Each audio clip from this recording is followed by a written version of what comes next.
promise. Navia is such a good person.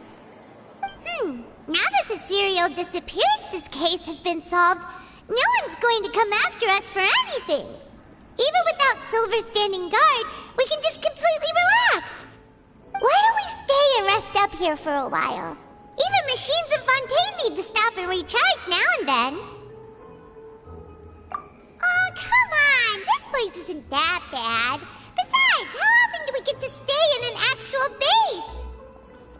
Oh, fine. Remember that detective story Paimon read before? Well, the author is about to release a new book, so Paimon wanted to buy it as soon as it came out and have a quiet place to read it. Yippee! Then it's agreed. Come on, let's get some sleep. We'll need to be up first thing in the morning to get in line and buy a copy.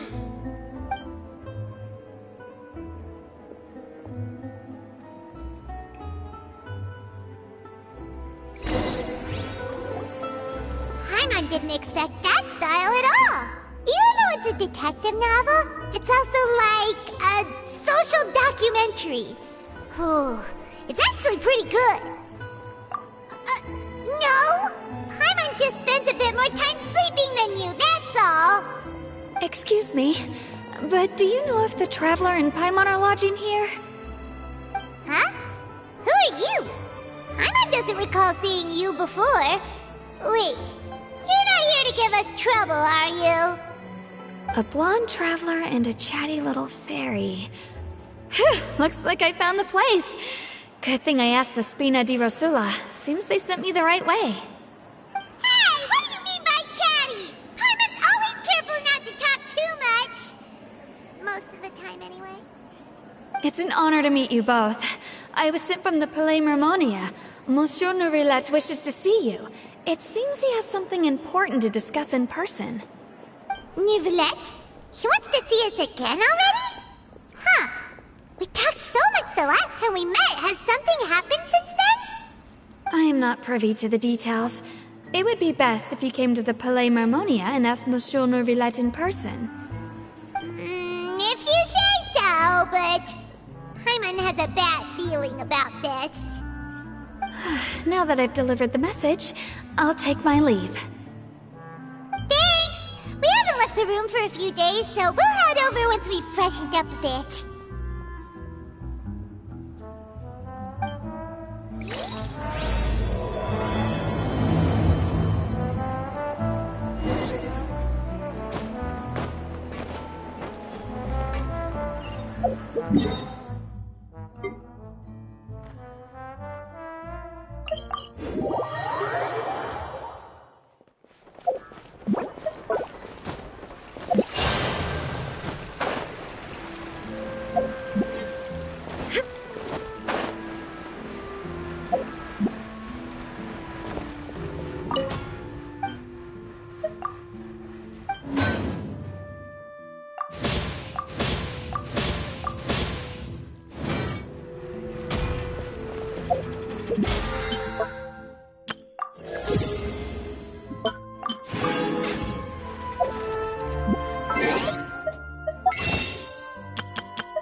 or thinking something over?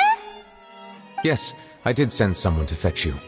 But as for what I'd like to discuss next, well, I still have some reservations. Given that we've already made the trip here, you should just tell us. Bet you need us to help you with something, right? I do indeed have something I'd like to ask you to do. However, you should wait until after I tell you the details, then decide for yourselves whether you'd like to help or not.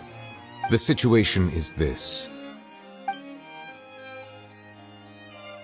It has come to my attention that the Snezhnayan harbinger known as the Knave wants a diplomatic meeting with you, correct? I heard that she was originally from Fontaine, but for her to suddenly arrive here and abruptly request such a meeting like this, I sincerely advise you to refuse her invitation outright.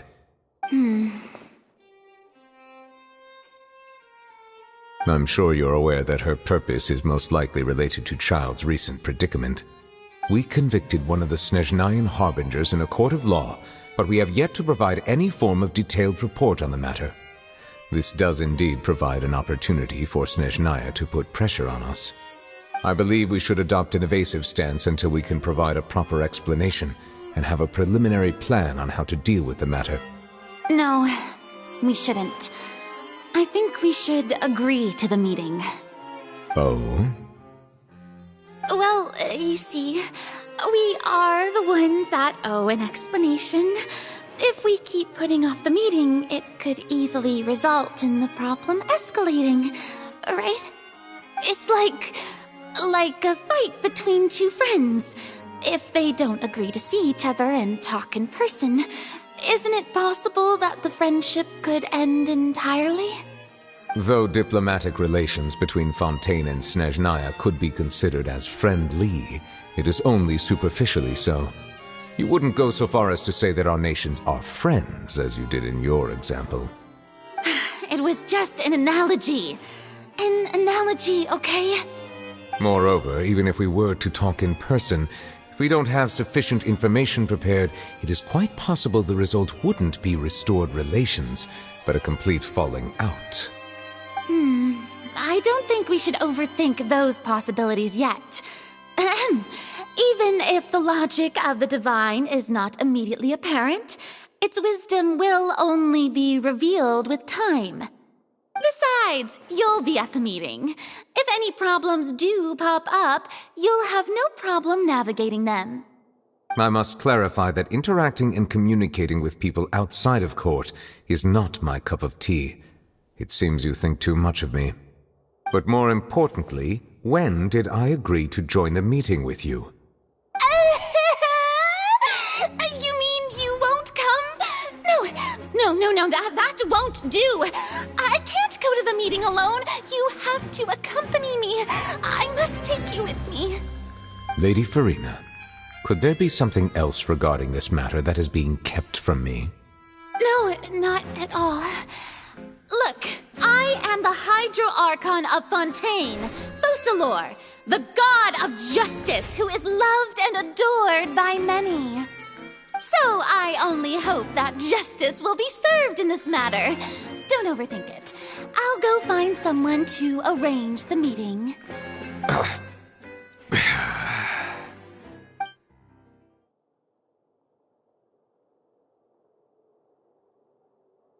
Though it could officially be considered a diplomatic conference, I prefer to see our meeting today as an ordinary tea party. I assume you see it the same way, Miss Farina?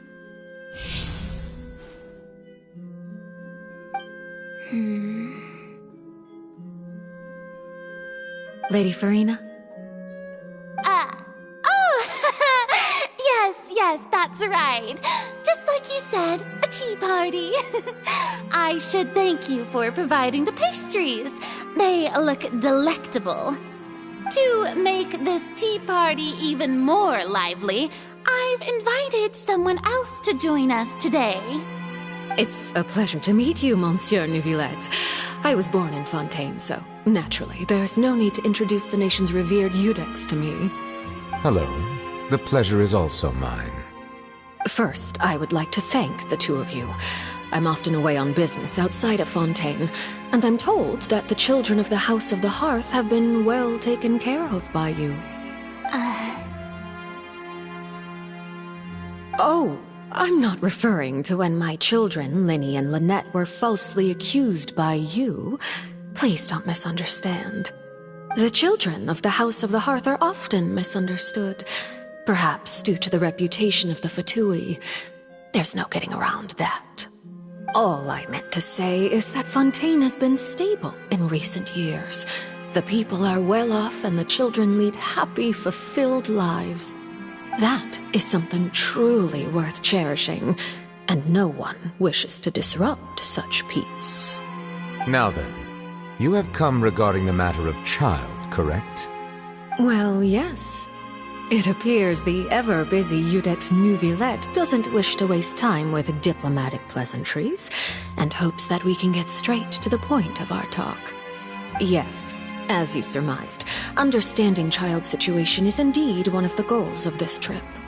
As we are both diplomats from Snezhnaya as well as Fatui Harbingers, Child and I have always been colleagues. Were anything to happen in Fontaine, each of us would serve as the other's attorney to resolve the issue. So now, in my capacity as his attorney, I request that Child be turned over to Snezhnaya. We have a responsibility to cooperate with Fontaine and resolve what has happened to him together. The rules governing attorneys only apply before a trial has concluded. Since a verdict has already been rendered, we see the case as settled. I apologize for being unable to grant your request. An outright refusal. Very well.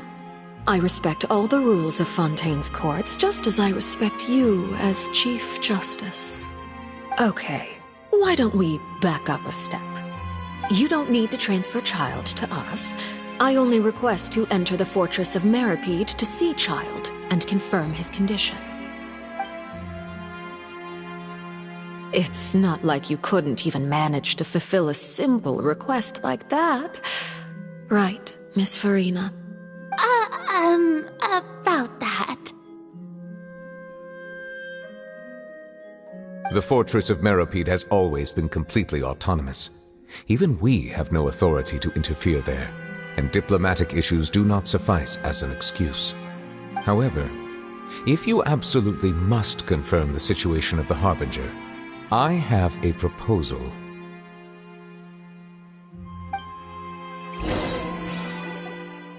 The knave showed up already?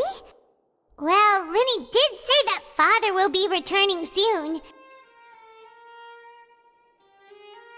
We didn't even know that Lenny was from the House of the Hearth at the time, so we kinda overlooked that information. Yes, thank you for your kind advice. I'm well aware of the situation. I also noticed that Lady Farina acts a little odd and unnatural whenever I bring up matters related to the knave. Could the knave be threatening Lady Farina or something? If that were the case, then why wouldn't Lady Farina inform me? And what means could the knave possibly have to twist the arm of an Archon? So maybe that's not very likely.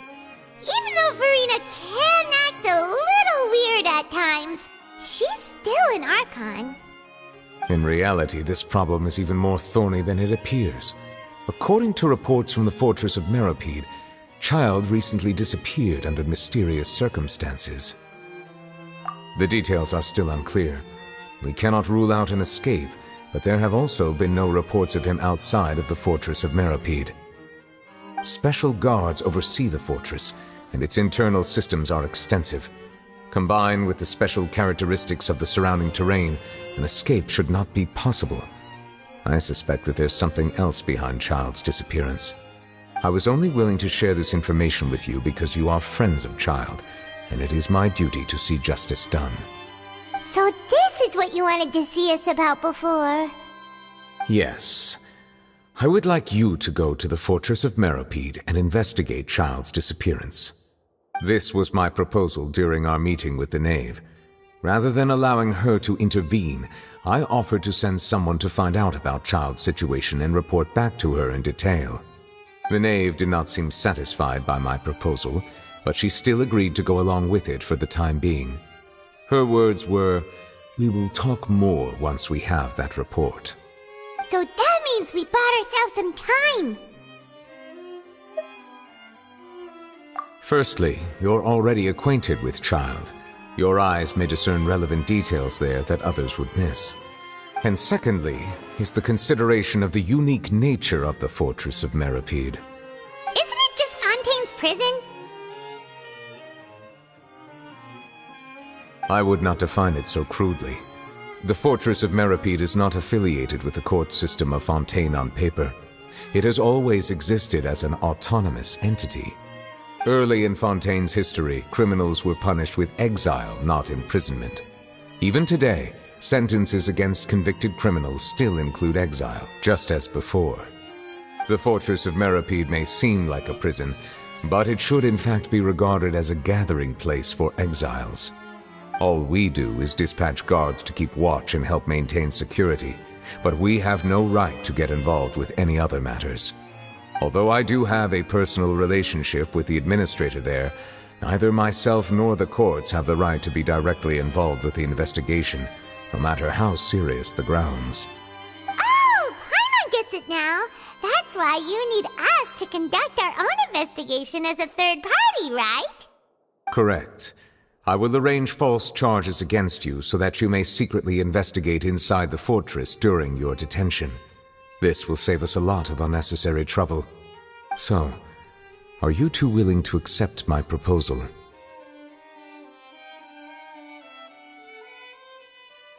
Yeah, no matter how you look at it, it seems we're the best choice. Alright, we hereby accept this difficult task. Reluctantly. You two have my sincere thanks. This matter is of critical importance to Fontaine's current situation. Also, I hope that both of you can keep this operation a secret.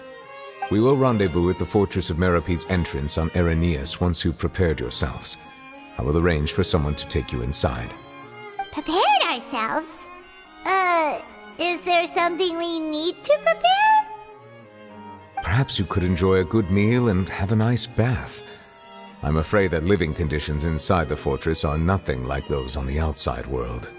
Oh, right! Even though we'll be there on trumped-up charges, we'll be in prison for real. On second thought, is it too late to back out? Please do not worry. Since you are sacrificing both your time and quality of life for the sake of delivering this report, you will be compensated according to the highest standards permitted to legal staff, regardless of the outcome. Now that's more like it! Come on, Traveler, let's go eat the best meal we can find! We'll eat so much that we won't need to eat another meal for a whole month! You're a treat! Are you leaving now? In that case, please take this cake as a token of my personal gratitude.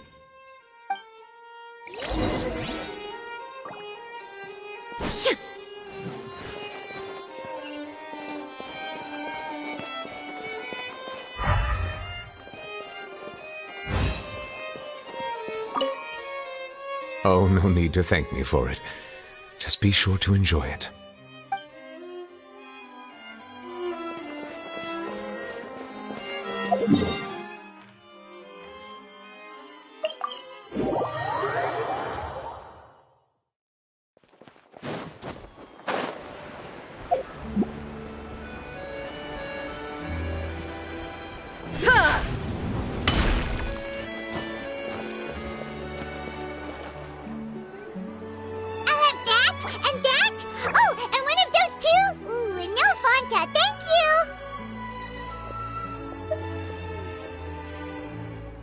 That cake was pretty good.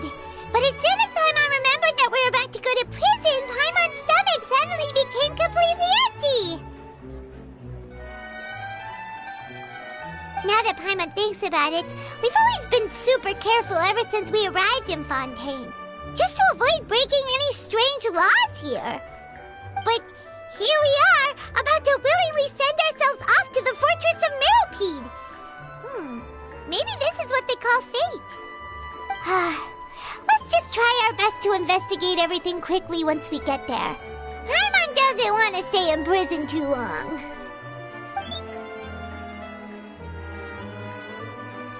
Oh, what is that I hear? Is it the taste of a breaking story? Hey! You can't hear a taste! And what are you doing here, Charlotte? Oh, don't remind me. I invited an eyewitness to a case to eat here, and I was planning to get some great material out of him. But he didn't even show up. Calm down, calm down. This is nothing new. As a journalist, you should be used to this by now. As long as you can score some juicy tidbits from the Traveler, you might still be able to recover the cost of the meal. You know we can still hear you, Charlotte. Never mind. It's nothing. I just heard you mention the Fortress of Meripede. You didn't commit a crime, did you? Please tell me all about it. No way! We would never! We're just going there to...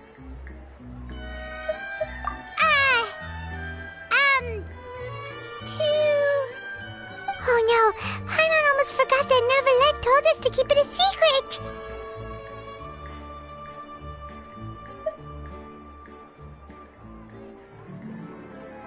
Huh?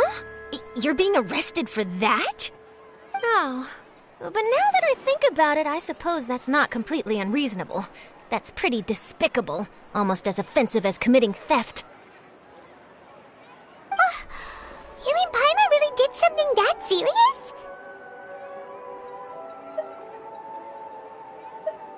Sorry, Paimon really messed up.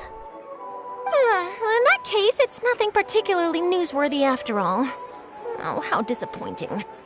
All right, there's still a chance. Since you're going to be at the Fortress of Meripede, would you be willing to help me gather some material for a story? About that, Paimon doesn't think we'll have any time.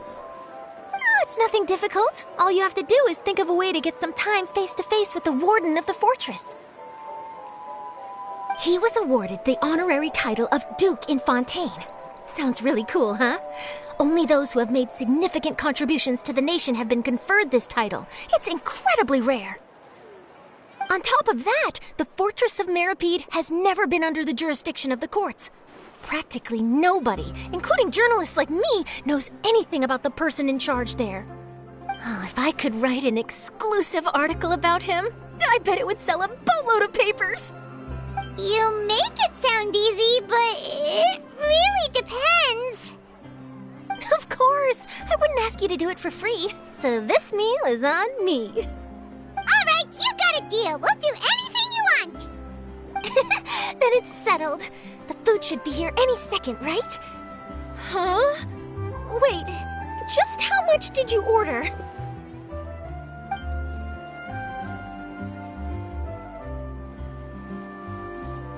Oh, Paimon's so cool.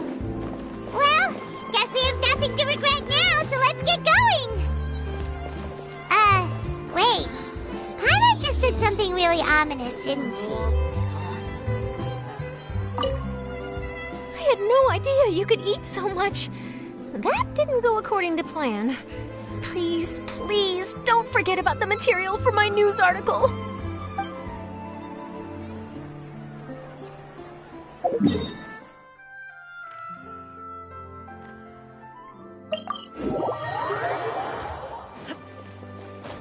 Ad Astra.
You have come just as promised. Yes, this is the one and only entrance to the fortress of Meripede from Irenaeus. Careful. You may want to step back a bit. Whoa! So you have to go down from here? Is the prison underwater? Utilizing both the barrier of the water as well as the fear humans have of the depths, the fortress of Meripede is naturally the perfect place to confine and guard criminals. But do not worry. It is not nearly as frightening inside as you may think. You will see for yourselves once you are down there. Paimon hopes you're right. Don't know about you, but just thinking about being at the bottom of the sea like that gives Paimon the heebie-jeebies. Oh, and there's one more thing. I mentioned that I have had personal dealings with the administrator of the fortress, Wriothesley. He's a very shrewd fellow. Yeah, we heard about him too. He's that Duke, right? Correct. He is the highest-ranking manager of the underwater prison. Even though you are going there to investigate at my behest, it would behoove you to avoid any confrontation with him or any of his subordinates. The Duke rarely ever leaves the fortress of Meripede, but that does not mean he is not privy to all that is happening inside and outside the fortress. He is quiet, but not unaware, so please bear that in mind. All right, it's about all the time that we have to talk privately. I'm counting on you two. Don't worry, we won't let you down. Good. Madeline! I'm here, Monsieur Nervalet. These two are the newest convicts, I presume? Don't worry, they won't escape on my watch. Like we would try. Please follow me, you two. I'll process your paperwork for entering the Fortress of Meripede.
Are we already underwater now?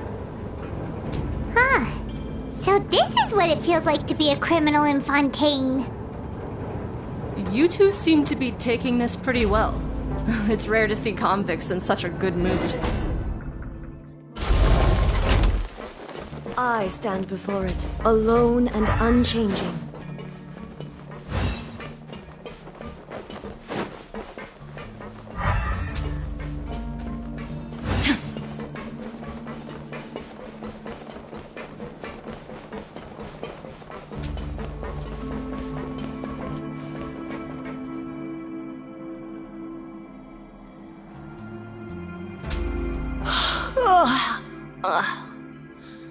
Oh, it's you, Madeline. Why'd they make you make the trip down here today? Monsieur Nervalet personally requested I escort these two convicts. I suppose he was concerned others might not be up to the task. Well now, aren't you the lucky one? Must be nice to be on good terms with the big shots like the Chief Justice. The only people I get to see every day are the new inmates. Well, have you tried service with a smile? Who knows, it might help your professional reputation. Yeah, right. As if. Every criminal comes through here looking miserable. How can I smile with such a toxic work environment? And even if I did smile at them, the convicts would probably just think that I'm some freak getting some kind of twisted enjoyment from their pain. Oh, she's got a point. Well, I've finished transferring you. You two will register here, and Marette will guide you through the remaining procedures. Yep, I'll take it from here. You head on back to that bright and sunny world above. Okay, let me see. You are the Traveler and Paimon, correct? That would be us! Let me confirm your charges and sentence. Let's see. You two are charged with eating a cake specially prepared for the Archon by a Snezhnayan envoy without the Archon's permission, thereby incapacitating the political center of Fontaine for a brief period. Sentence: 45 days? Huh? Wait, you mean the cake that Nervalet gave us was... Just looking at the charges, it seems you two are capable of causing some serious trouble. And considering how fond Lady Furina is of sweets, this crime is tantamount to trying to assassinate the Hydro Archon herself. Now I've seen everything. Anyway, we still need to finish processing you before you can enter the Fortress of Meripede. Please stand in front of the board over there. I'll take your mugshots with my camera. Oh, all right. But be sure to catch Paimon's good side.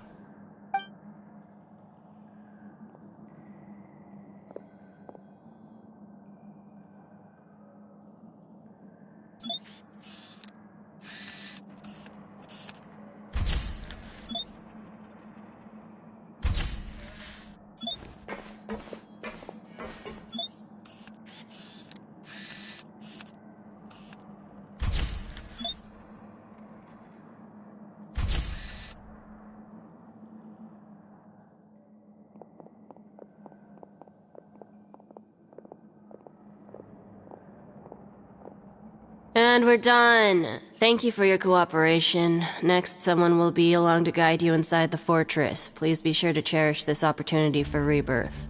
Huh? Rebirth? Isn't that a little much? We're only gonna be here for 45 days! You two are the new inmates, right? Follow me. Oh, okay! Paimon is Paimon and this is the Traveler! Save it. Not like I'll remember your names. Move it.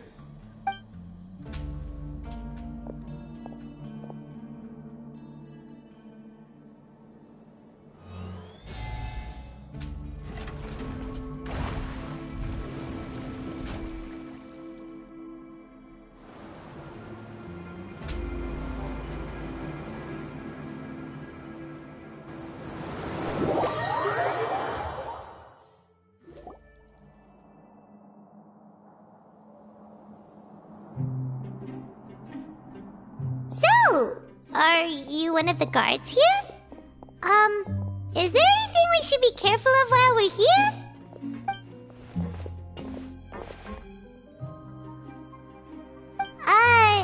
There Did Paimon already ask something she wasn't supposed to? Why should I tell you anything? What's in it for me?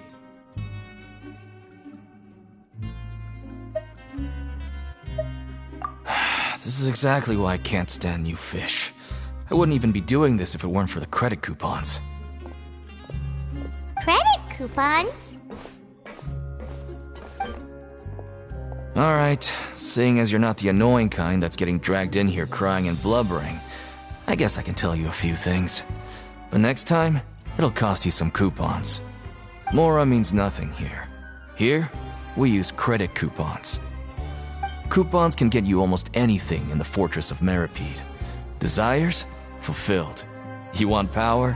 No problem. Coupons can even change fate itself. So, credit coupons are a currency that can only be used here? It's not as simple as that. Like Moret said, everyone gets a chance at rebirth. No matter how much money or power you had before, it means nothing once you set foot inside the Fortress of Meripede. You have to start over and earn your coupons. Everyone starts from the same place, and you have a chance at a new, less terrible life. I guess that's the real purpose of the coupons. They symbolize true fairness and true justice. And this is also exactly why so many criminals choose not to return to the outside world, even after they've served their sentence. Oh, so that's what the Fortress of Meripede is like. Huh. Paimon was under the impression that it'd be more like a prison. It certainly ain't all sunshine and roses here, but it's also not the worst place to be. You'd better take a good look at the scenery now. It'll be the last chance you get for a while. After being away from the sunlight for so long, even the terrifying depths of the sea start to feel like home. It just stops feeling oppressive, you know? Oh, I'm actually an inmate like you two. Welcoming newcomers is a job I've picked up to earn some extra coupons.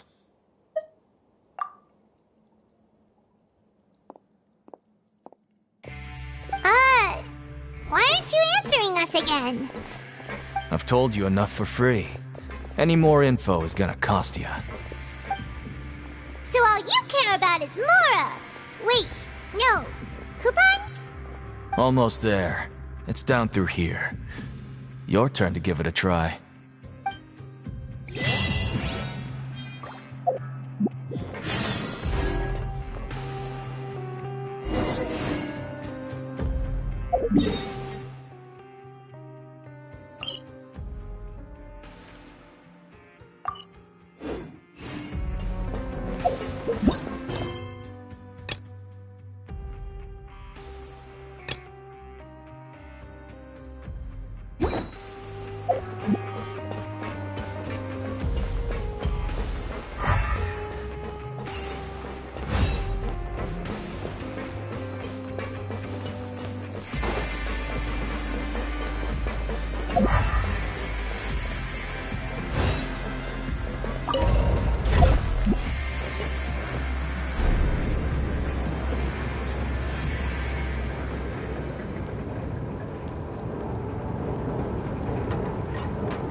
So, we're going even deeper now?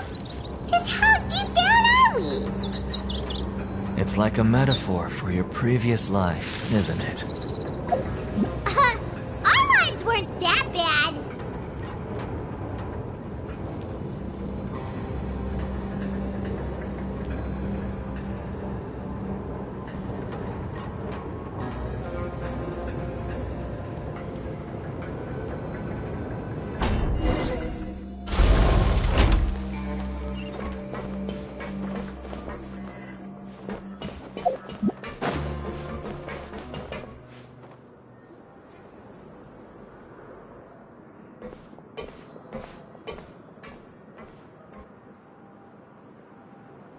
So this is the actual entrance to the Fortress of Meripede?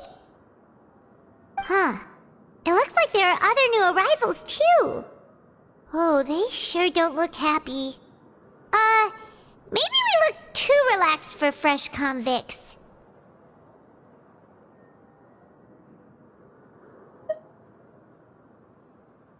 Oh, right. We're on someone else's territory now. We need to think of a good way to act like criminals to get by. If we're discovered, even Neuvillette might not be able to rescue us. Hey! Don't scare Paimon! Oh, Paimon's not ready for all this! Look, I don't really know you, and I have no idea what kind of crime you committed, but... You wouldn't have happened to anger someone important, did you? Someone important? Paimon doesn't think so. Wait, why are you suddenly trying to talk to us now? Now's not the time to worry about that. Anyway, it's over there, so... You just go on over there by yourselves. I've done my job, so... Good luck. What was that all about? Wait a second. Are there usually so many Garderex around here? They're already onto us? Prisoners numbers 7459 and 7560. Welcome. Oh, no need to be anxious. These Gardemex aren't here to attack you. In fact, they're here as your honor guard. When I heard that you were friends of Monsieur Neuvillette, I had the Gardemex come and wait in formation. Wait! You know about our connection with Neuvillette? The seafloor isn't as cut off from the world as you might imagine. However, I'm afraid that I know nothing more than that you are friends of the Udex. And as you can see, committing a crime means being sentenced here, even if you're friends with the Chief Justice. Quite fair. The Duke! Greetings, Your Grace. Lovely weather today, isn't it? Oh, greetings, my good fellow. Well, I'm willing to imagine that the weather is as good outside the sea as you say it is. How great it would have been if only the Fortress of Meripede had been built on the coast, huh? It would have been so convenient to enjoy a nice chat in the sunshine. My profuse apologies. I just got so nervous when I saw you, So this is the Duke. He sure looks a lot younger than Paimon imagined. The Traveler and Paimon, correct? Mr. Deacon here was responsible for your welcome. I trust you were satisfied with his guidance?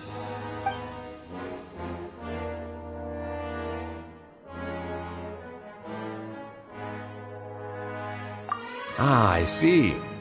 In that case, I regret to announce that Deacon here has just missed the best opportunity in his prison career to be promoted. I admit that I was only thinking about the coupons. I'm sorry to have disappointed you, Your Grace. I once hoped for a chance to do some higher-level work. I had no idea you two were big shots who were worthy of speaking with His Grace. Losing out on such a big opportunity because I couldn't see past my own nose. Plenty of time ahead, Deacon. There'll be more opportunities. Well, I believe that concludes the introductions. We've already taken enough time here. Deacon, if you would. Yes, Your Grace. I'll take my leave now.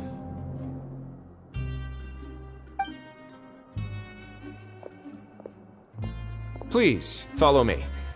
To make you feel more welcome, I'll show you around the various facilities of the Fortress of Meripede. I hope it'll help you adjust to life here. He's going to personally give us a cure? Huh. Paimon can't figure out what this guy's thinking at all. No wonder Charlotte's so interested in him. He's one of those mysterious types. Alright, let's keep up with him.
inactivity serves no purpose whatsoever.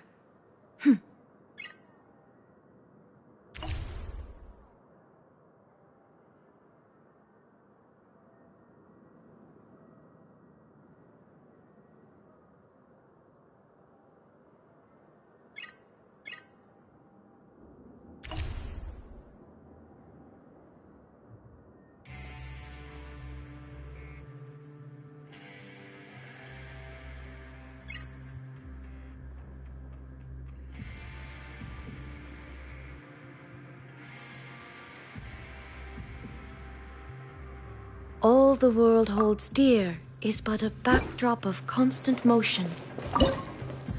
I stand before it, alone and unchanging.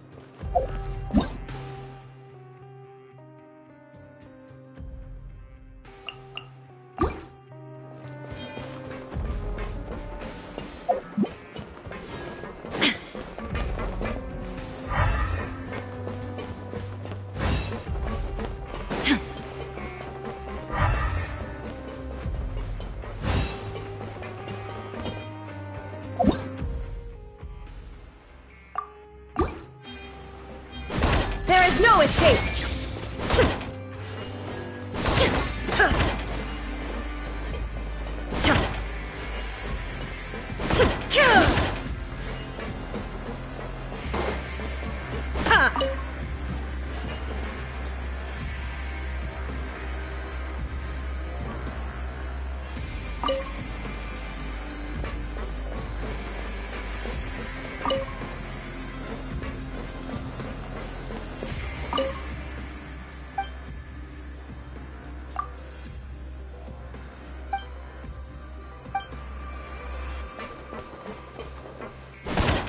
Shine down! To get my blood pumping.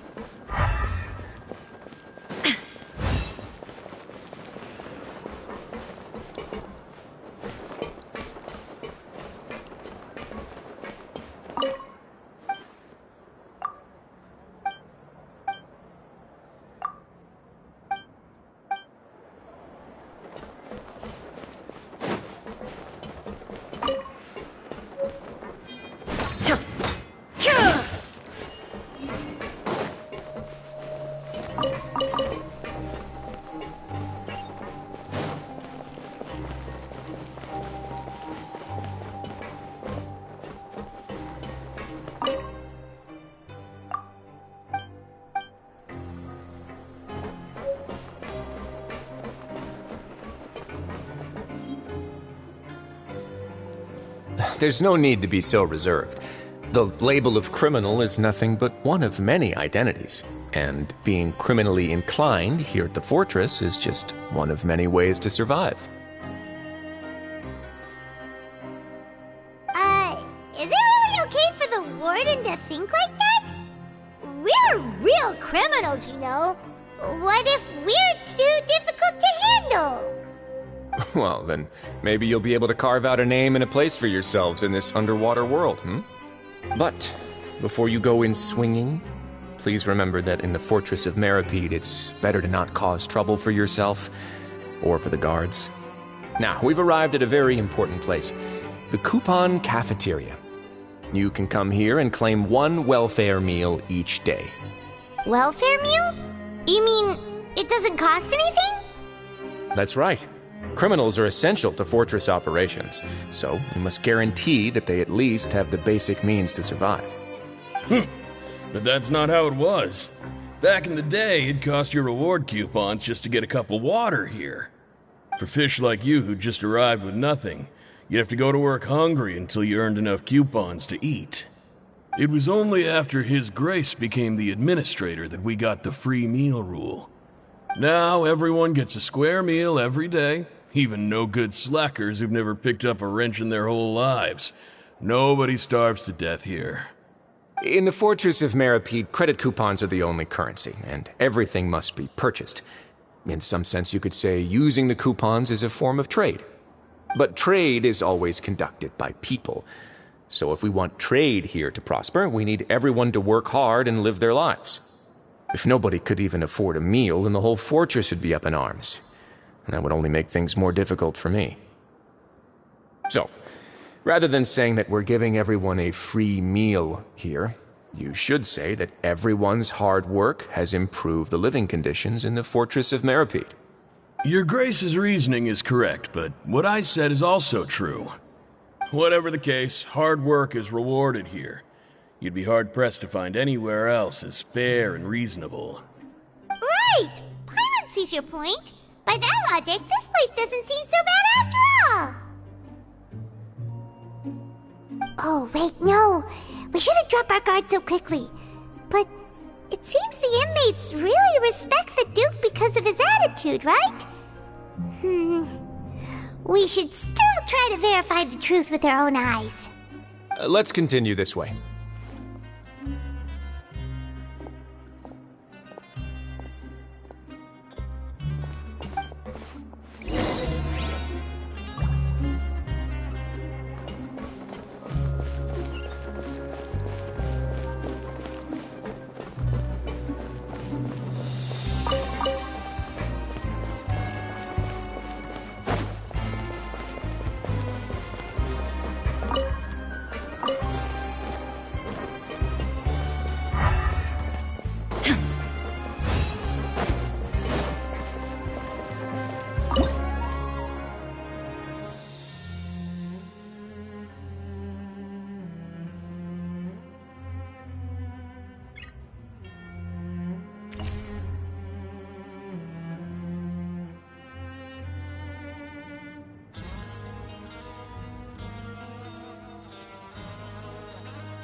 No escape!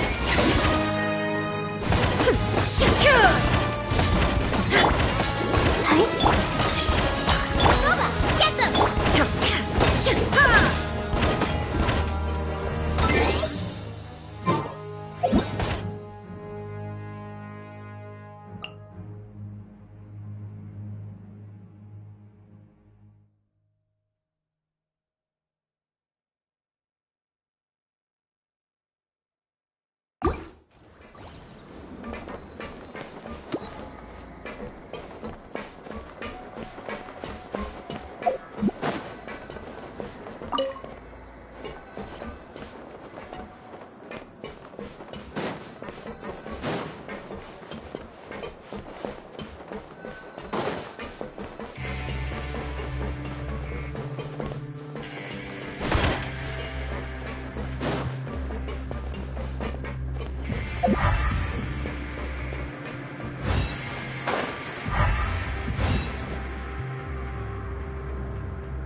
This place is known as the Pancration Ring.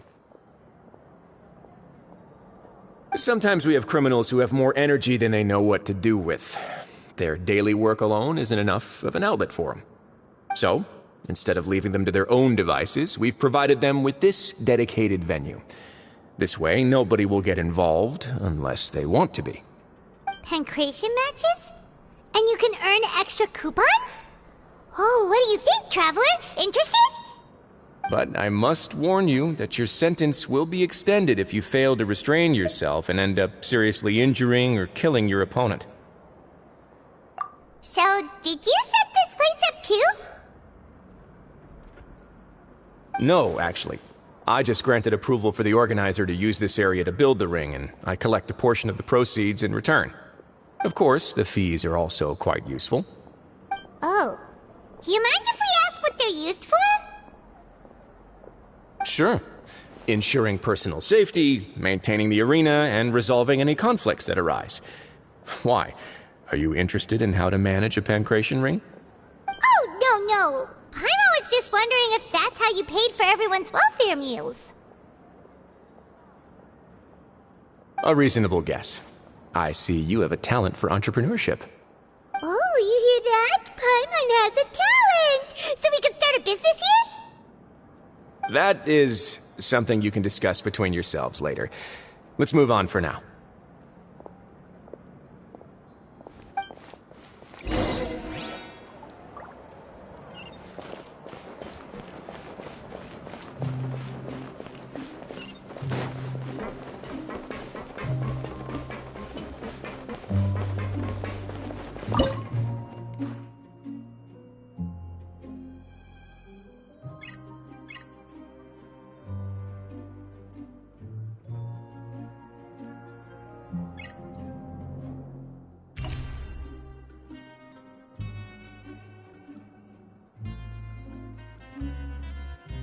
Inactivity serves no purpose whatsoever.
Your Grace.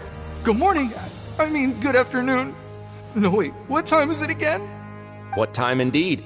Time waits for no one, so it's best to keep an eye on it. My apologies, Your Grace. Jeez, that guy's so nervous he almost forgot to breathe.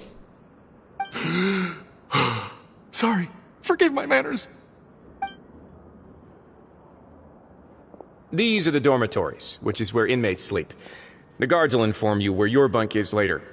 In the Fortress of Meripede, criminals usually spend most of their time in either the production zone or the sleeping areas. The production zone? What does it produce? Is that where we'll be working? Not necessarily. Though working in the production zone is the most reliable way to earn credit coupons. If you have other skills, you can skip your shifts to earn them in other ways. Wow. Wait, you're the manager of this place, and you're just telling us to our faces that it's okay to skip work? The fact that the Fortress of Meripede has continued operating completely autonomously is proof enough that most people are willing to work honestly and earn a stable income. As for what we produce, many of the clockwork machines seen all over Fontaine originate from our workshop. Therefore, the Fortress of Meripede is not only a place where criminals serve their sentences, but also a giant machine factory. There's no need for me to get into specifics about the production process now. You'll experience it all firsthand when you report for work tomorrow.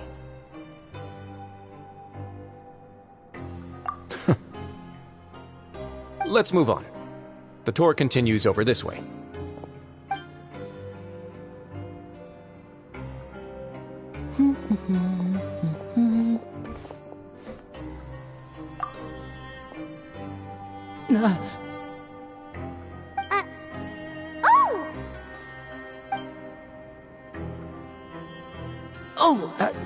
You really scared me there. I didn't expect to see you here, Your Grace.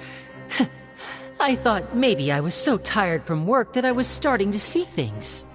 The only thing you should be seeing is the work in front of you. Stay focused and keep up the pace. Oh? Is something the matter? It's nothing. Paimon's just worried about how hard we'll have to work tomorrow.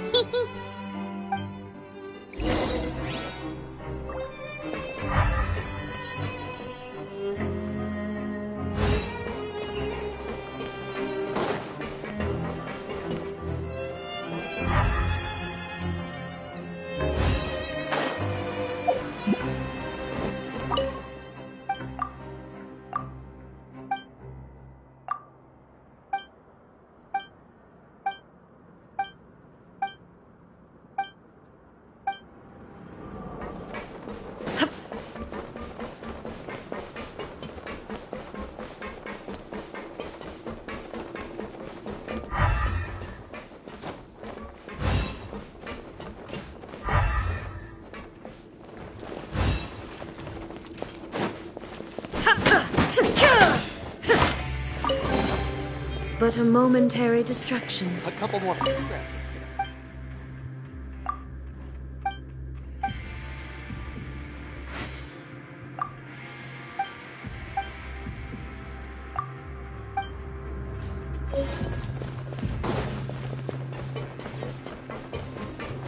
Kids these days.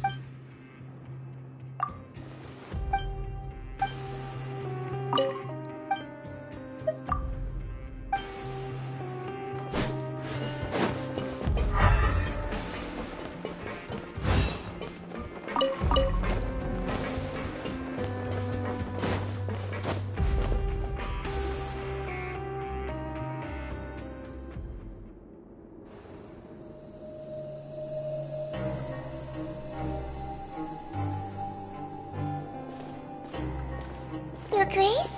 What are you doing in the infirmary at a time like this?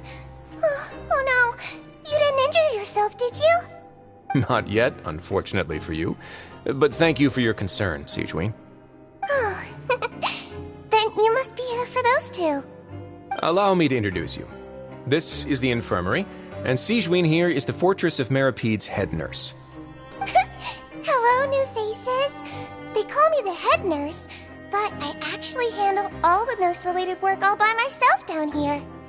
Since you seem to have some rare downtime with no patients, perhaps you could find the time to join us for dinner? Oh, then these two must be some important convicts. Sure, I'll join the welcome party. Thank you. Your presence will be the pièce de résistance for today's tour. Oh, so the tour part is over now? I believe I've already covered the primary aspects of life here in the fortress. As for your work, there'll be someone else to guide you through the details. Is there anything else? I seldom conduct tours, so why don't you just ask if you have any questions? Well, this is our first time here. Paimon's not sure what to ask. Then let's head back to the coupon cafeteria. Maybe a meal will help you think up some questions. You should at least try to be excited. Our free meals are actually pretty good here.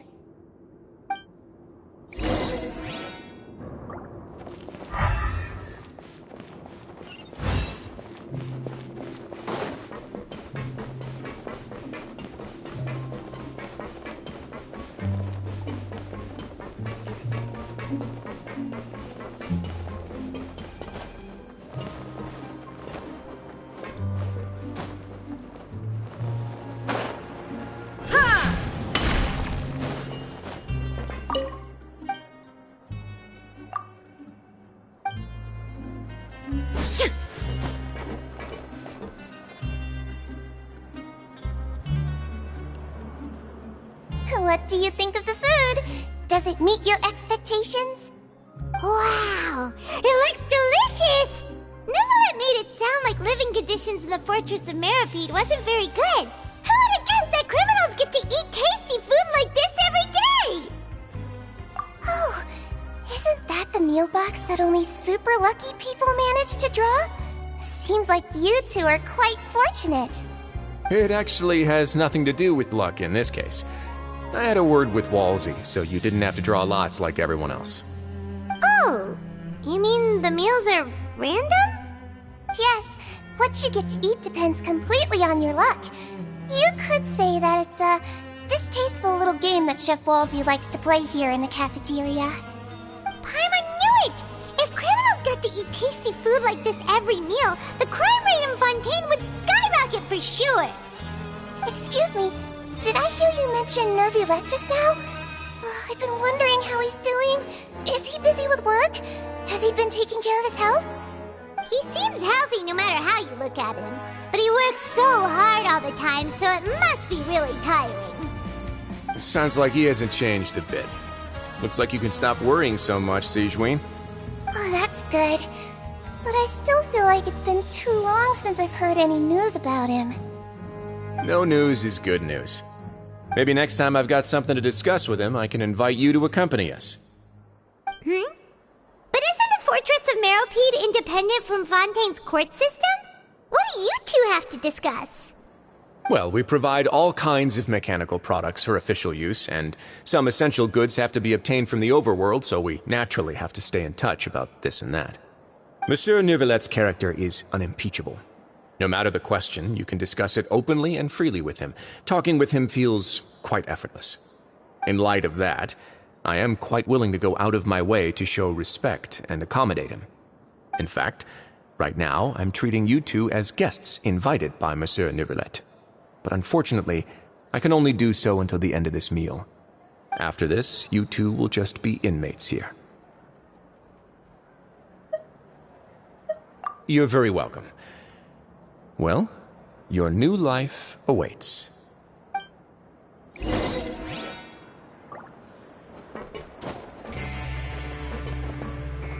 Now that I've gotten a good look at you two, I think you're very cute. After all, heavy is the head that wears the cutesy crown. I guess I just want to say, just take care of yourself and don't get hurt. Grab yourself a welfare meal.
Traveler in Paimon, right?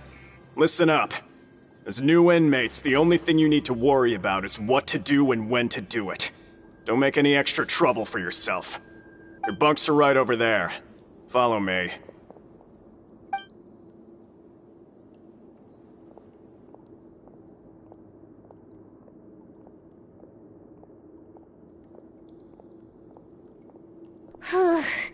So this is where we'll be sleeping from now on. Oh, Paimon can't believe this! The days of staying home and reading detective stories are like a dream now. By the way, Traveler, we saw a lot of things worth investigating just now.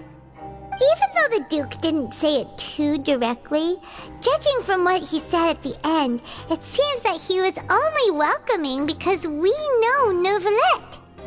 We are criminals, and Paimon did eat that cake, but we're actually here to help Neuvillette. Is it possible that he knows we're here on a mission? Or is Paimon overthinking things? Yeah, Paimon thinks so too. He probably knew why we came here from the very beginning and intentionally wanted to send us a message. Maybe something like, "Hey, I have my eyes on you, so don't try anything funny." Yeah, you're right. It's not like we can go back to Neuvillette empty-handed and say, "The dude looks scary, so we gave up." And besides, the Duke said that he was willing to go out of his way to show respect for Neuvillette, right? So, we at least need to try. But Paimon hasn't gotten a clue where we should start our investigation. You mean... Yeah, that's what Paimon was thinking too! Paimon almost spilled the beans when we ran into him. Fortunately, based on his attitude, it looks like the Duke sees Linny as just another inmate. We worked so hard to help clear Linny and Lynette's names, and yet we turn around and bam! He's in prison anyway! Oh, right! Linny and Lynette are from the House of the Hearth. They work for the Knave, so they could be here to investigate too! Huh? Oh, it's a card! Paimon didn't notice it earlier. It looks like a magician's prop. Lenny must have left it here. He's in prison and still doing his little tricks, huh? Let Paimon have a look. It was nice to bump into you again. Let's catch up in the production zone tomorrow. What in the world? It's written like he's greeting a buddy on the street. Paimon thought he'd write something important. If you say so, we can ask him what's going on tomorrow. Let's get some rest now.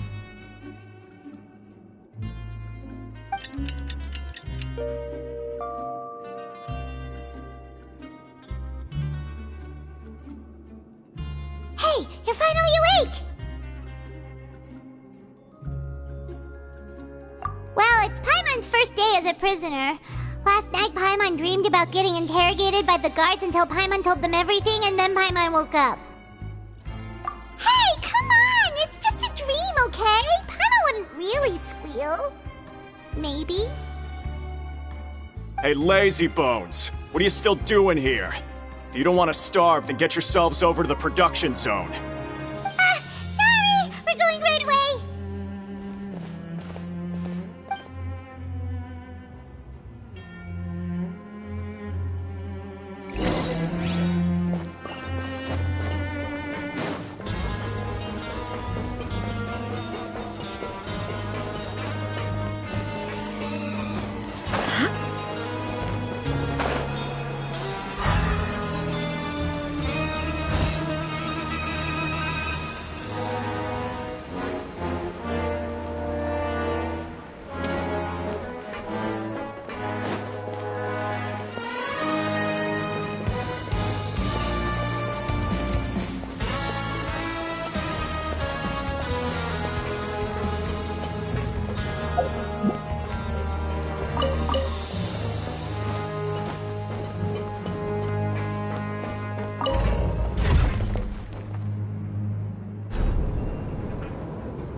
Ah, you must be the catch of the day.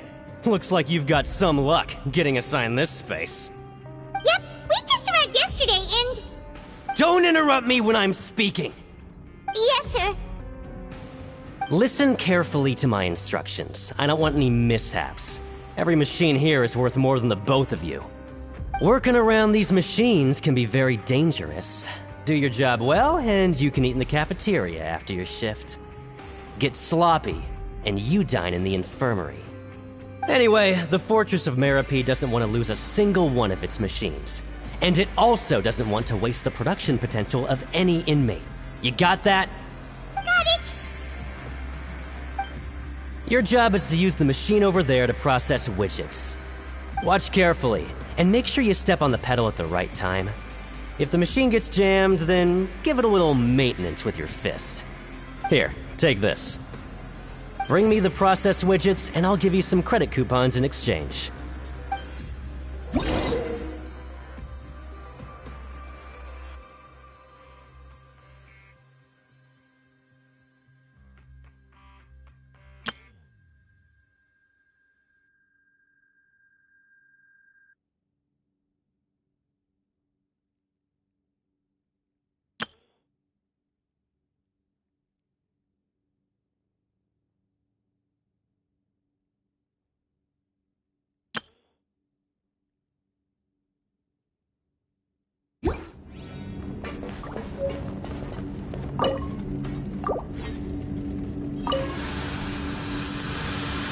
widget is hot enough to glow, jump to step on the pedal and hit the widget.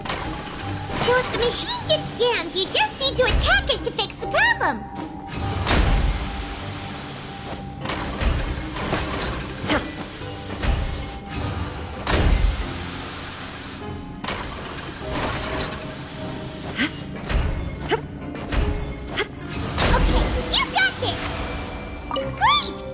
Report back to the foreman and give him the processed widgets!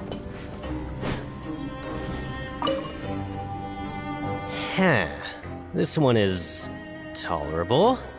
Though, since the processing is done by machine, the product is all pretty much the same anyway. Alright, I'll pass you for now. And we'll count up how many credit coupons you've earned.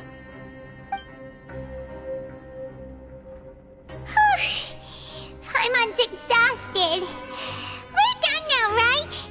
Oh, that foreman. He's so scary that Paimon couldn't even speak. Ugh. Even though Paimon's starving and wants to head straight to the coupon cafeteria, we still need to meet Lenny first, right? He probably just finished up his work, too. He should be around here somewhere.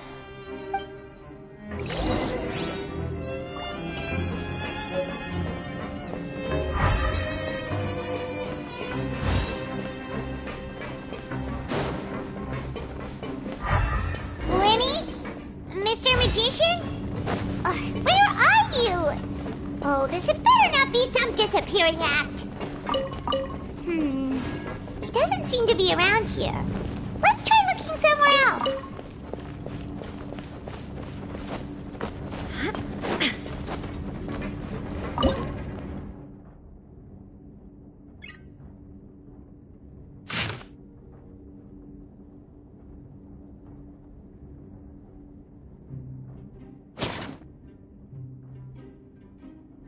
All the world holds dear is but a backdrop of constant motion.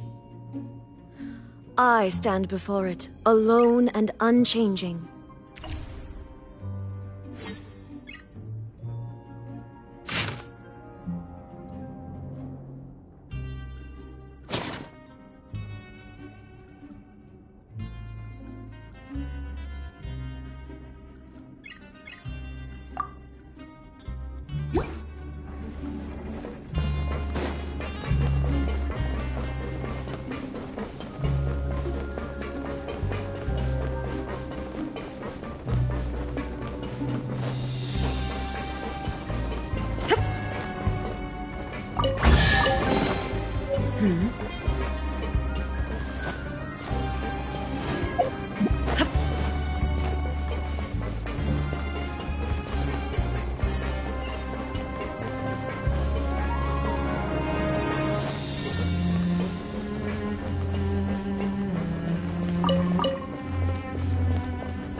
The world remains constant over the centuries, but human life is like the dew at dawn, or a bubble rising through water.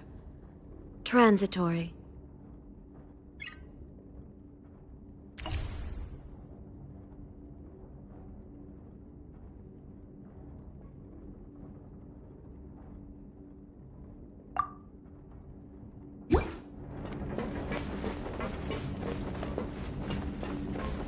Learn the safety rules by...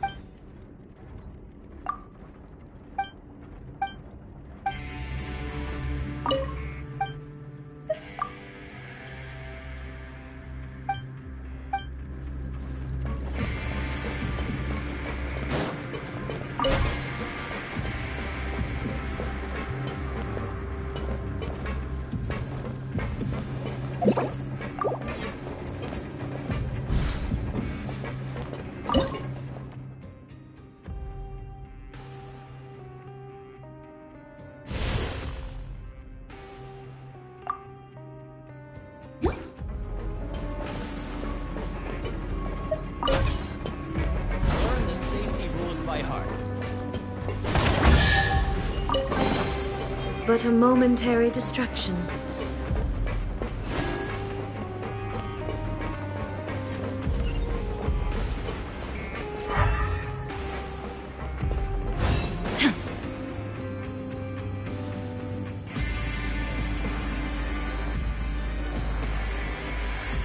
Hey, over here.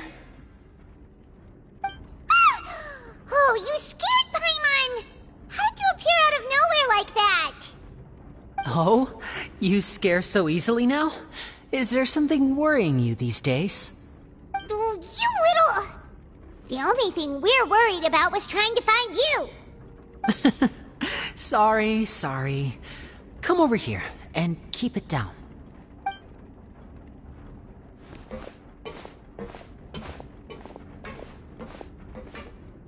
Oh, Lynette! You're here too! You two really are inseparable. That's right. My brother simply can't stand to be away from me. It's not just Lynette. Fremine is also here. Do you still remember him? Oh, you mean that diver from the House of the Hearth, right?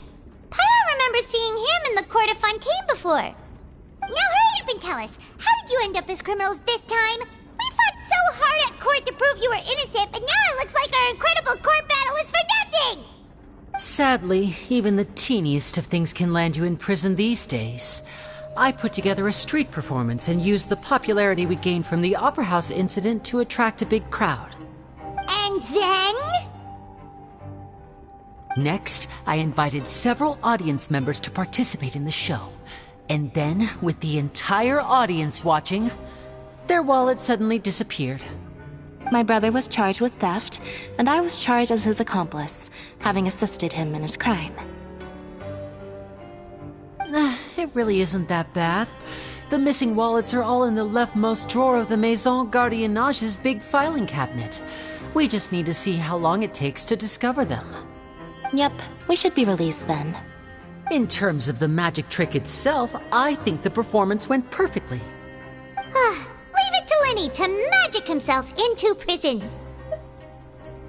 Indeed.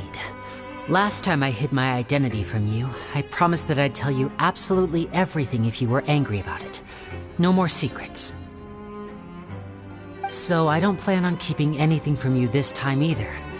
At the moment, the House of the Hearth's interests don't conflict with yours at all.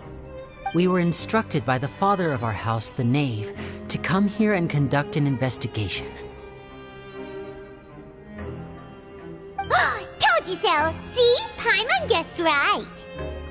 As for what we're investigating, perhaps you haven't heard, but the fortress of Meropide hides a secret. Some even say that the entire fortress exists just to protect it. The House of the Hearth has been investigating this for a very long time, trying to uncover its mysteries.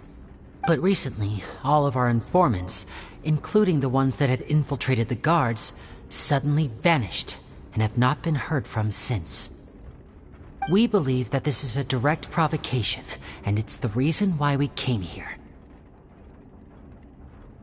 Father has somehow managed to confirm that Focalors does not have Fontaine's Gnosis. Huh? How did she manage to learn information that important? Father has her ways. Many of them are beyond our imagination, and we've never had the chance to see her at work. But we trust her conclusions. It was this information that led us to suspect that Fontaine's Gnosis might be in the fortress of Meropide and is related to that secret. So it's all about the Gnosis again. Well, that's about it from our side. How about you two? Did Monsieur Nervulette send you here? Bingo! The Knave has been applying a lot of pressure. She wants to know what happened to Child, so we came here to investigate. Traveler, are we allowed to tell them?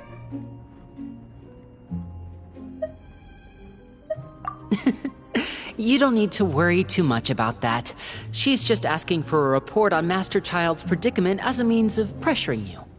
Father used the situation as a pretext to negotiate with two high-ranking officials in the court of Fontaine. She actually just wants to be able to make concessions on this matter for gains elsewhere, almost like a bargaining chip. Sometimes you need an excuse to do things you otherwise couldn't. And a harbinger is more valuable than you might imagine. Of course, it's not a complete farce. If we do manage to find out what happened to Master Child 2, then diplomatic relations with Fontaine could improve, and Snezhnaya might even be able to adjust its stance a bit. Is it just Paimon, or does it feel like we're the only ones who actually care about Child's situation? The relationship between the Harbingers must be as bad as ever. I wouldn't go that far. Father just has different standards than we do when it comes to what can be sacrificed for an advantage. By the way, I have a suggestion. Why don't we team up? Even though we have different objectives, we're both here to investigate the fortress of Meripede. It would be more efficient for us to work together. As you know, the House of the Hearth has many reasons to seek the Gnosis, but our highest priority remains resolving the prophesized crisis. You can trust us on that.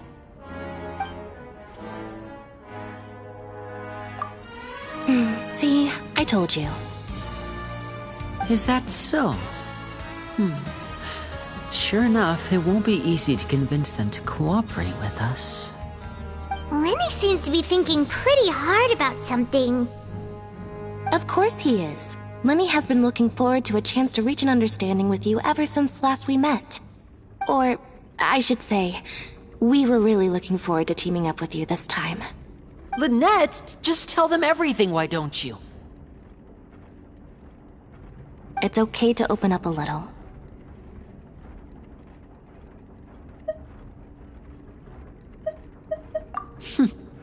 Very prudent of you, and consistent with your behavior since we first met. That's reasonable enough, and I agreed to cooperate on these terms as well. I was prepared for the worst, but you were actually more agreeable than I anticipated. All right then, there's no time to lose. I have some information to share, so listen carefully. Since Lynette and I arrived here, our investigation uncovered the fact that the Fortress of Meripede has a forbidden zone. Most people just clammed up and wouldn't talk, but after asking the right questions, we were able to confirm the existence of the forbidden zone from the guards. You should be aware of that while you're investigating. A forbidden zone? Could that be where Child disappeared to? You're right, we'll definitely keep that in mind. Good. That's the most suspicious thing about the fortress that we know of so far. We have a few other unanswered questions, and we'll be investigating those as quickly as we can. Anyway, I hope you find our information useful at least. Oh, look at the time. You two must be hungry. You should go to the coupon cafeteria and get something to eat. I'll use my cards to get in touch with you again in the future. Oh, that's just what Paimon wanted to hear! Paimon's starving after all that work today. We can talk more about the investigation later. Let's go get some grub!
wasn't kidding. Today's meal is nowhere near as good as last time. Oh, who knows how long it'll be until we're lucky enough to get that super tasty meal again. Forget about it then. We'll just deal with the regular food for the time being. Let's just get out of here as soon as possible.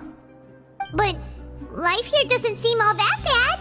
Other than the foreman being kinda mean and the work being pretty tiring. You think so, mate? If I had a coupon for every fish who said that. Seems you fishies still haven't learned your lessons from your life up on the surface. If you take things at face value, then by the time you reach a dead end, you won't even know how you ended up on that road in the first place. I like your attitude. I can, let you in on a little something. Everyone's been telling you to just follow the rules and not cause any trouble for yourself. Am I right? But what they don't tell you is that the rules aren't exactly what they pretend to be. The rules for being a prisoner. The truth is, this place has a lot of hidden rules. Huh? Hidden rules? What do you mean? Not everyone knows about those rules, but whether you know them or not, once you break one, you might encounter something even worse than death. Really? Oh, now you're really scaring poor Paimon. Don't joke around like that! Of course. And I'd say that just disappearing would be one of the better outcomes. Oh, you mean that if there really are hidden rules, then Child's disappearance might have something to do with that? In that case, would you tell us some hidden rules? We definitely want to avoid breaking them. Come on, mate. This is valuable information. The difference between life and death. Do you really think you can just ask and I would tell you? Paimon understands, but we don't have many credit coupons yet. Yeah, I know. Not like I'm going anywhere. Just come talk to me after you've saved enough. Moreover, you're new fish, freshly caught, and completely out of your element. What'd be the point in even telling you anything before you've gotten a handle on your new lives? Come and find me once you've been here longer. I'm usually around the rag and bone shop. Just call me V-Doc. Bye-bye now.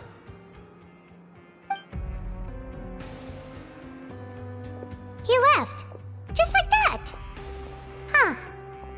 Do you think he's just trying to scare us into buying fake information from him? Yeah. It might be a good place to start in our investigation. Hidden rules, huh? But, like he said, we don't have any coupons and we're still not familiar with this place. Oh, there's nothing we can do about it now. We were so busy talking, we almost forgot to eat! Even if it's not the best, it's probably better while it's warm. Come on, dig in before it gets cold!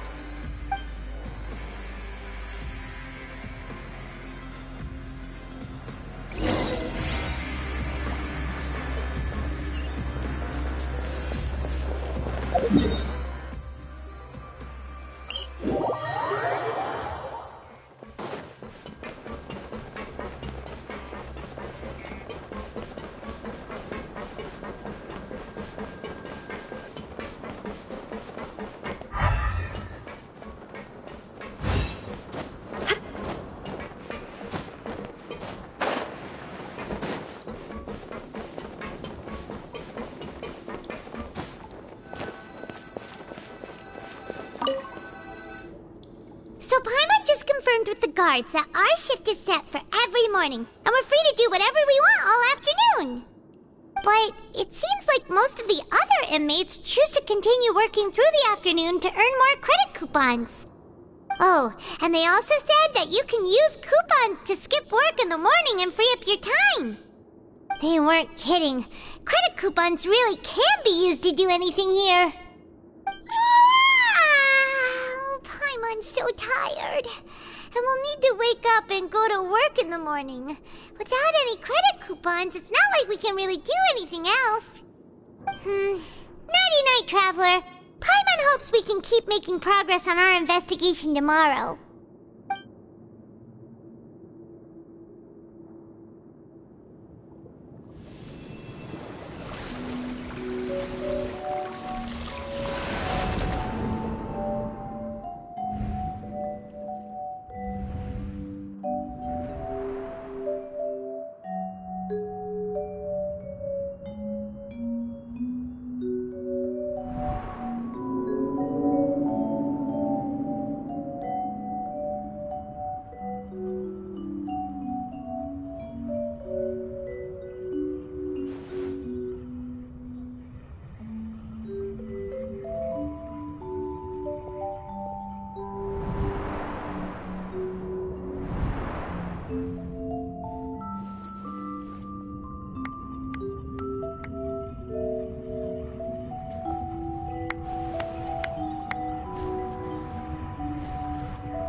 What's wrong? You seem to have something on your mind. Did you dream about something last night? Is that even possible? Unless it wasn't an ordinary dream? Oh, Child's vision! So you had it with you this whole time? Maybe the vision connected Child's consciousness to yours. And our investigation has its first major breakthrough! Good thing you brought the vision with you here. So what did you see in the dream? Do you know where Child went? Huh. Okay. Well, hopefully it'll be a bit more helpful in the future. What's more important now is that it's the start of another new day as prisoners. Let's do our best to earn more credit coupons. What's the plan for today? Let's go! It's time to start working. If that guard Fielding catches us skulking about, he's sure to give us an earful.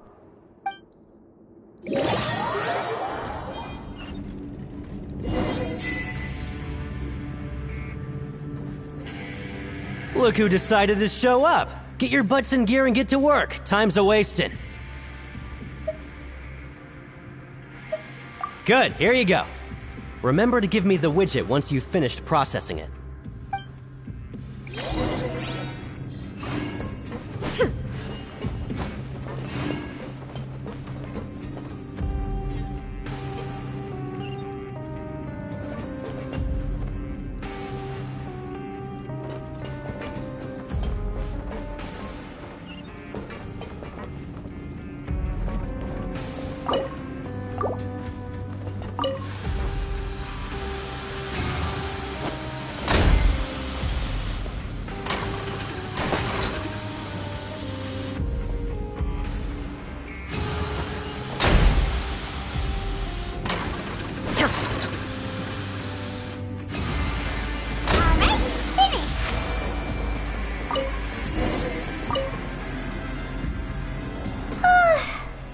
Speed.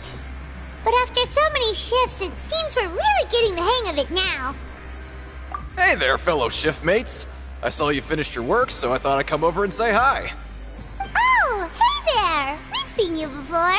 Your assigned workspace is really close, isn't it? That's right. The name's Rowan. This past few days, I couldn't help but notice the new faces working nearby. I guess we were destined to meet. I've been working here for almost 15 years. Even the foreman, Grainville, always calls me Chief. Whoa, you've been working here a long time, Chief. If there's anything you'd like to know, just ask me. I know the work here in the production zone better than the back of my hand. All right, Chief. We'll be sure to come to you first.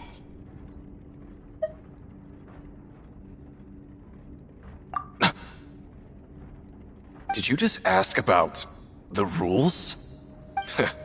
Pretty sharp for newcomers. You've already heard about the rules, huh? Who'd you hear it from?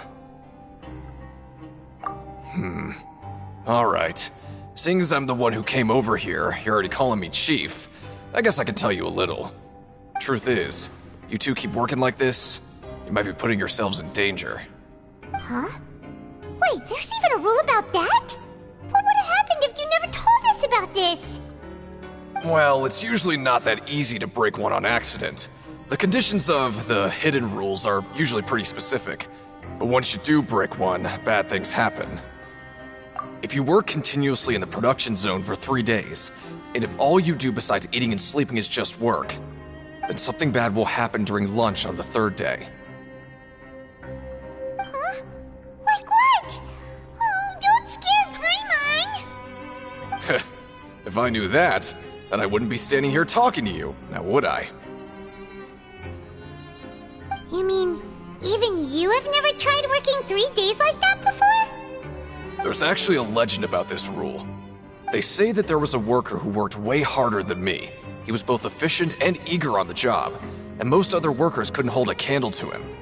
One time, he tried to test his limits and worked as long as he could. Then during lunch on the 3rd day, he disappeared into thin air, as if he'd evaporated. Later, some people went and asked some of his past friends about him, but they said, never heard of the guy. What the? How could that happen? Unfortunately, we were assigned different production zones. I never saw for myself what he looked like. Wait, are you thinking that it was... Huh? Oh? You... Listen, kid. This ain't the kind of thing you should be curious about. Let me tell you, you're better off forgetting about it and looking after yourself. Now I kinda regret ever telling you. Yeah, I agree with Chief here. Do you really want to try? Alright, if you insist.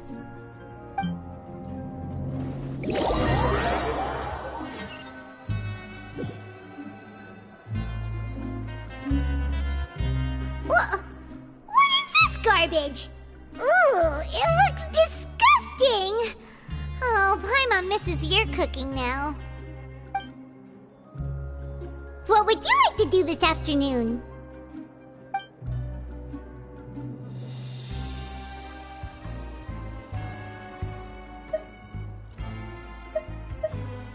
Sure! If we're not going to work, then let's kill some time at the Pancration Ring!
Oh, you must be the Traveler, huh?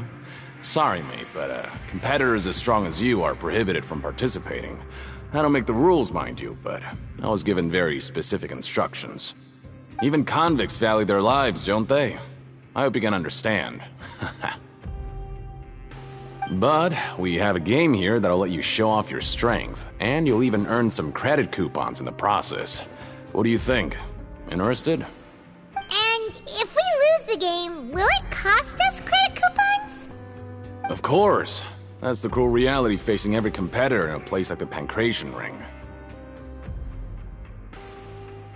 Okay, great. Let me walk you through the rules. The targets in front of you will pop up one after another.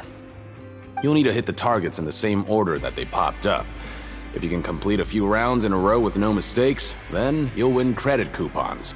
But the second you mess up the order, you'll lose. Game over. The game costs 300 credit coupons to have it go. So, you up for it?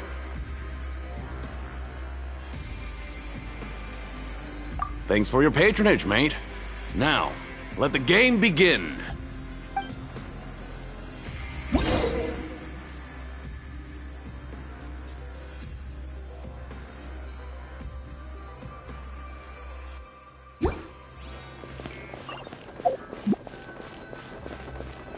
Okay, do your best to hit the targets, just like Colin said!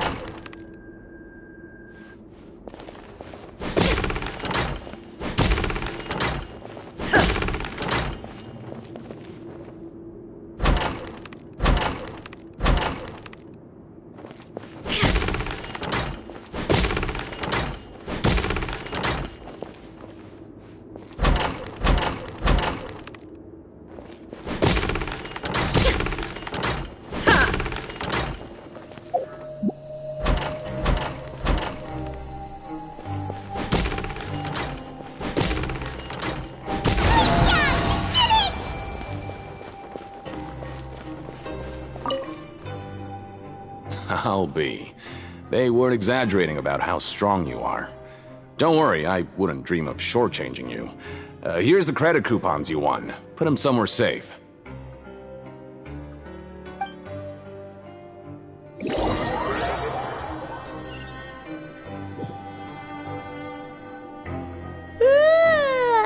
woke up so early today that Paimon's been nodding off all afternoon. Good thing it's finally time for bed.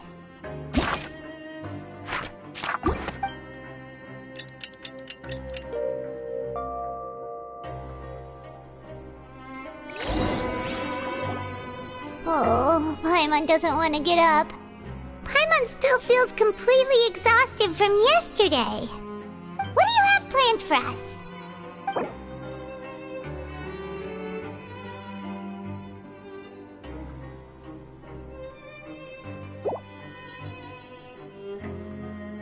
Right, we just need to keep at it.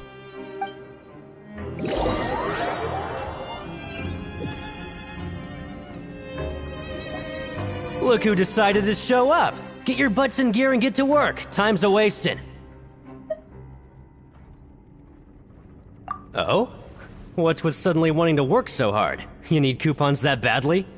Sure. Let's just say we really want to test our limits.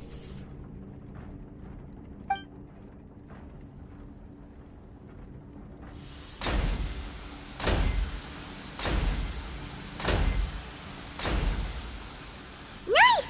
We did well today. Let's keep it up!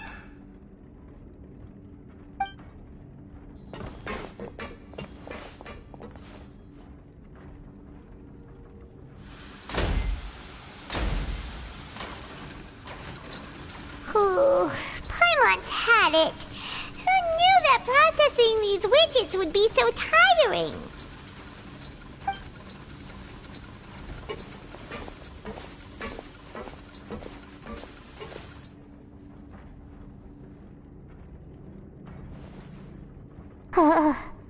That's it. Paimon doesn't even have the energy to talk anymore. Is it time to eat yet?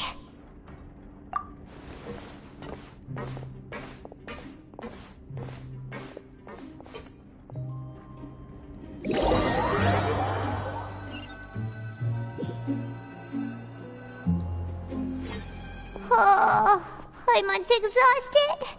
It's just work, and more work. Paimon's little body can't handle this much longer. Wait a sec. Now that Paimon thinks about it, haven't we been working non-stop for 3 days now? And now it's lunchtime! Oh, Paimon feels a shiver going down her spine. What's going to happen? But it doesn't seem like anything's changed at all. And we made it to the coupon cafeteria safely. Are the so-called hidden rules only a rumor after all? Well, there's no use to just guessing all day. Paimon's stomach has been grumbling the whole time. Let's just eat already. Paimon wonders what we'll get today. Maybe we'll get the super lucky meal. Wait, what? What in the world is this? What's with Paimon's food? And yours is the same. Is this stuff meat? But it looks and feels so bizarre. What kind of chef would make food like this? What do you think is going on? Is this the bad thing that Rowan was talking about? No, stop right there. Paimon gets what you mean, just don't say it. Hey, isn't that Woolsey over there? He must have made the food, right? So let's just ask him about the food and be done with it. Hey, Woolsey, have a moment? What is it? I'm about to go report the numbers for today's free meal, so you'd better make it quick. It's about the meat in our meals. Look, does it seem normal to you? The meat? Oh, that. Looks perfectly fine to me. Totally normal. You better hurry up and chow down. How could this be fun? Hey, don't leave! You barely even looked at it! Hey! Ugh, what should we do now? Woolsey wouldn't even give us the time of day. Is he trying to hide something? Yeah, looks like we have no other choice. Paimon was positively famished a minute ago, but now she's lost her appetite.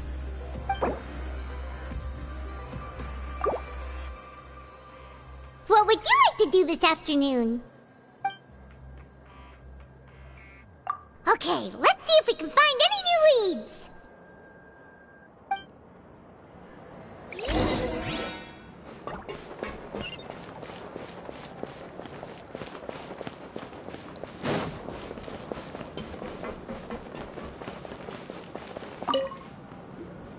Oh, hello. You two are the ones who were with His Grace. No need to be so nervous. Sorry, I couldn't help but think of His Grace once I saw you, and well, it's hard to say. Maybe I am. He's got a very overwhelming presence. It makes me feel like I'm just some insignificant little bug. Wait, seriously? Oh, I'm always indecisive, and I tend to make a mess of things. It's like a reflex. I just instantly start to tense up the moment I see a smart and capable person like His Grace. What? Please, don't say anything like that out loud. How could you possibly think something like that?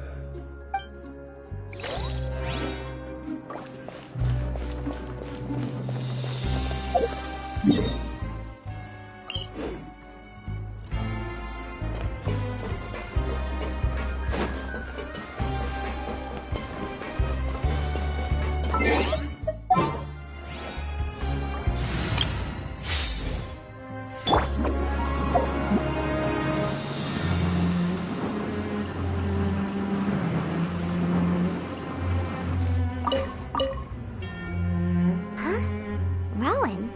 What are you doing here, Chief? I was injured a bit just now. Nothing major, I think I just pulled something. Little mishaps like this are unavoidable at work, you know? Huh.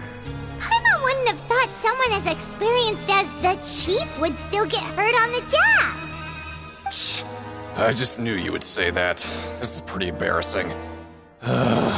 Where's Siegeweed when you need her anyway? The one time I need to make a quick trip to the infirmary. Oh, you mean she wasn't in the infirmary? Yeah, The rumors say that there's never anybody in the infirmary in the half hour before lunch, and nobody knows where Siege Wing gets off to.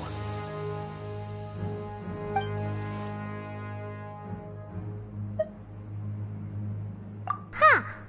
That's actually really strange. Cedrine's always super dedicated to her work. Where else would she possibly go? Forget it. I can take care of a small sprain like this on my own anyway. No need to trouble her.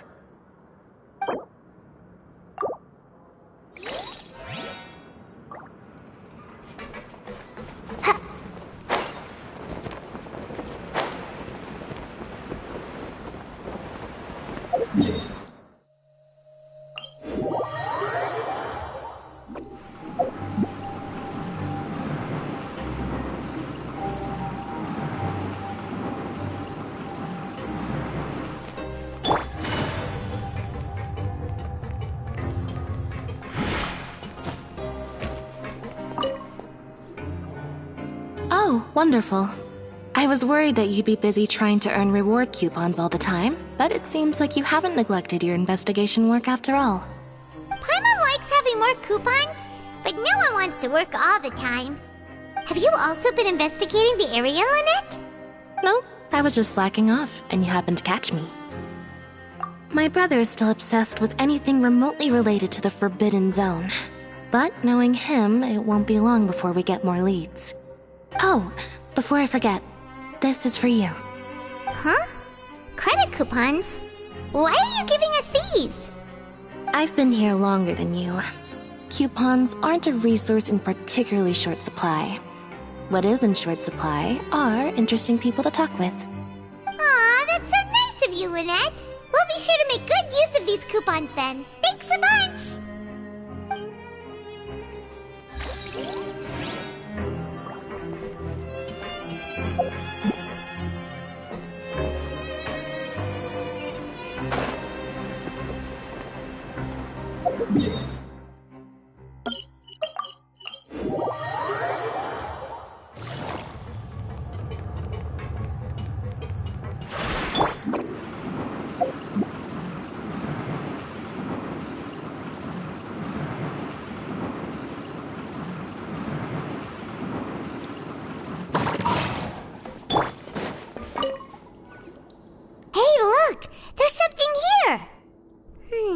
Looks like a research notebook.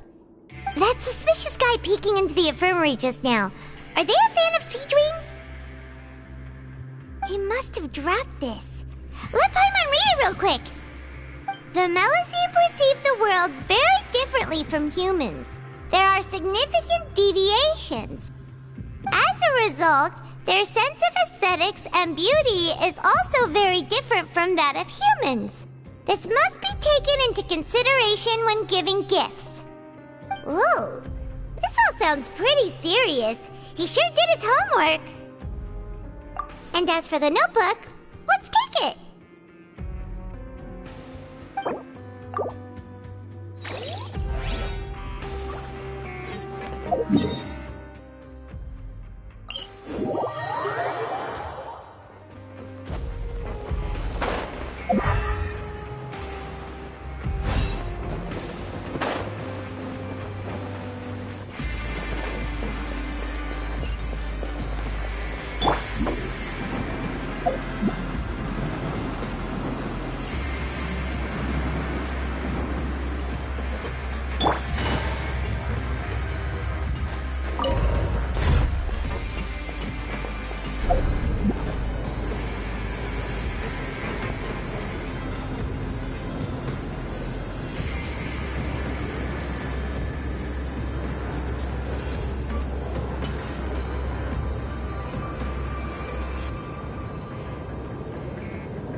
Hey, it's the Traveler and Paimon. No need to tease me, okay? I won't trip on the same step twice. Just like His Grace said, paying attention to every little detail is the key to prosperity. Maybe this is the true meaning of rebirth, not just earning credit coupons.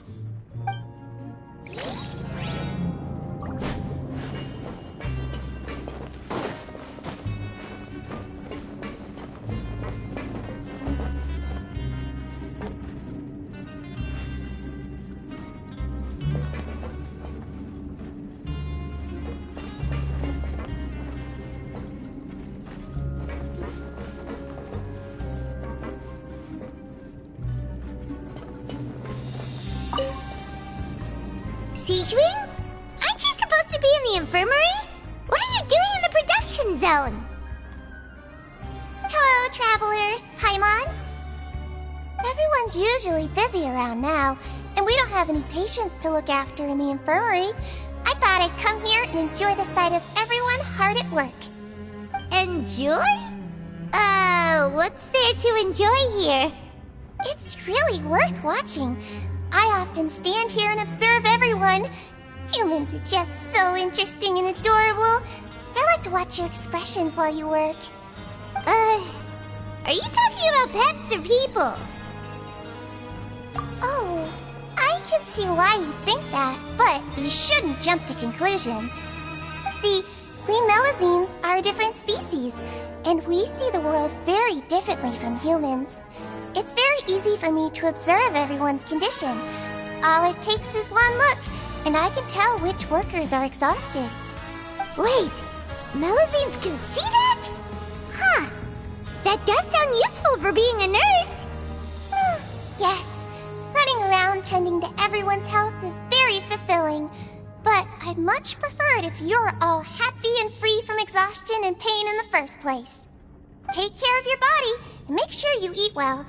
Always rest when you're tired from work and don't push yourself too hard. We'll definitely take care of ourselves. Thanks for the reminder.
Oh, you want to stop investigating and go rest? Okay, you should rest up. We'll be back at it tomorrow. So after working a few days straight, we got some strange meat in our lunch. What was that all about? Has our investigation turned up anything useful recently? Really? And it looks like that part of the investigation has hit a dead end. Well, we'll keep searching for more clues tomorrow. Good night, Traveler.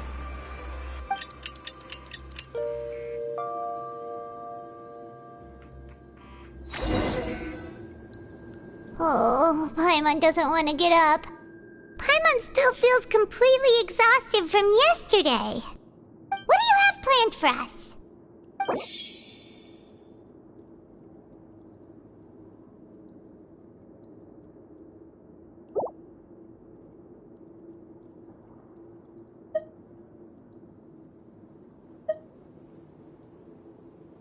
After working here so long, we're really starting to get the hang of it.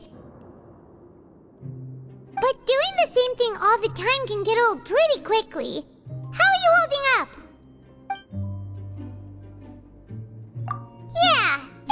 to kick back and relax once in a while.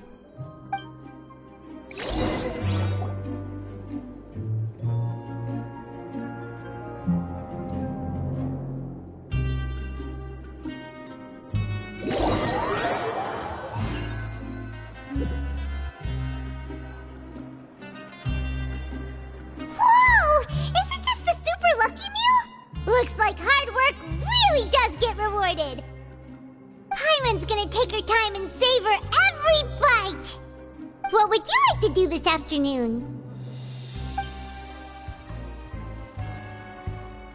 Maybe we'll be able to find some leads there.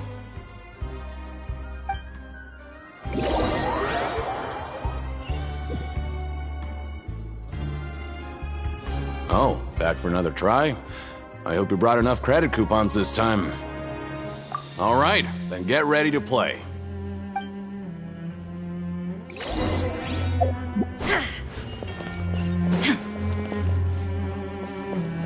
Okay, do your best to hit the targets, just like Colin said.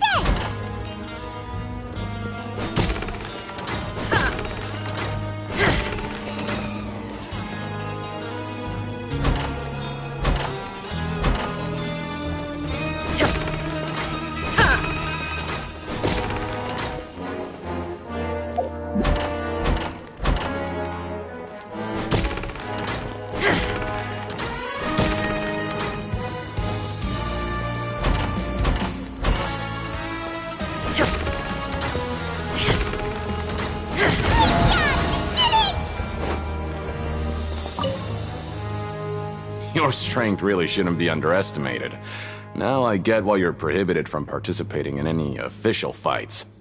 Nobody who values their life would be willing to get in the ring with you.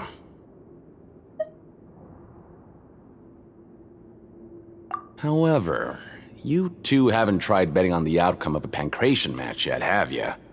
Just go talk to Rusimov. Buy a ticket for whichever fighter you think will win.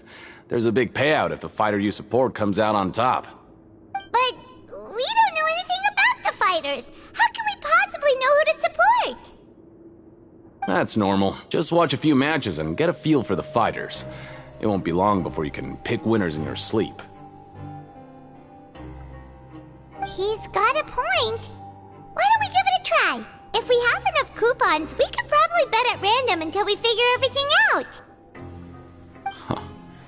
Bet at random, huh? Well, how should I put it? It's not like you can't do that, but I'd advise you to give it some more thought first. Huh? We shouldn't get too carried away. What's the problem? What? I never even picked a boxer before, and you already know about the rules? You're not just strong fighters. Seems you're pretty perceptive, too. Might as well tell you about it, since you already know that much. Plus, I think you've got the potential to be one of my greatest customers. I think I can let you in a bid. Besides, I don't want to risk ever losing a customer like you. Is it that serious? Okay. The hidden rule here is, if you buy both boxers' tickets and support them both, something bad will happen the next morning. So the rule is that we shouldn't pick both boxers in the same fight. But if anyone actually did that, wouldn't they be guaranteed to lose coupons? Who would do that anyway? And what do you mean by something bad will happen? How would I know? Not like I'm stupid enough to do that. But I've heard a story about the rule. According to the rumor, there was a masked boxer who possessed incredible skill and power. None of his opponents even stood a chance against him. However, in the final match, the organizers told him to take off his mask. He refused and never showed up to the fight. And after that, he was never seen again. Some say he died, or that he was taken care of by the event's organizers. But everyone remembers that he was someone who cherished honor above all else. In his eyes, supporting both boxers in a match would dishonor the competition itself. So you mean it's like a curse? He'll take vengeance on anyone who does that? No, he was always wearing a mask, like he was intentionally trying to hide his identity. I don't even know anything about his past. Traveler, do you think that boxer was... Huh? We will? You're not serious, are you? Look, here I was just trying to be nice and warn you, yet here you are trying to break it on purpose? Yeah, it sounds pretty scary to Paimon.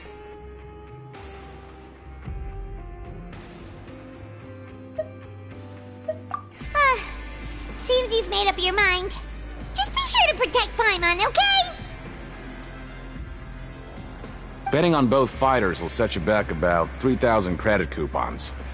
If you have enough, then go ahead and give it a try. Just don't come running back to me if something happens. Seems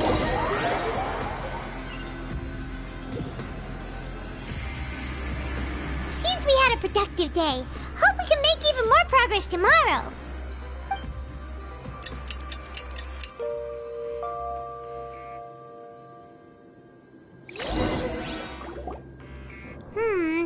Maybe we can make some progress in our investigation today. What do you have planned for us?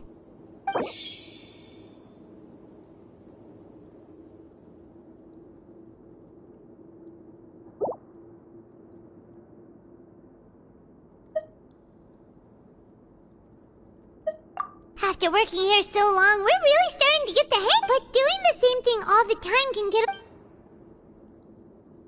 Yeah, it's good to kick back and relax once in a while.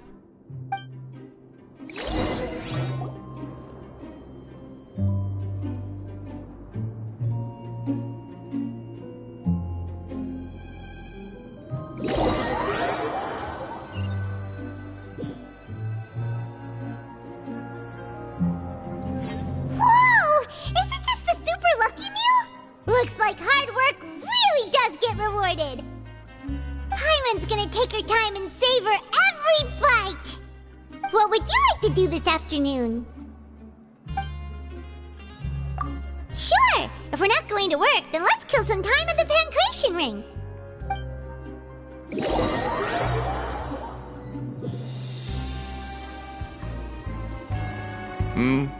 Are you two here to buy tickets? Better be quick about it. Another match is about to start. Who are the boxers in the next round? We have the reigning champ, Le Grappler, versus a contender from the Eastern Prison Block, Demon Horde. Are those their nicknames, or did they choose those names themselves? Either way, super weird. Since you're new around here, I'll help you out and give you a little suggestion. Even though Le Grappler is the crowd favorite, Demon Horde is a first-class dark horse with incredible potential. Anyway, for this match, I recommend that you pick... Huh? For both fighters? I could tell you're new to this, but I didn't think you were completely clueless. Maybe you don't quite understand the rules, no? Let me try to explain again for you more clearly. You see... Oh, no need. We're aware that we're going to lose coupons. Alright then, if you're absolutely sure. Remember, no refunds once you buy the tickets.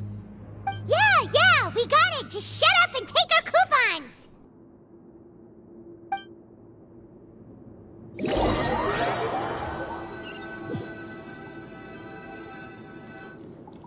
Aw, looks like we won't get a chance to sleep in as long as we're here. Let's get to bed early.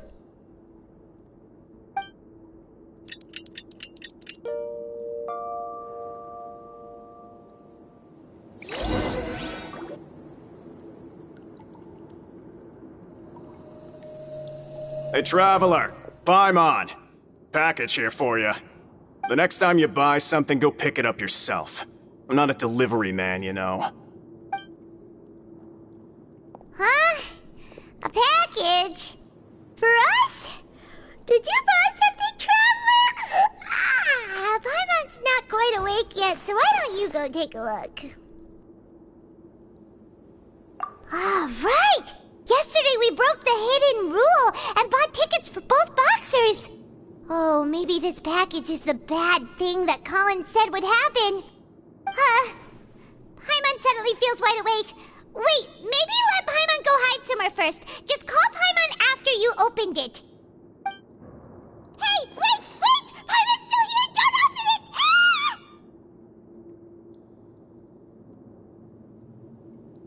Huh? What is it? Are you okay? Let Paimon take a peek too. Oh, it's just a small bottle. But the color of the liquid inside looks so wrong. Almost like... Alright, that's enough of that. No need to say it out loud. Paimon already knows what you're trying to say. Ugh! No way! Get that stuff away from Paimon! Paimon thinks we shouldn't open the bottle until we figured out what's going on. Just trust Paimon on this one, okay?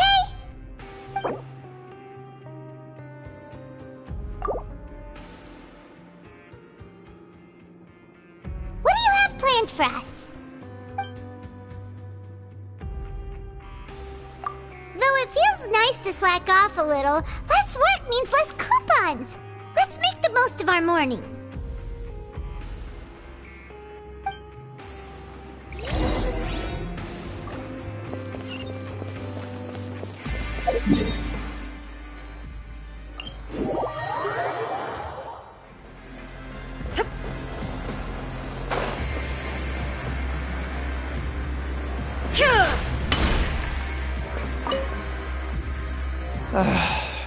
If there's no way to send it all out, then maybe I'll never get a chance to leave. Who are you? We've never seen you before, and you don't look like a fellow convict. I'm not! Of course I'm not. Please, don't mistake me for a criminal. I'm a good, law-abiding citizen. Then what are you doing here? You sure seem anxious about something. I'm a promoter for Fontico, and I'm usually responsible for promoting our drink products. I thought I could complete my task here quickly and return to headquarters, but I've been here way longer than I anticipated. Oh, a promoter from Fontico? So what kind of problem did you run into? I'm so upset. It's all because of that Duke. After discussing the company's promotional plans with him, he told me outright that my project was worthless. However, in light of our long history of successful collaboration, I still tried to patiently explain the details. However, to my surprise, he just cut me off while I was speaking. Let me take a moment and recall his exact words. I'm just gonna stop you there and say no. If anything, I'm saving you time. It seems you don't fully understand the value of credit coupons here, nor do you understand the value of your own products. The former is because you are from the overworld. That's understandable, and I don't blame you for that. But as for the latter, only someone monumentally stupid, so breathtakingly stupid that they were completely ignorant of the value of credit coupons, despite living in the underworld, would ever possibly consider buying your drink. Let's just forget it. Anyway, that's how he rejected my proposal and asked me to come up with another solution with the condition that it doesn't cause any trouble for him. Can you believe that guy? Well, he is the head honcho here.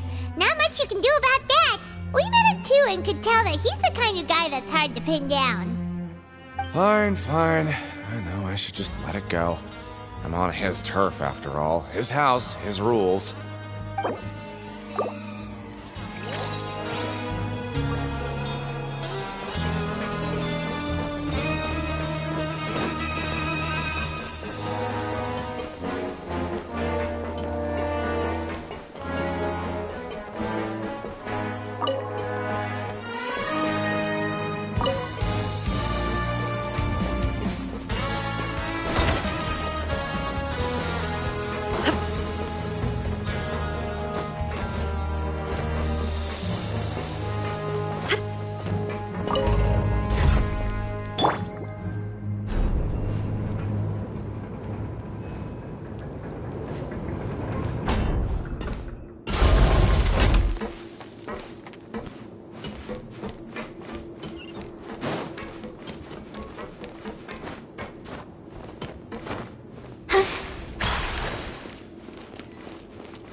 Hey, I heard you crazy fools really did it. You bought tickets to support both fighters, didn't you? Well, did anything happen? Well, the next day we received a mysterious package, but we still haven't made any sense of the contents. So it is real. You didn't become cursed or anything like that, did you? Are you both still okay? Wait, are you sure that it's still you controlling your bodies right now? Paimon's not sure. What do you think, Traveler? Is Paimon still Paimon? Oh, okay. Well, that's good. Yeah, you two don't seem to have changed at all. But I wouldn't let your guard down just yet. Still, I didn't expect you would actually do it. You'd actually throw away coupons like that just to satisfy your curiosity? Even if we bought tickets like everybody else, it's not like we could hope to earn any coupons. When it comes to things like this, it's always the organizer who makes the real profits. Hey, just what are you trying to imply? The Pancration Ring is an honest business, and we really don't make much from selling tickets. We make so little that even the current tournaments can only be held thanks to funding from the producer of Fanta. Oh, so it's the company that manufactures Fanta sponsoring the events? Paimon thought all of this was thanks to the Duke's support. Let's just say it's a mutually beneficial arrangement. They reached out to us first, hoping to promote Fanta products in the Fortress of Meropide. Anyway, you try and take extra good care of yourselves these next few days, you hear?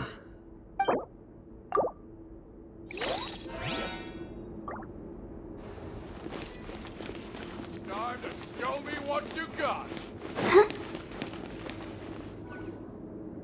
Hey, what are these papers scattered all over the ground? Are they registration forms or something? Maybe not. Every page has the Fontaco symbol on it. Maybe it's some flyers from the company. Okay. But if someone catches us, they could accuse us of trying to steal the company's secrets, couldn't they? Oh, you're right. Guess there's nothing to worry about then. Let Paimon have a look here. Without assistance from the Fontaine Research Institute, development of the new product has been slow, and some researchers on the project have voiced concerns. We have no choice but to let the new product undergo the first phase of promotional trials without a designated name or packaging. We will adjust the direction of future development according to feedback. We have decided to only conduct closed, small-scale trials for the time being. Sure doesn't seem like anything unusual.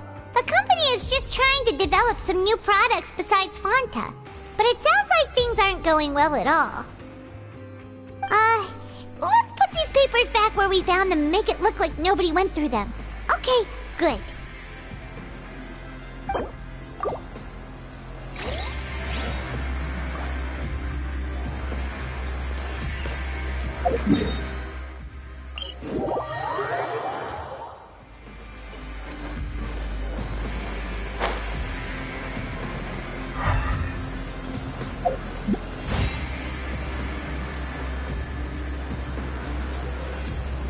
Go, Barbara, go!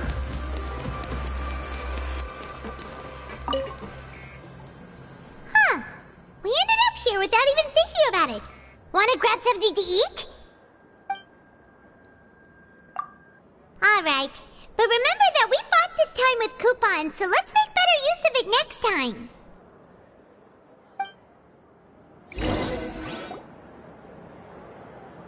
Whoa!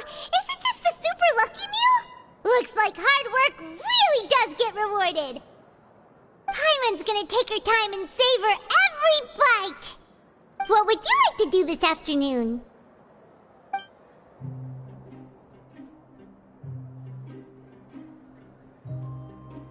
After working here so long, we're really starting to get the hang of it. But doing the same thing all the time can get old pretty quickly. How are you holding up? Yeah, it's good to kick back and relax once in a while.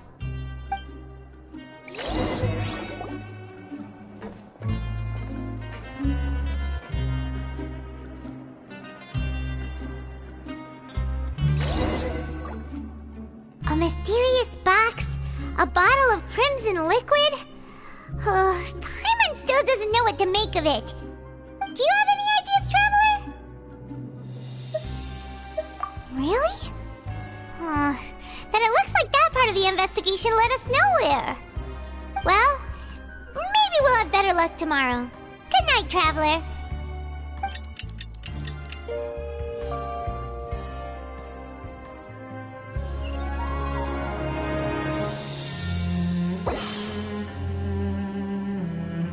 Okay, so we've investigated 2 of the hidden rules. Paimon didn't think this prison would have so many weird things going on. We'd better pick up the pace with our investigation, otherwise we'll never get anywhere. Yeah, let's skip work for now and put our time to good use.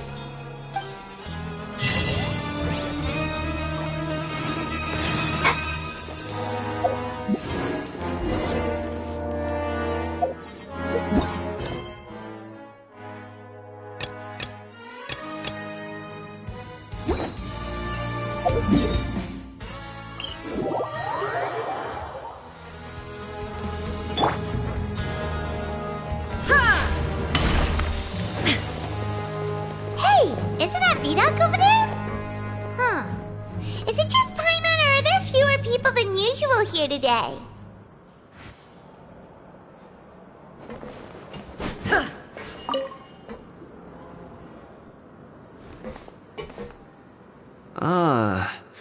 Seeing you at this time must mean you've already saved up a lot of credit coupons. Or at least enough to skip work. Seems you're getting into the swing of things around here. Impressive. Very impressive. So, now can you tell us about the hidden rules you know? If that's what you want to know, I guess you couldn't have come at a better time. Huh? What do you mean it's a good time? Leonid and those other pesky broke urchins have all gone to work in the production zone. I wouldn't want them listening in without paying up. We get it! Just tell us already! So, you know those pipes that make strange sounds? Don't ever, ever go near them at night. Even if you manage to avoid the guards, you might find something even more terrible there. Something even more terrible? Like what? A group of cannibals. Cannibals? In the Fortress of Meripede? Every month, they meet a few times in the dead of night. Rumor has it they might be connected to the people that have disappeared here. But what's even scarier is that they have a special proclivity.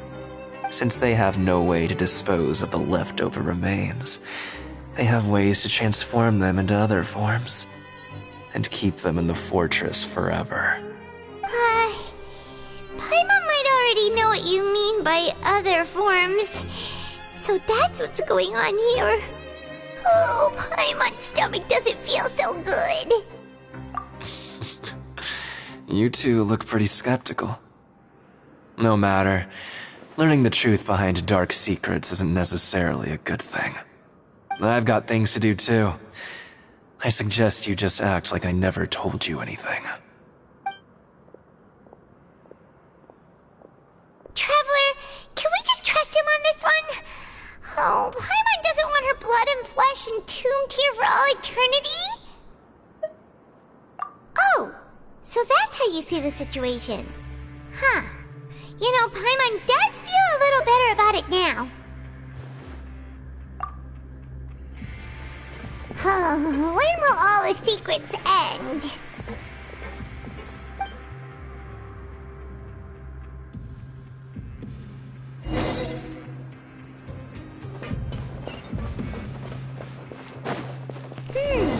Vidok isn't here. But the guys who went to work in the morning are back. Let's go ask them!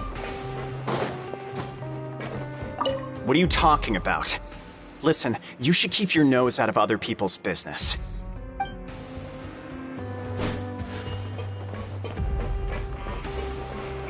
What?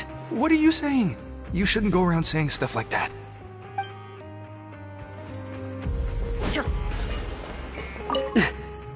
Just stay away from me.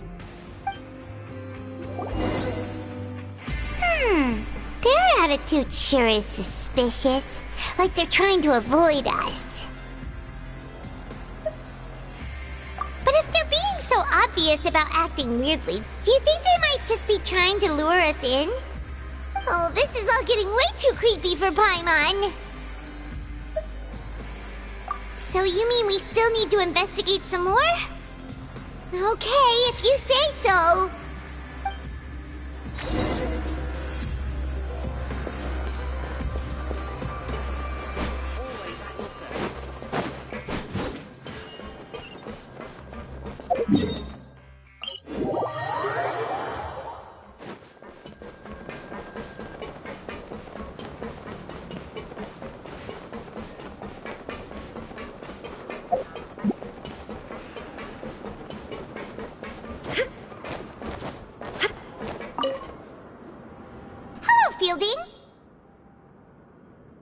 What do you want?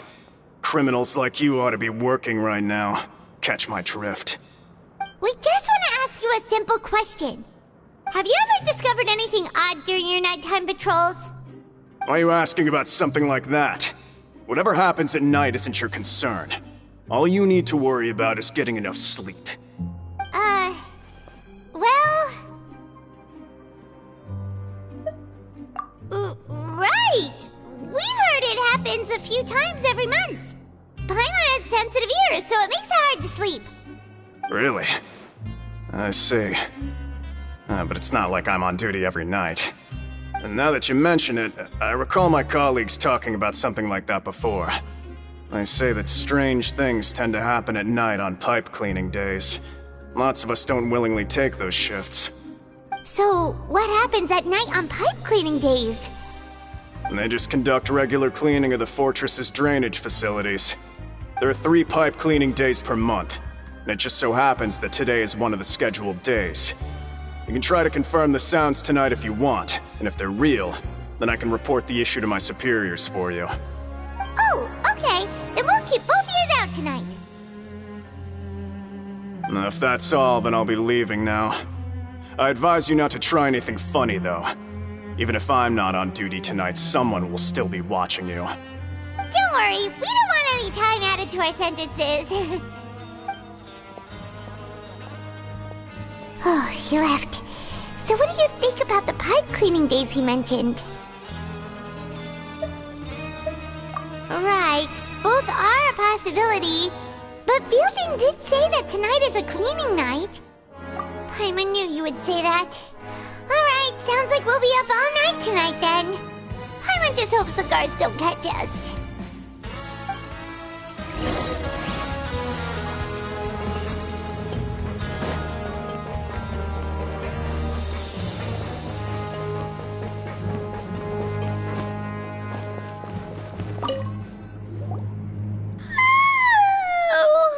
I'm so tired.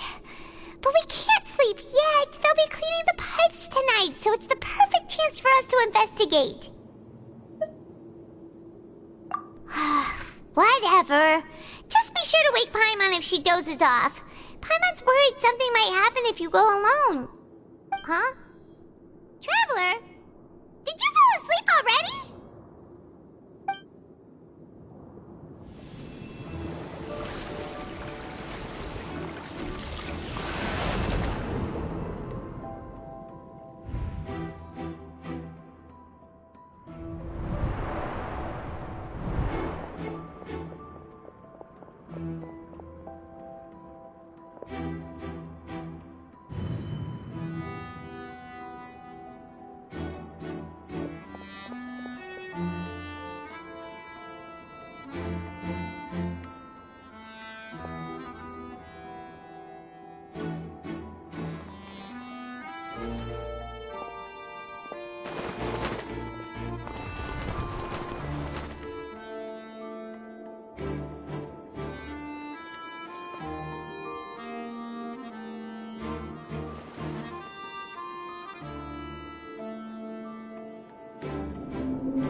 Really?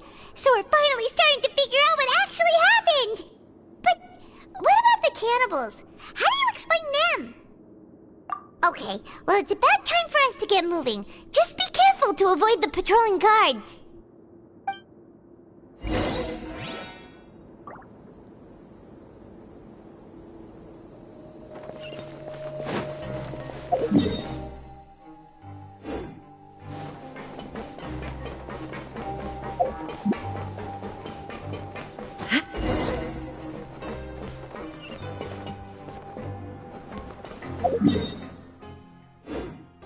Shh! Careful! We'll get in trouble if the guards catch us!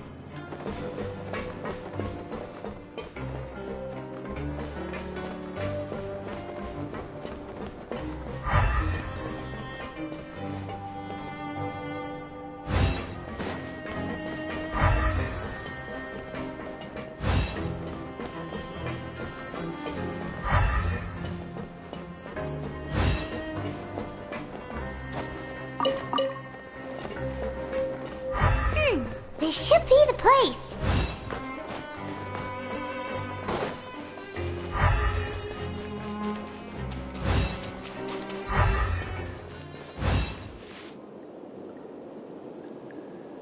What?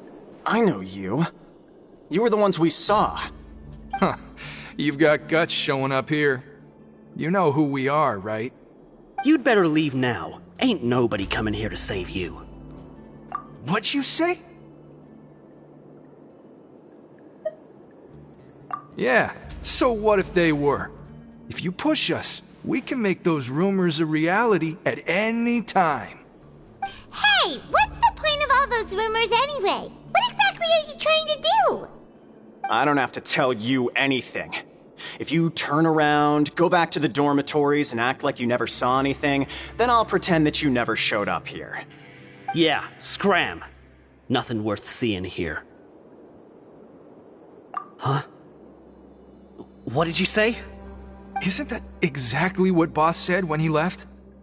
Hey, do you know our boss? Whoa. We had no idea our boss was such a big deal. He always kept his identity a secret. So, did he have you come here to find us? Oh, so your child's crew here? Seems like he had no problem fitting in. We're the only ones who heard him say those words when he left that night. So unless he somehow told you those exact same words after that... All right. I guess that's proof enough for me. I believe you. Wow! Those dreams of yours sure come in handy! We gave him the business for a while and would always give him a hard time when he first came to the fortress of Maripede. But here in the fortress, the strong will always earn respect. He was working the longest hours and racking up wins in the Pancration Ring. You could always see how amazing he was, even when he was teaching us a lesson. So eventually, we all decided to follow him. But one day, he suddenly told us that he had to find a way to escape this place, no matter the cost. He said it was because he heard that call again. And as his crew, if the boss wants something, then it's our job to get it done. So, we got to work, and used the hidden rules that were here to make up and spread the rumor about the cannibal rule. We just wanted to give him a better chance of escaping on a night after the pipes had been cleaned.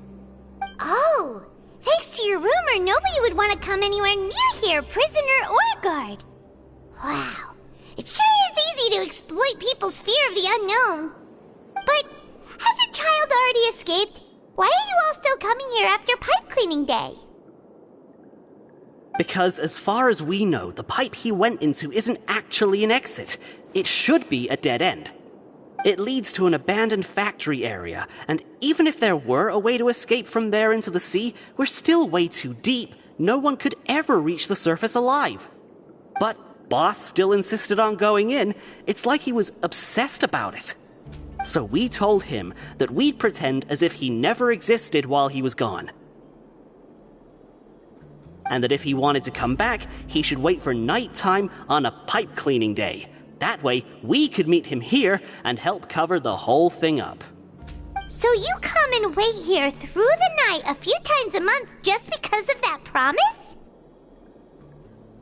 Yeah, but it's been so long now. We already know in our hearts that he must have managed to escape somehow. Is it also possible that something unfortunate happened to him? Nothing could ever defeat Boss or slow him down. It's one thing we know for sure. Okay. Paimon was just brainstorming possibilities. Alright. Keep quiet and follow us.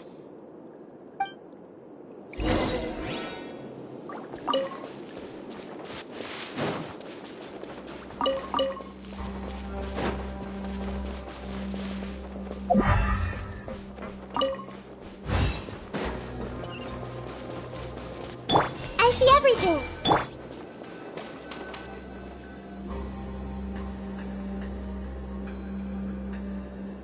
The way up from here has been sealed off. It's impossible to get through. Boss left by going down from here. It wasn't full of water at the time. Later, we came back hoping to have a look. That's when we found out it had been completely flooded. It's impossible to navigate unless you're an extremely skilled diver. Do you think Child got trapped by the water? Not likely. We all know that Boss was an incredible swimmer. Really? Then have him come investigate, pronto. Just be sure to tell us if you get any news about Boss. It's getting late. We should leave before the guards come this way. Yeah, we learned a lot about what happened to Child here. Let's get going!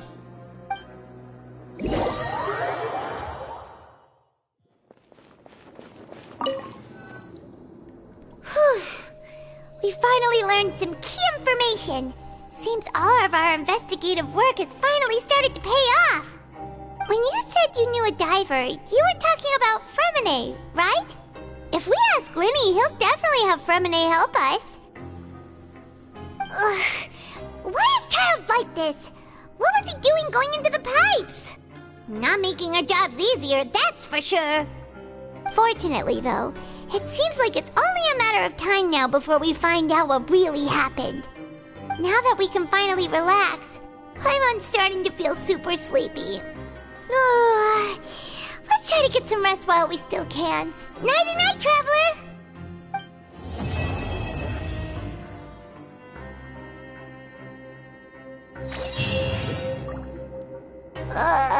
It's morning already?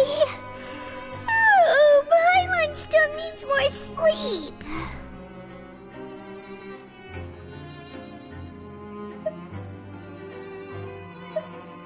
Huh? Wait, look over there! Isn't that...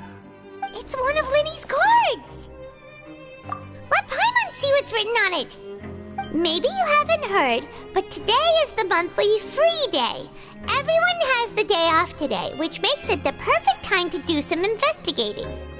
It's been a while since we last talked. Have you been making any progress lately? Let's meet at our usual spot in the factory area before lunchtime. I have new information. Ooh, today's our lucky day. We have the day off. From the sound of it, Lenny's been making progress with his investigation. Wonder what he's discovered. We still have some time before we meet up. Let's talk with the people here for a bit more before we go.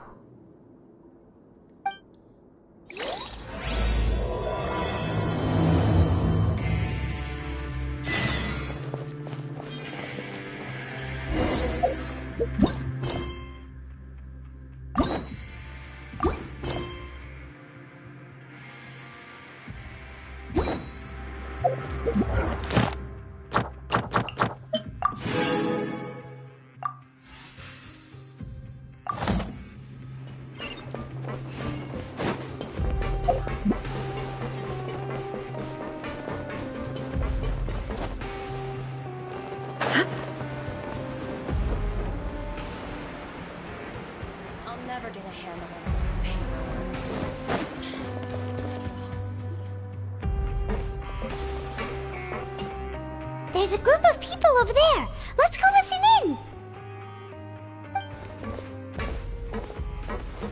So I said, that's not a faucet. Hey, who are you two? Why'd you come over all of a sudden? Oh, sorry for eavesdropping. Sounds like you were talking about something private.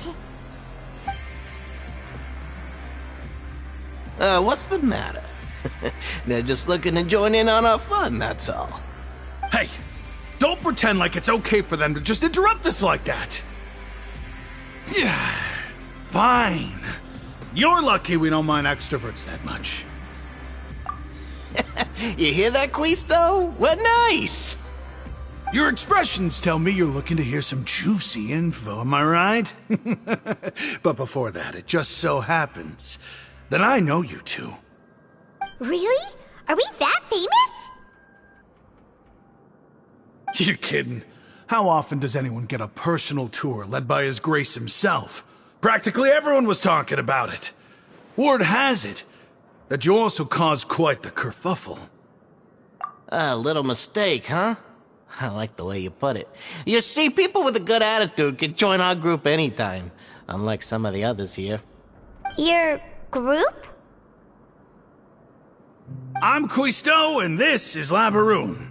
People usually call us the Bombshell Bros, but don't worry. We're not playing with bombs or anything. It's just that our information is always so explosive, and we blow minds on the regular.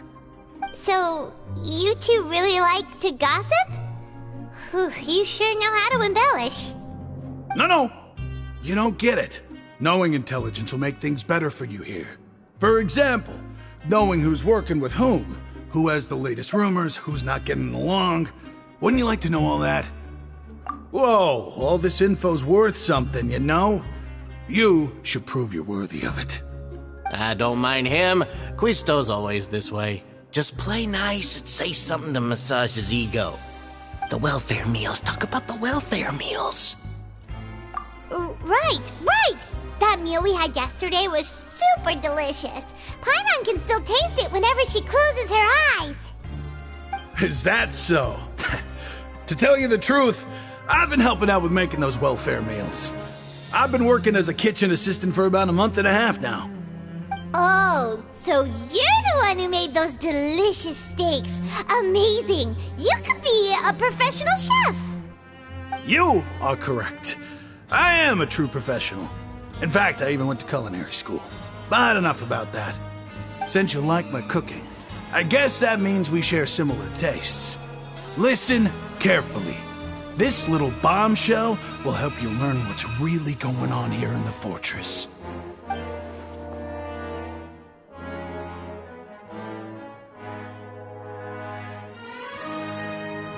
Listen, kids. The power structure within the fortress is quite complicated. The Overworlders couldn't care less about us down here. We're basically dogs to them. You've already met the one person here you should never cross, the Duke, Risley. He knows more than you think. And if he doesn't care about something, then he often doesn't bother dealing with it. Those who have the Duke's attention get all kinds of special perks, even better treatment in the infirmary. I know who you mean. It's that Jurier character, right? I don't think there's anything useful about him at all. Why does he visit the infirmary practically every day? Is it normal for anyone to be going in and out of there so often? If you ask me, he's just faking it to get out of work. But did you know that Jurier was a talented researcher from the Fontaine Research Institute before he came here? There's no denying that. I don't care if he was a researcher that could turn dirt into Mora. Once you're in the fortress of Meripede, you're just another inmate like everybody else.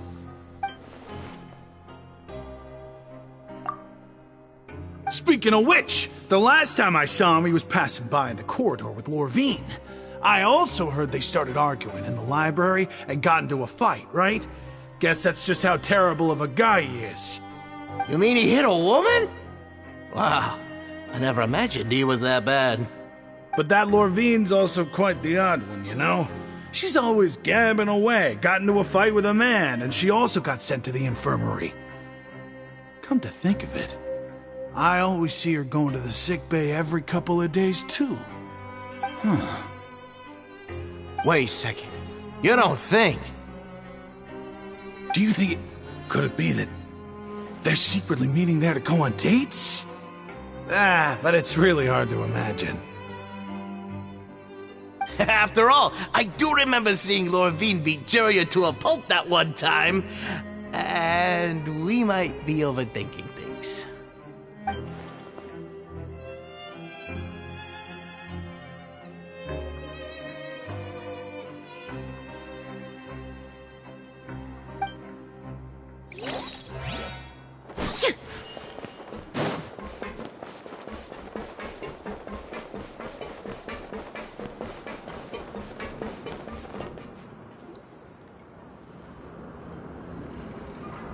Look! There are some people talking over there! Let's listen in on the conversation.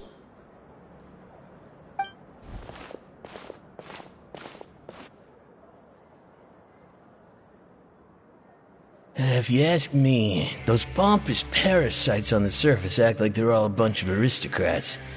Do any of them give half a hoot about a bunch of dogs like us? Hey, speak for yourself, mate. I'm no dog. Oh, you think you're special or something? If you're here, then you're just a convict like the rest of us. I've heard that even if you're released after serving your sentence, going back to life on the surface ain't any better. Once a criminal, always a criminal. Or marked for life. I don't buy that. Hey, how cool would it be if the whole world was destroyed by a giant flood and everyone had to start over from nothing? What kind of filthy bilgewater are you spewing? I have family up there. You best shut your sewer hole with talk like that.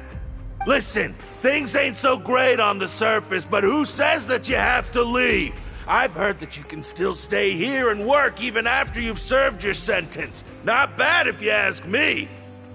Who wants to live in the ruddy overworld anyway? And what makes you think they'd want to hire someone like you? That's one of the great mysteries of the universe, how someone as useless as you is so confident. Whoa. Sounds like they're really unhappy about the overworld. Speaking of which, Paimon never heard anyone use the words overworld or underworld when we were living up there. Is it only something the inmates down here say? That's true.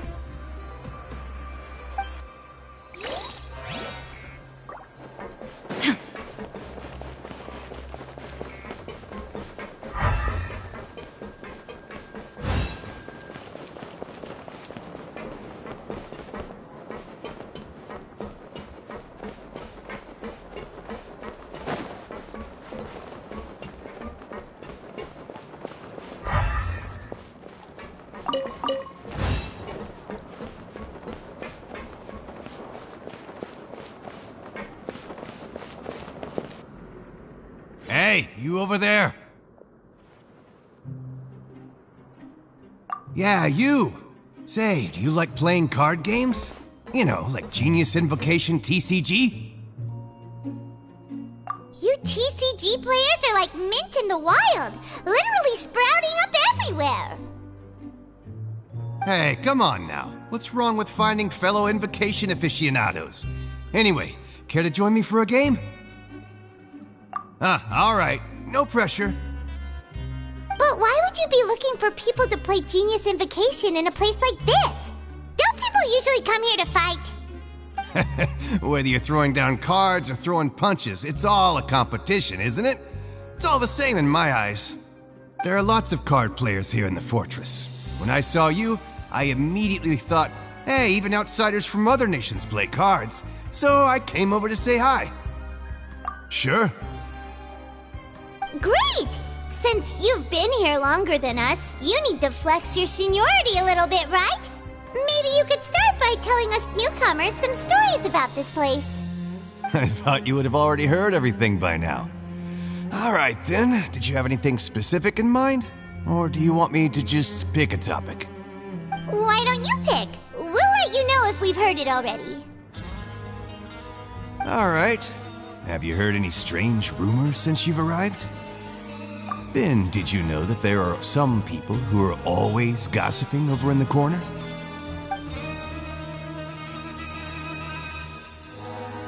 Yeah, so you've already met those two. They're quite a pair. They always keep an eye out for the latest happenings and gossip about everything. I've never seen anyone with more time on their hands. I heard that there used to be a chef and a bartender before they were sent down here. You know how bartenders are, always chatting with customers. And chefs love to pass the time just hanging out when they're not cooking. Good to know. Do you have anything else to tell us? Let me think. Sounds like you want to hear something a little more tantalizing. Oh, did you know that the Duke was also a convict in the fortress of Meripede before? Huh? Wait, are you serious? That's right. The Duke was an inmate just like you and me. Seems he was exiled here for committing some crime. Who knows how he ended up rising up to become the warden, though. To go from an ordinary inmate to becoming the manager of the whole place? I'm not gonna lie, I kinda respect that. A forbidden zone? Sounds like something that someone just made up. I've never heard of that. Where did you hear about it? It's just a rumor we've been hearing, but no worries if you've never heard of it. Do you have anything else you can tell us? Anything else? Not that I can think of, but I'll be sure to tell you anything interesting I hear next time. You'll have to play a game of Genius Invocation with me first, though. Okay, we've talked to just about everyone, and it's about time for us to go meet Linny. According to the card he left us, we should go meet him in the production zone.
The safety rules by heart.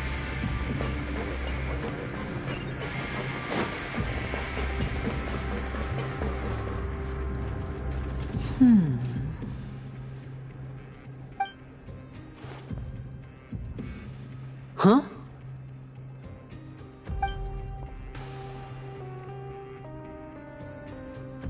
That look in your eyes. You found something? Hey, this is no time to be modest. Just tell him we found a boatload of information. Oh, as expected of the legendary duo, you have my full and undivided attention. Huh.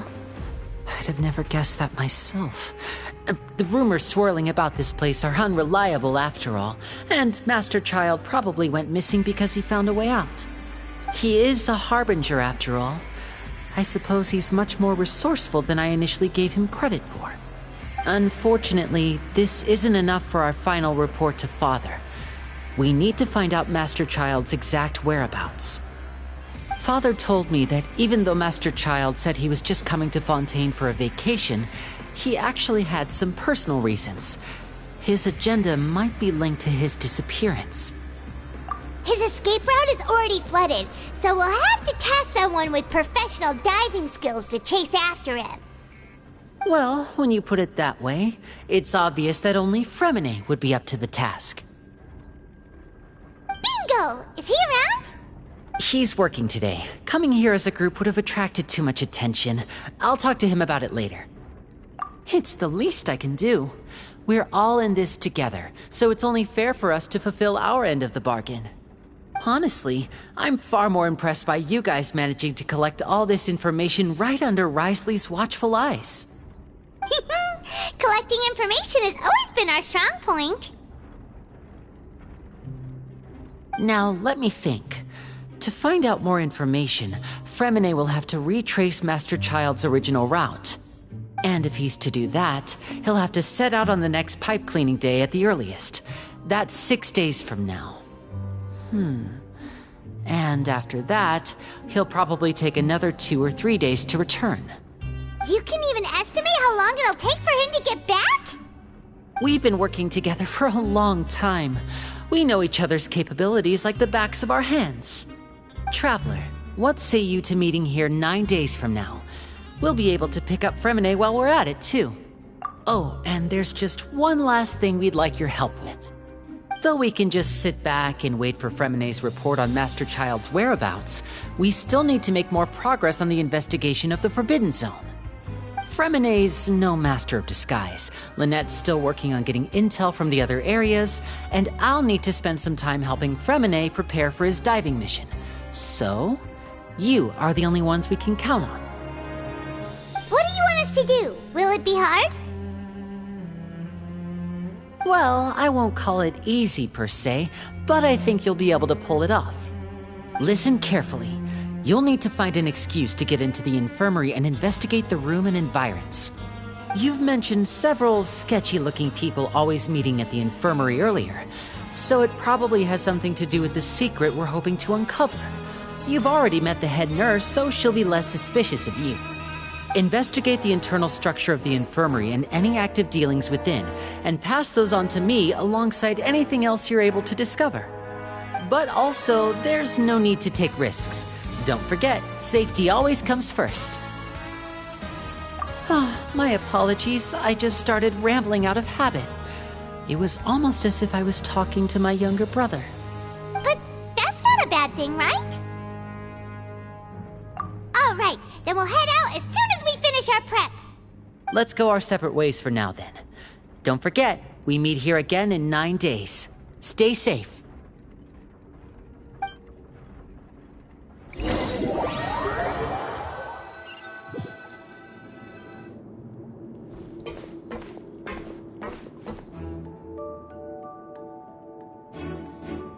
Hey, stay here for now. Paimon will take a peek.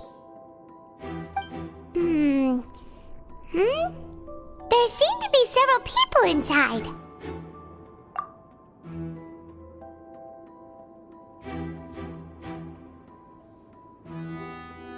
Right. I feel like It's not impossible.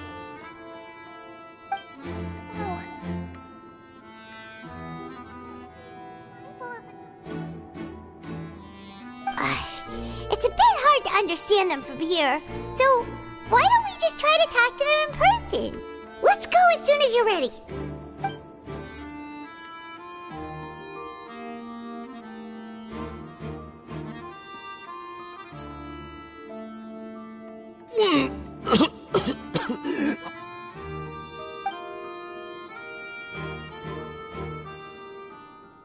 Someone! Please help! He's sick!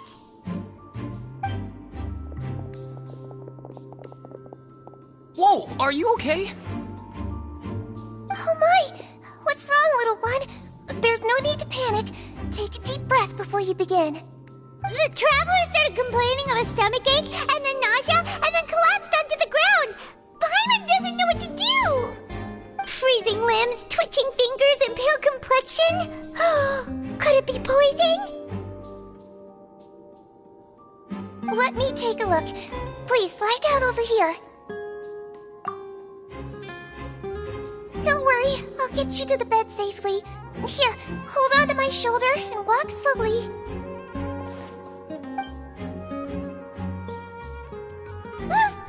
You can do it, traveler! Don't apologize. You're sick after all. Now, please relax. I'm just going to do a preliminary checkup on you.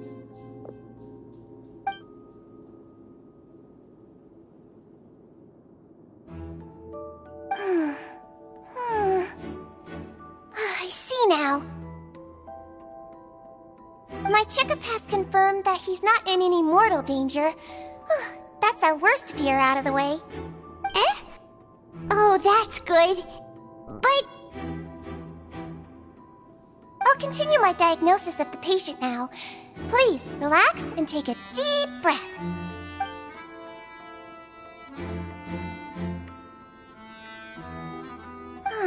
Don't sense serious damage to your organs either. Does it hurt when I press here? And here? Huh? But based on my initial checkup, there shouldn't be a problem here. Oh, how strange.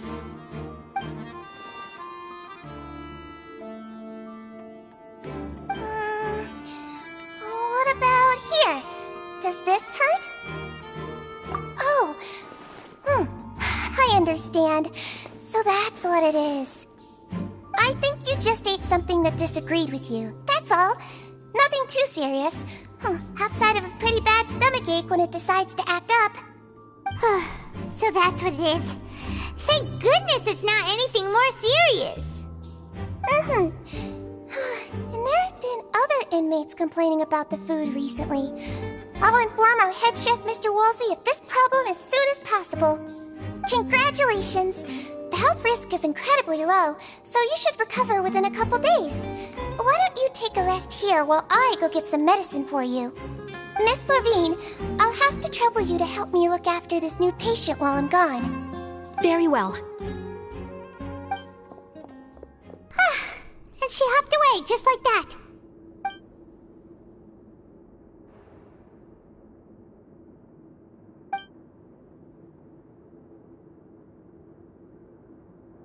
Hello. So how are you feeling now?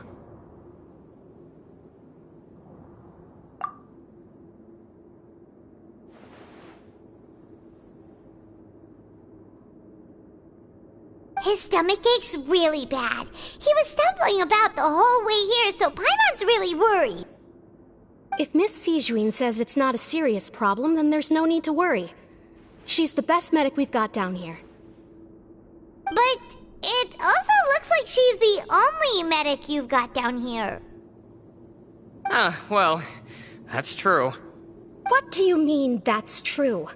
That's really misrepresenting the situation. Of course I can't speak for the whole fortress, but it's not like everyone imprisoned here is useless, you know? Though they may have committed crimes and gotten locked up here as a result, they still know a thing or two about medicine, and they help Miss Sijuin take care of the sick and injured. Yeah, you're right. But did you have to lecture me about it in front of another patient? Aren't you a patient too? Where did all your energy come from? That's correct. Sorry, I got a bit ahead of myself. Are you two also sick? We've been sick a while. I come back every once in a while for checkups, and to pick up the medicines Miss Sijuin prescribes for us. That's just the nature of chronic illnesses. As for her... you could say she fancies herself as Miss Sijuin's capable helper because she learned a bit of medical knowledge ages ago. Please watch your mouth, Mr. Jurier. Don't forget that you are the primary reason I have frequent heart palpitations.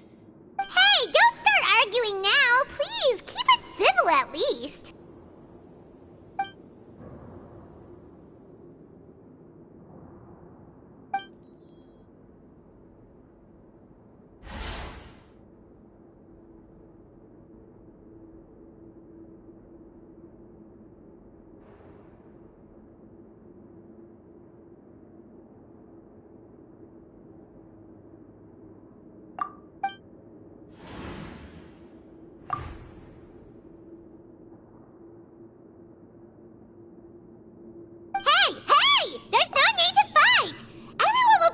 Someday, so there's no need to argue over silly things like this.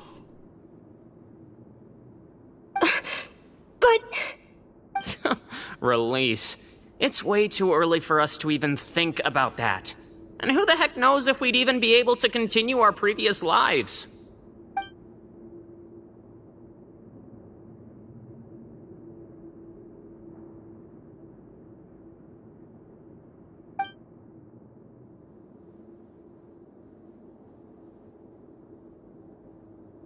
please allow me to end this boring and useless conversation. Oh, and Mr. Jurier, I don't want to see your face here again anytime soon. And same to you, Miss Lorvine. Anyway, that was more than enough rest for me, so I'm going to get out of this excessively noisy place. See you later, everyone. He just slowly walked off like that? That's just what he's like. I'm sorry you had to see all of that. I'm Lorvine, and that's... Well, his name is Jurier, but I hope you'll never have cause to remember his name. You really can't stand him, huh?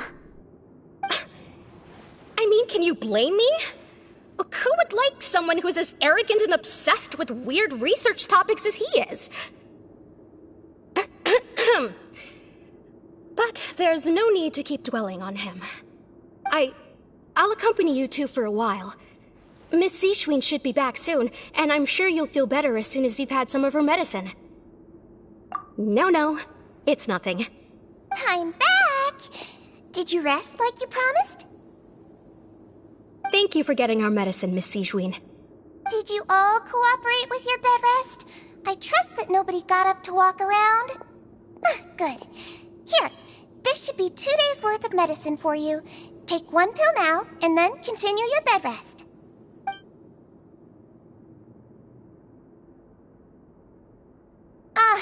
Miss Lorvine, I left in a bit of a hurry just now. Do you still remember if we discussed the color of the pill that you should be taking today? I remember. You said it should be yellow.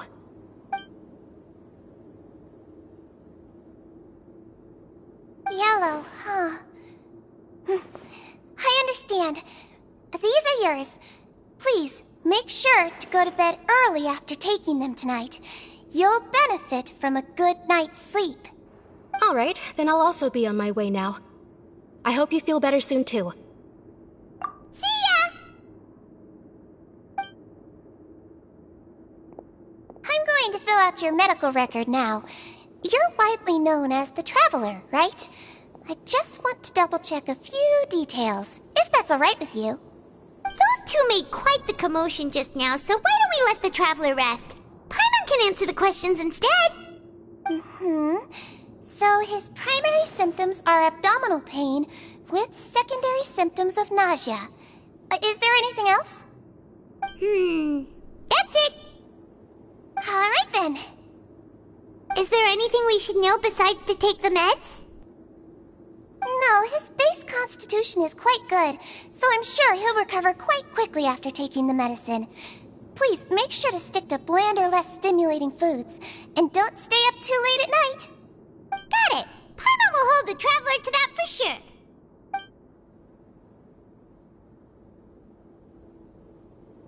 Oh, you're going to take a nap already?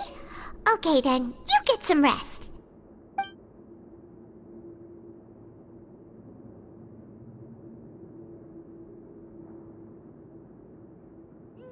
We've been to lots of places together. He may look a bit under the weather now, but he's actually super strong. So you're the best of companions. Well, don't worry, he'll recover soon.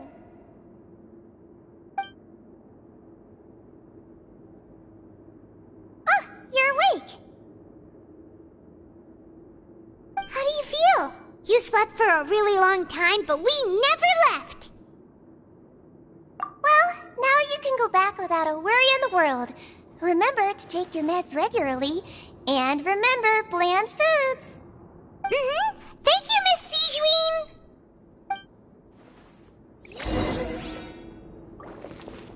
Seems like a lot of people have been coming down with an upset stomach lately. I'll need to address that.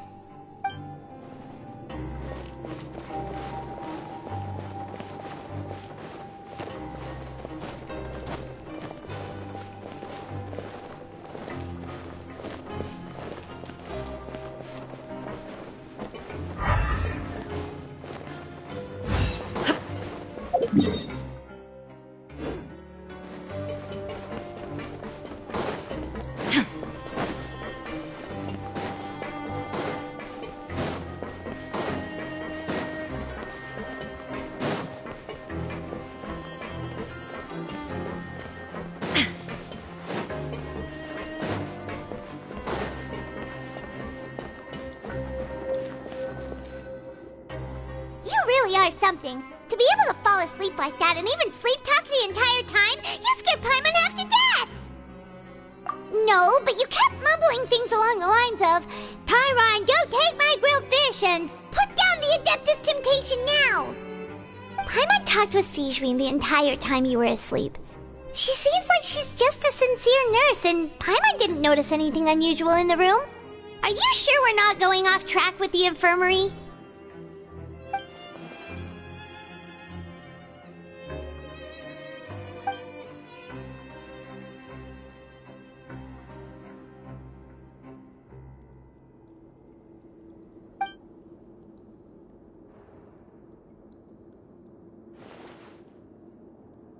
Whoa!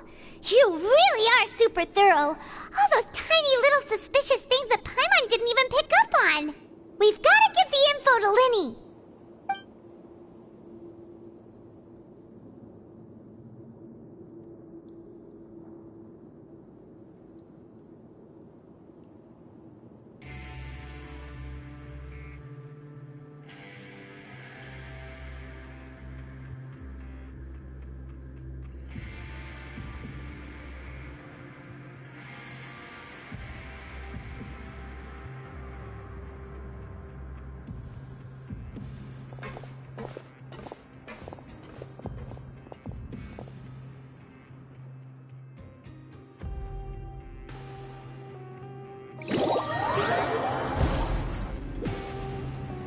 Today's the day! Let's go meet up with Lyney!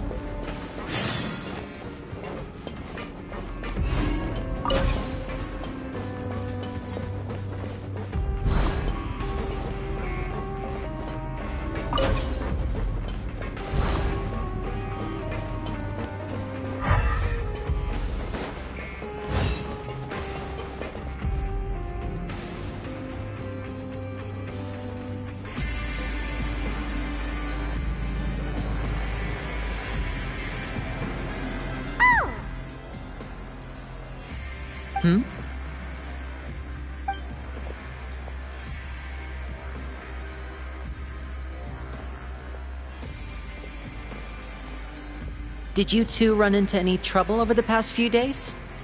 No, we just worked our shifts according to the schedule. Nothing weird happened. That's good. That means you didn't raise any suspicions when you infiltrated the infirmary. We've taken a look at the slip you've sent. Fremine successfully left the grounds via the pipes 2 days ago, and as of last night, Lynette has also infiltrated the infirmary after faking an illness. Wait, why is she getting involved as well?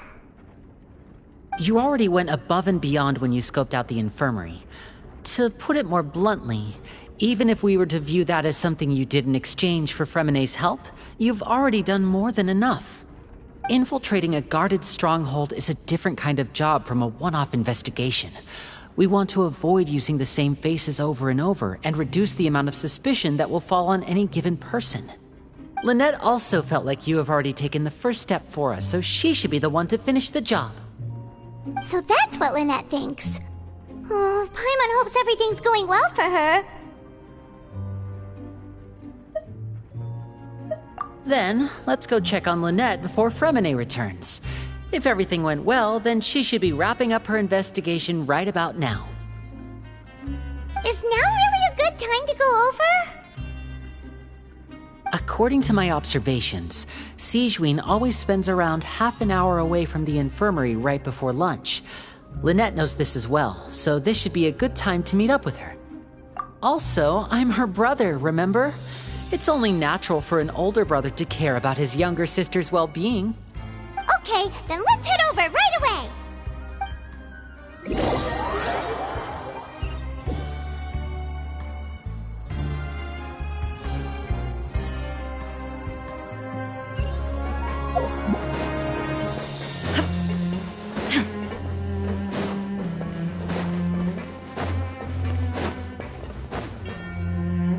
Lynette should be here right now.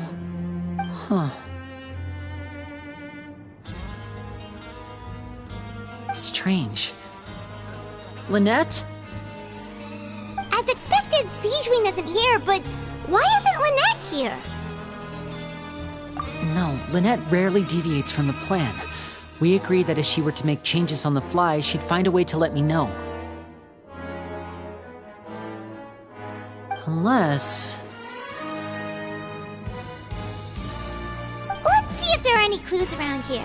We can look while we wait for her. Who knows? Maybe she'll be back soon. Okay.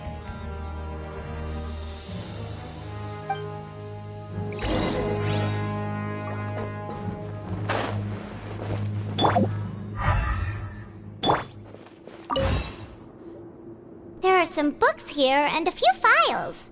They all look like medical records.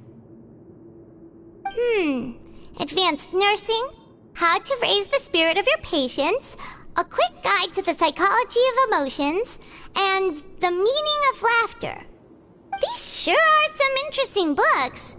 Who knew Sijuin would be interested in these kinds of things? She even has books on understanding people's motivations and feelings. Is it because she's a Melusine? Or does she have a need to understand her patient's emotional state? Seems quite normal to me. These are skills that would come in handy for a nurse from time to time.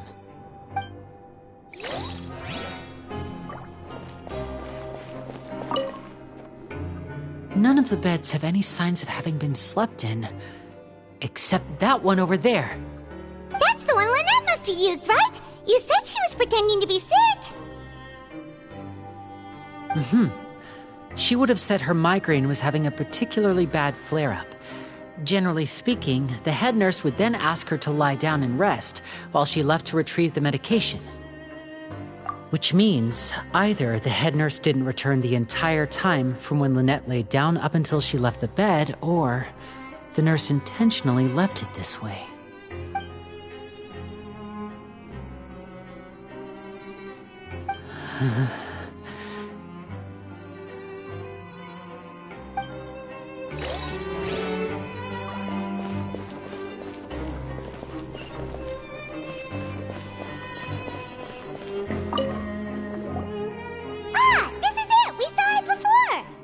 Wait, this thing? It doesn't look like it's been disguised that well.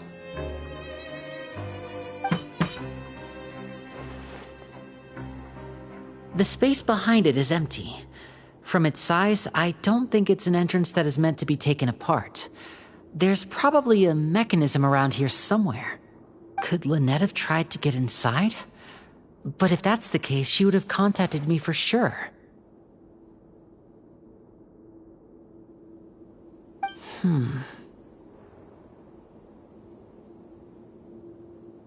Let's look around here for some more clues.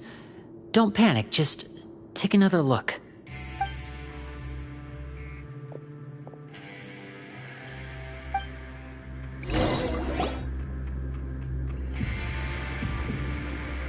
Hey, you guys, there's a slip of paper over here! A slip of paper?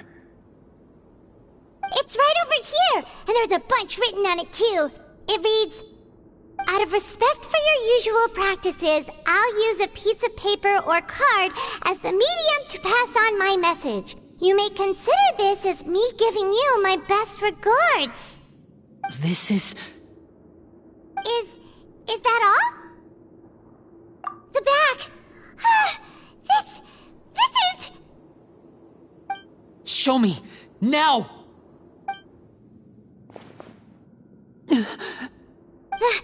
That look on your face! Paimon's reading it now! Would you care to guess where Miss Lynette of the Fatui could be right now? No! Could she have... Is she already... Wriothesley. Did he deliberately leave the infirmary unguarded to use it as bait? Wait, you mean he was aware of our goals from the very beginning? But why? We didn't run into any trouble last time, and he also never reached out to us since. Yes, that is a crucial question. Wriothesley, he doesn't do anything without a clear goal or reason. So this means he had no concerns about your activities from the very beginning. You're not from the same camp as us. You were sent down here by Nervulet, so you have no conflict of interest with Wriothesley. We're a completely different story, though. I'd like to know that too. Why did he only go after her? Don't panic, just think everything over. I have to stay calm. This is not like what happened last time. The situation's different now.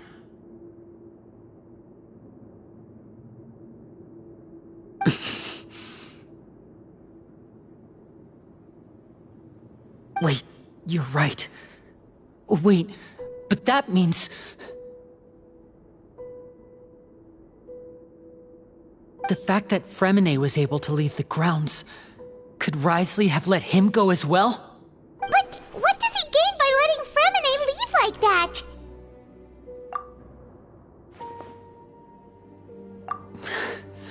So he's challenging me and trying to provoke me, I'm sure of it. We never should have sent out Fremine.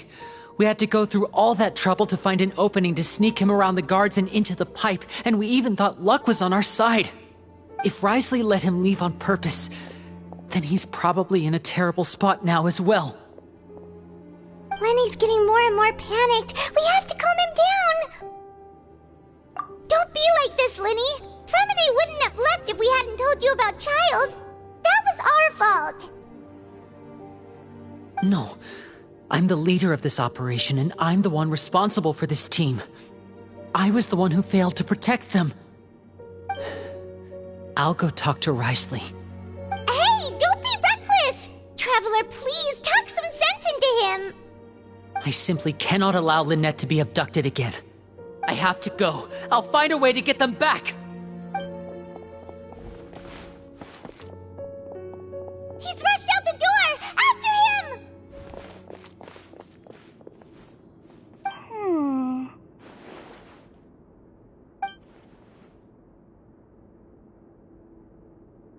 Right. I feel like we still have some room to make changes on these details. It's not impossible, but it'll require extensive testing. Is that so? Very well. Then please be mindful of the time. Huh? Is someone? Pack everything up. Whoever's outside is eavesdropping. They'll probably come in once we stop talking. Someone! Please help! He's sick!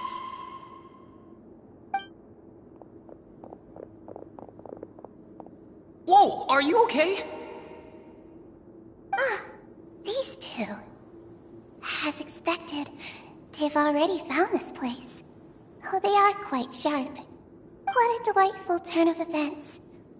I like smart people, but I also like playing dumb. I like the feeling of being trusted. Oh my! What's wrong, little one? There's no need to panic. Take a deep breath before you begin. Being able to read human expressions is quite the useful skill. Wait! Wait! It's no use. We have to catch up to him. He's already out of sight. How is he so fast?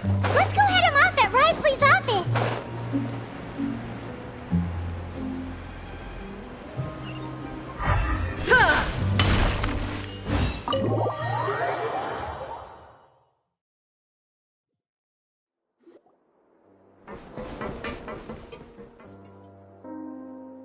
Come out and face me, Wriothesley!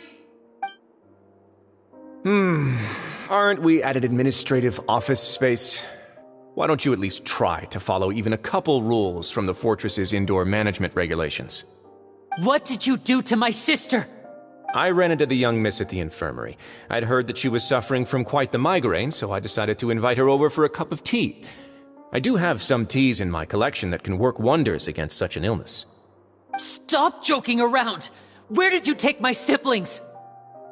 I have also heard that your performances are quite the spectacle. Miss Lynette would sometimes enter a box filled with water, only to emerge the next second from another place altogether. Maybe she'll appear behind you right now if you were to turn your head. Is he trying to trick me into turning my head? No, He's probably not looking to attack me right now. All of the hostages are in his hands, and he's even in the mood for small talk. That means Lynette is probably still alive.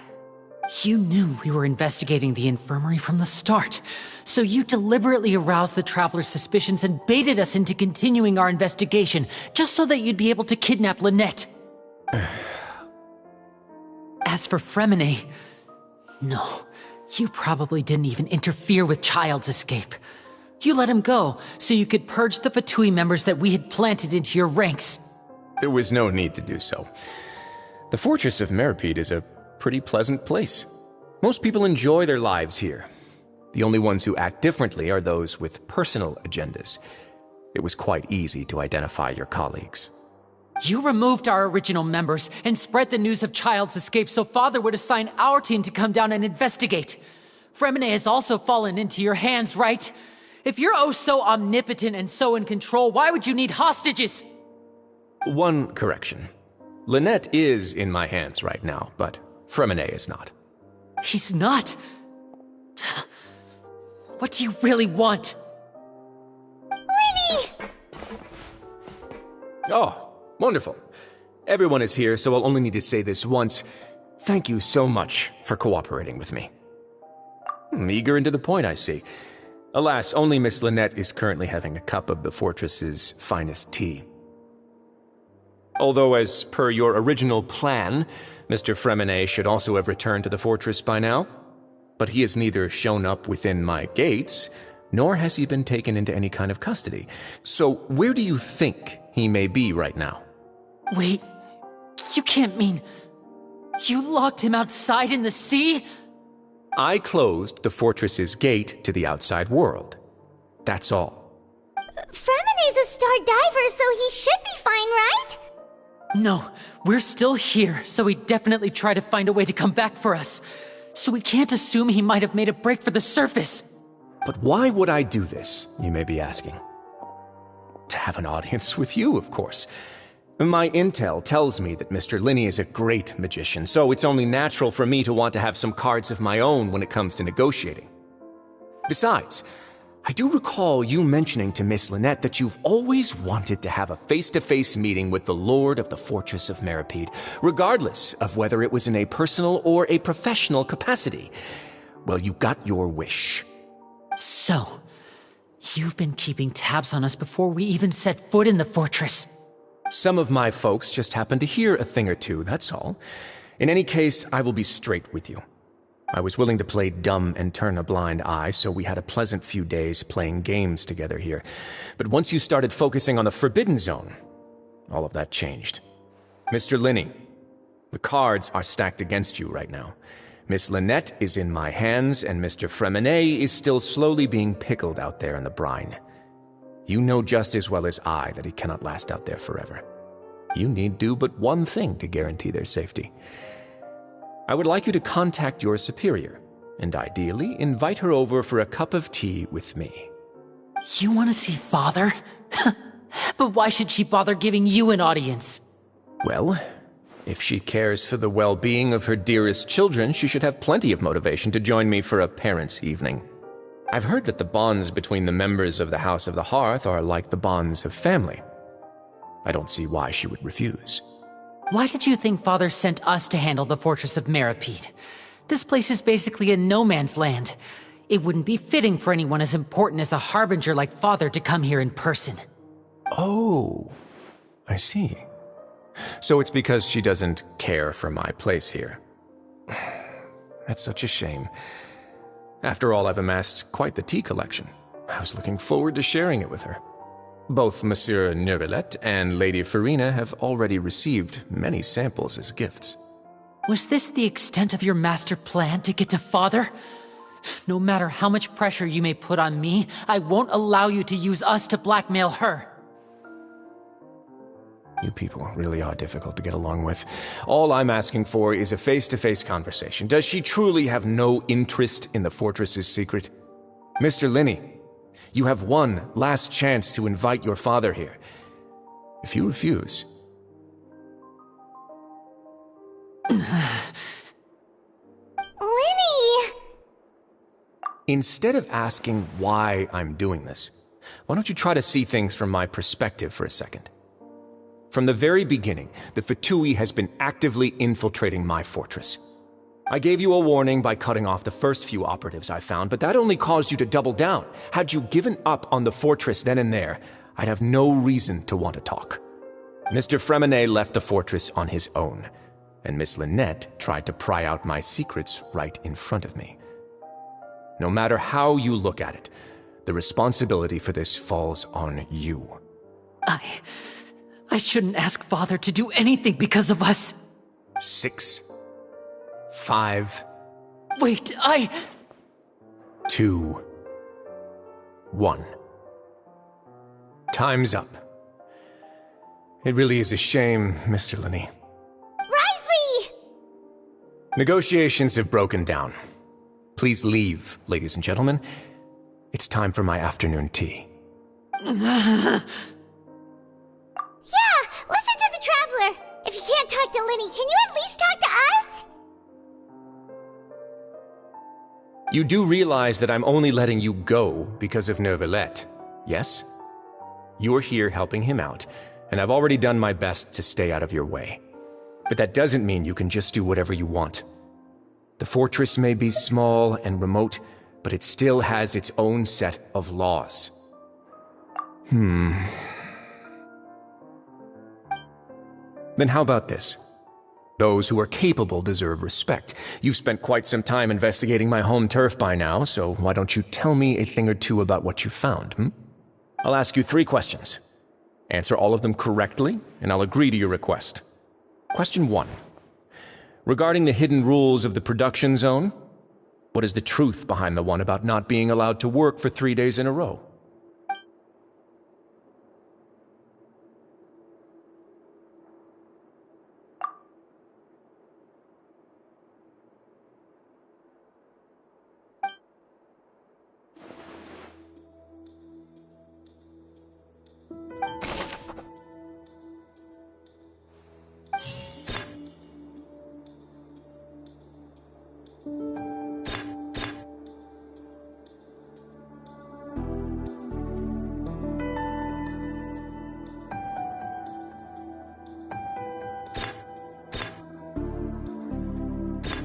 I've been told that the infirmary is always empty for the half hour just... The Fonta promoter has been struggling because we often see Miss Sigewin observing the prisoners at work near the production zone.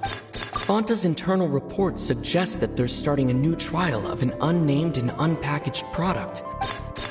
We often see Miss Sigewin observing the prisoners at work near the production...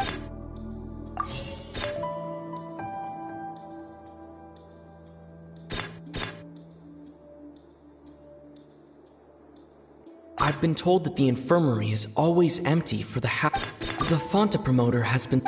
We often see Miss Sigewin... Fonta's internal reports suggest that they're starting a new trial of an unnamed and unpackaged product. But the product... The research notes said that the Melazine race perceives the world very differently from humans. As a result, the Melazines have also developed a sense of According to Collins, the Pancration tournament only took place because the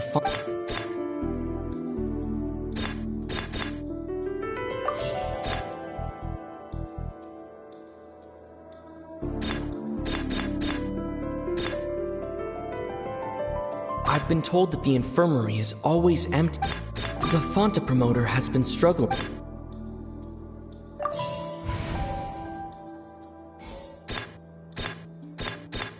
The research notes said that the Fonta's internal reports suggest...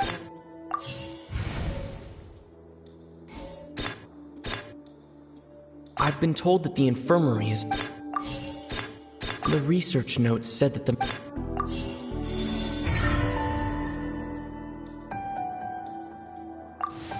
So that's what's going on.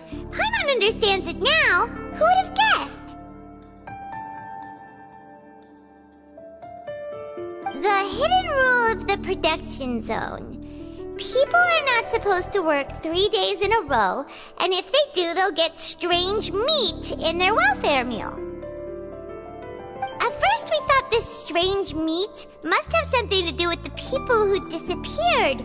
But in reality, they were all prepared by Sigewin, the head nurse.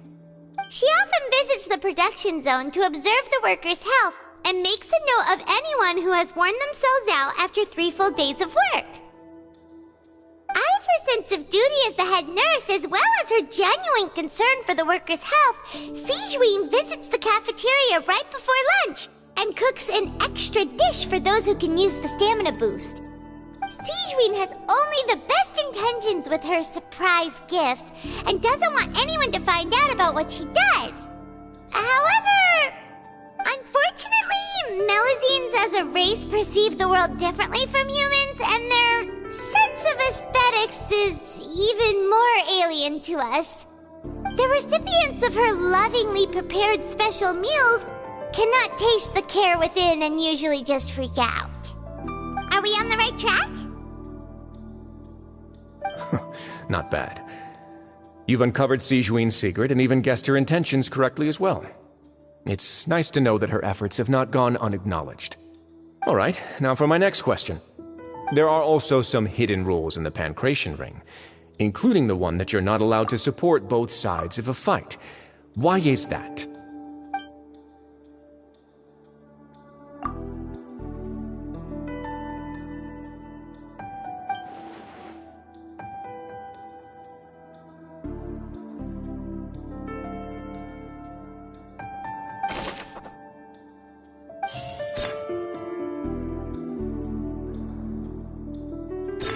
I've been told that the infirmary is...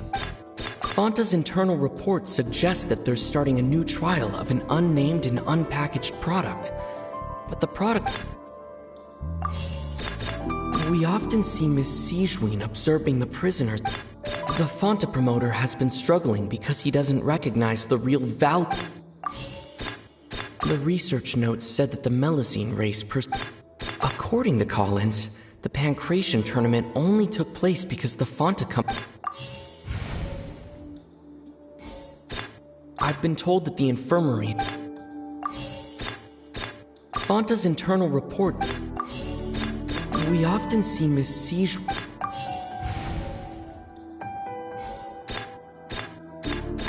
The research notes said that the Fonta promoter has been...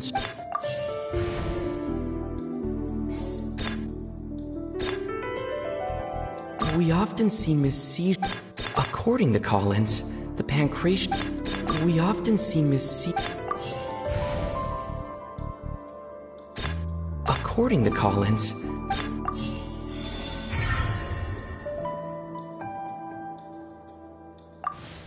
Paimon gets this rule too now, so there really was nothing to be afraid of. That hidden rule of the Pancration Ring is about how, people are not supposed to bet on both boxers at the same time. And if they do, they'll receive a package containing a strange, blood-colored liquid. People get scared when they see it because they've subconsciously begun to associate it with the missing boxer.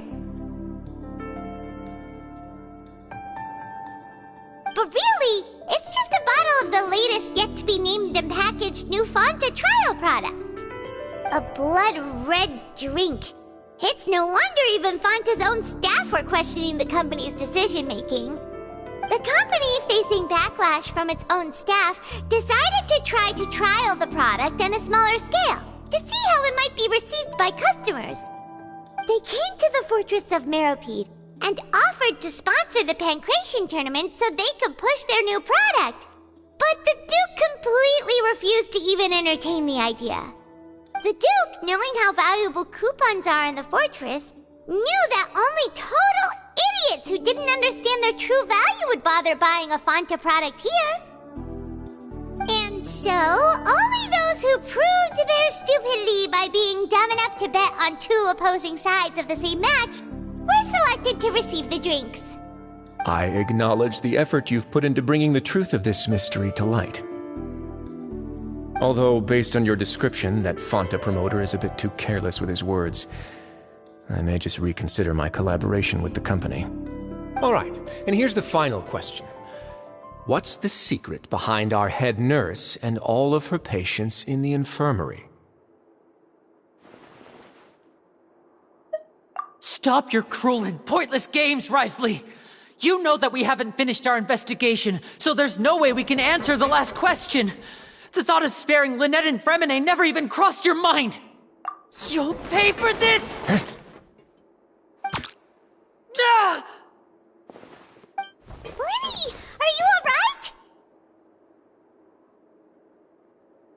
Oh, close one. I owe you, Sigewinne. That was a fantastic shot. It was nothing, Your Grace. Sigewinne? Though this gun may look like a toy, it's actually fully functional, as I just demonstrated. Sigewinne... You... Not at all. I am merely a resident of the fortress, and thus protecting it is my duty. When Monsieur Nervillette asked me to come here, he told me that my job would be to take care of the well-being of everyone here. I am merely discharging my duties. But if you mean what you just said, then isn't Linny someone you should be looking after as well? Isn't he a resident here just like the rest of us? But I really am just doing what Monsieur Nervillette told me to do. Everything I did, I've done to protect them. Had I not, they would be in far more dire straits right now. His Grace knows it too, right? Your Grace? Mind proving my innocence to them? My dear Sigewinne, whatever shall I do with you? Would it have killed you to just wait another minute or two? Well, it's nearly time after all. The way you do things can be truly frustrating sometimes, Your Grace. I figured I should try to talk some sense into you. What are you talking about? What time? Take me if you want, but let them go. How touching. Can you just give me one more minute? Don't be like that, Your Grace. All right, everyone, calm down. 2 more visitors will be arriving any time now. I'll go get a cup of tea. Miss Sigewinne, I leave Miss Lynette in your care. You... What are you doing? I believe I hear footsteps.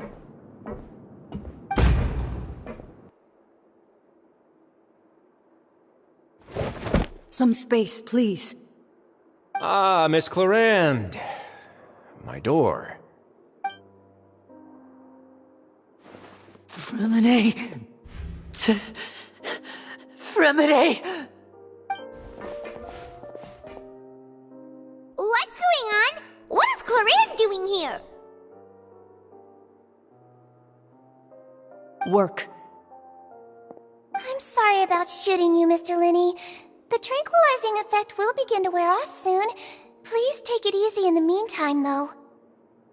What happened to Fremine? Wasn't he diving just outside of the fortress? Why is he looking like this?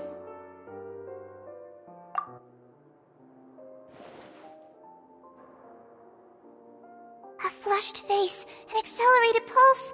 He must have consumed primordial seawater. What did you say? Please, make some space. I'll need to give Mr. Fremine a more thorough checkup. Your Grace, I'll leave the rest to you. I'll talk to Clorinde while you get Fremine to where he needs to be. Everything else can wait.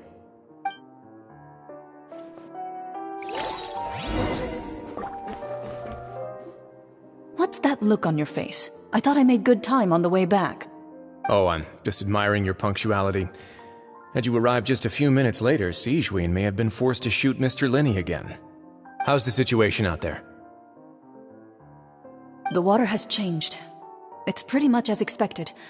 The concentration of primordial seawater has increased significantly. I was only out there a short time, so it wasn't too bad. But if one were to stay for any significant amount of time... Well, you can see how that boy's doing. Where was he when you found him? The abandoned zone at the end of the pipes. A good distance into the water.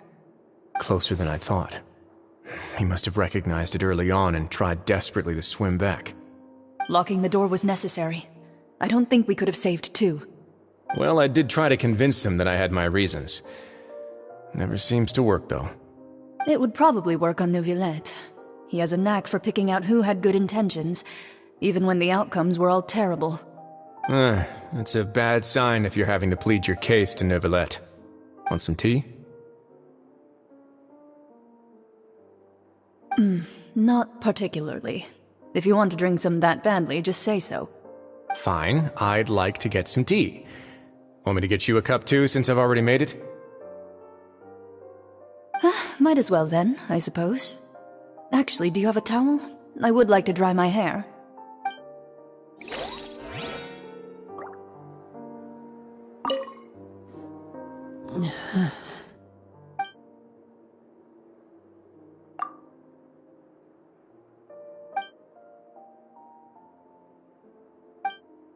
How is he? These symptoms are probably caused by an acute ingestion of a large amount of primordial seawater. Still, his condition is not critical. Of course, it would be best if he stayed for further observation. Let's leave him here for now, and move him to the infirmary once he's recovered a bit more. Sorry.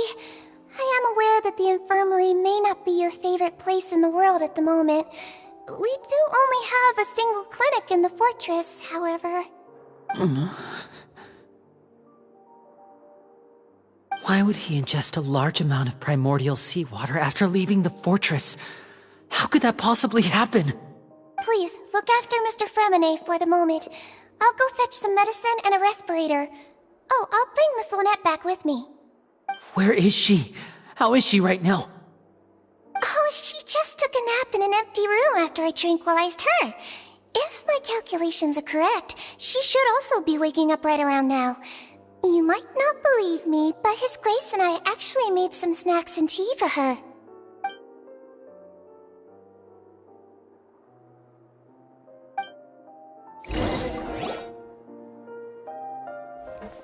Linny, are you okay?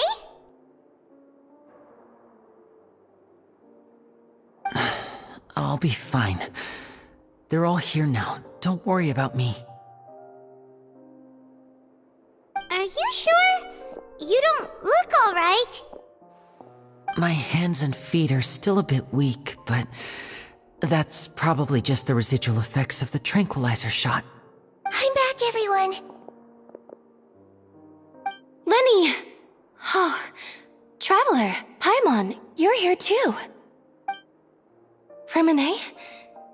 Is he... He'll be fine. But for now, please help me lift him up.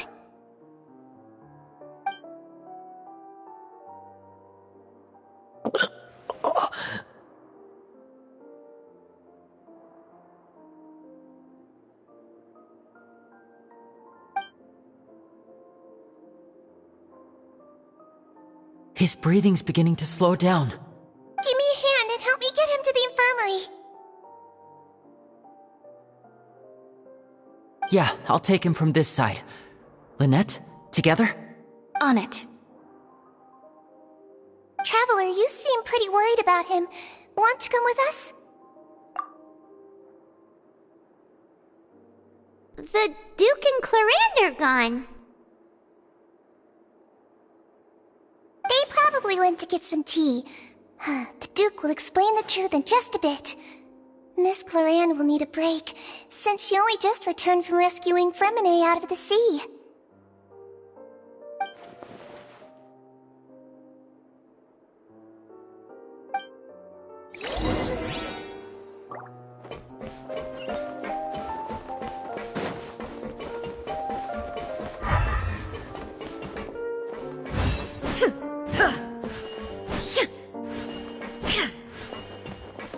Could I tempt you with some sugar for your tea? No need.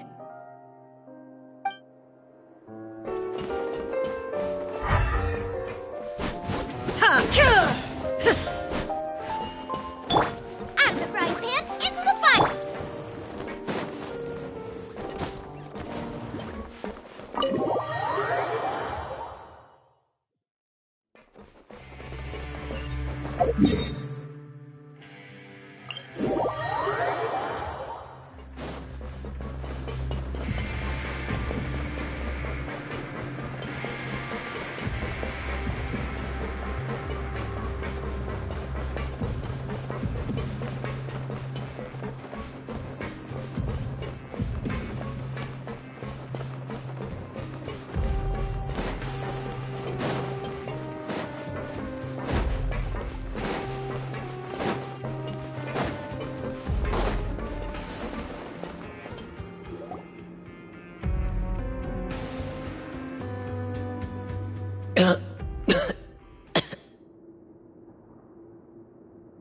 He's awake!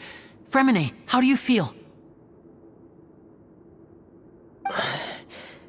Lenny... Lynette...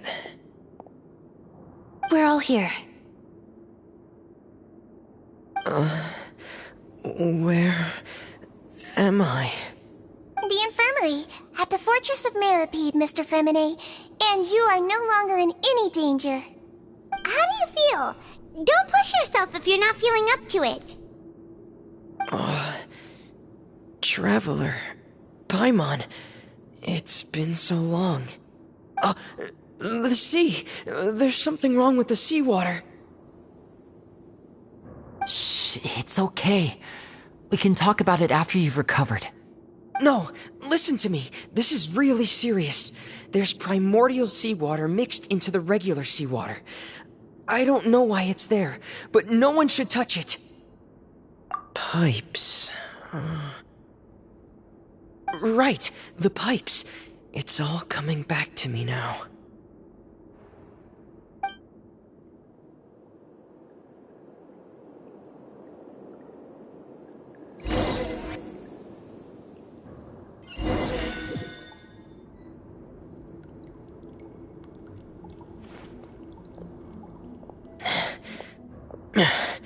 I'm in. Seems like this pipe hasn't been used in a long time. It looks abandoned.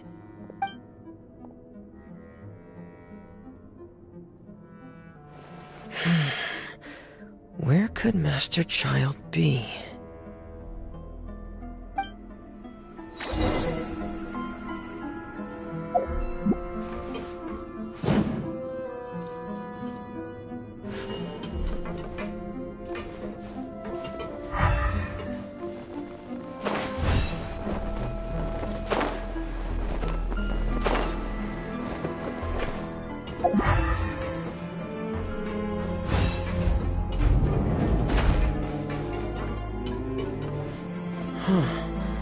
This mechanism looks like it's been tampered with. Could he have done it?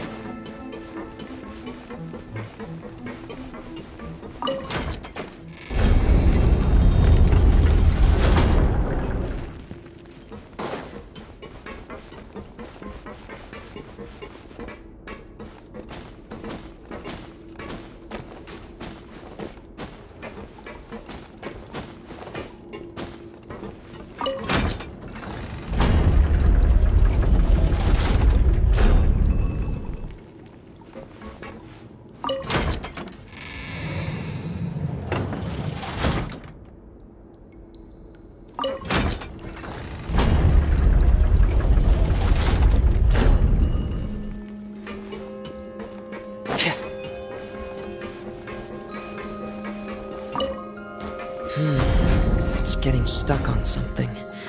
Seems like I'll have to avoid those obstacles while I turn it.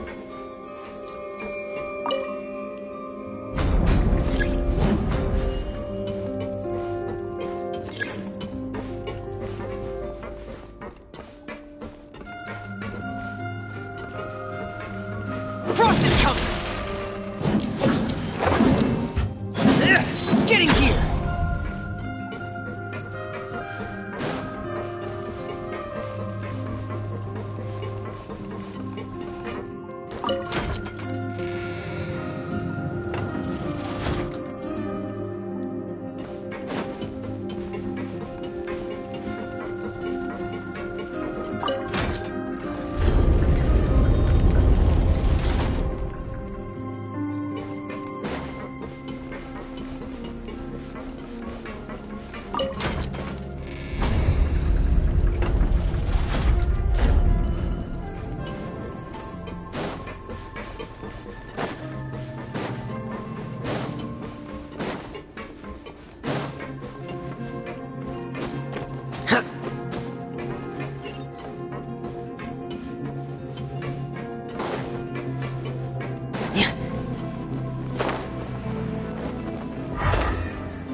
This is where the water starts. Okay. Master Child probably dived into the water. I'll go take a look as well.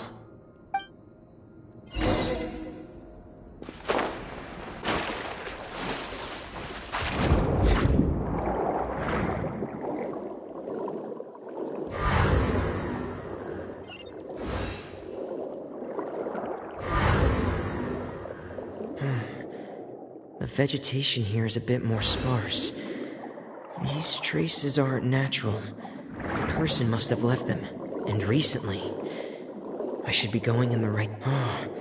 there are traces here too. I need to keep going. Huh? The traces are gone. But I don't see where he could have gone from here. Wait. What the...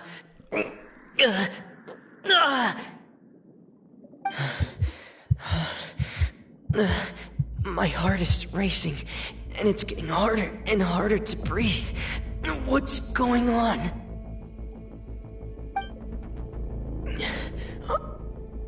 No good. I have to get back. They still don't know anything about what's going on. If I turn back right now, I should still be able to make it.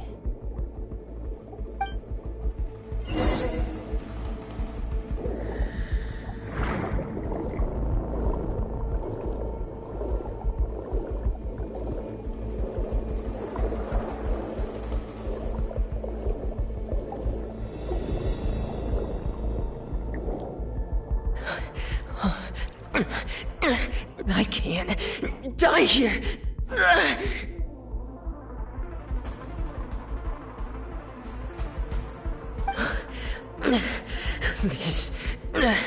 This is bad. I'm feeling worse and worse, and I'm still underwater.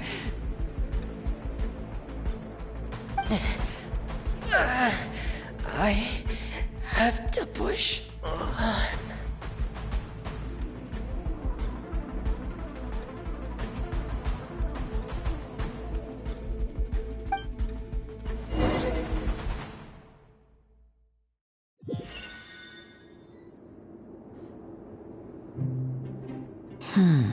So, in other words, the trail you were following vanished, and you had no idea where Master Child could have gone, but there was also no obvious place for him to have disappeared to.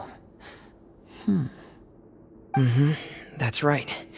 I tried my best to swim back, but I had already put some distance between myself and the fortress, and I just couldn't find the strength to keep going.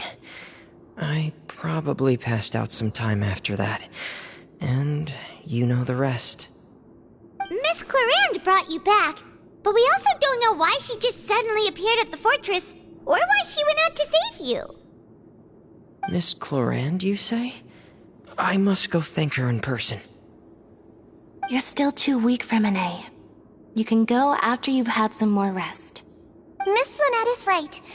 I believe Miss Clarande will stay here as a guest for another few days, so there's no need to hurry. Guest?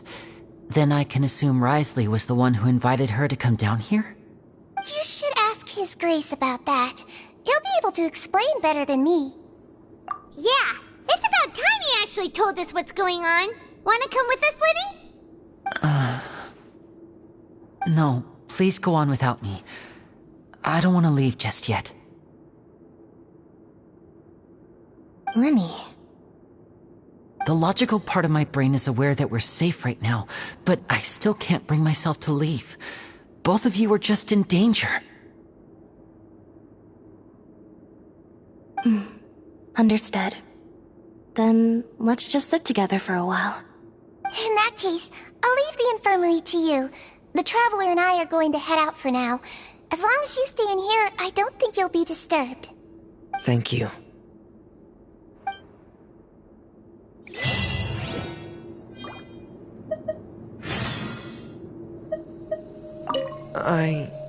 I'm so sorry, Lenny. I'm also really sorry, Lenny. I should have been more careful. Don't say that. It was all my fault. I was the one who should have been more careful. You two were nearly... If I was stronger, maybe I would have already found Master Child. No, how can you say that? Huh? I'm sorry. What I'm hearing is, we all dropped the ball at some point during the mission, so the responsibility falls on all of us. Isn't that right? Yeah, that's right. It's on all of us. Lenny, we understand that you're worried about us, but we're worried about you as well. Please don't blame yourself. We want you to keep your spirits up. Yeah.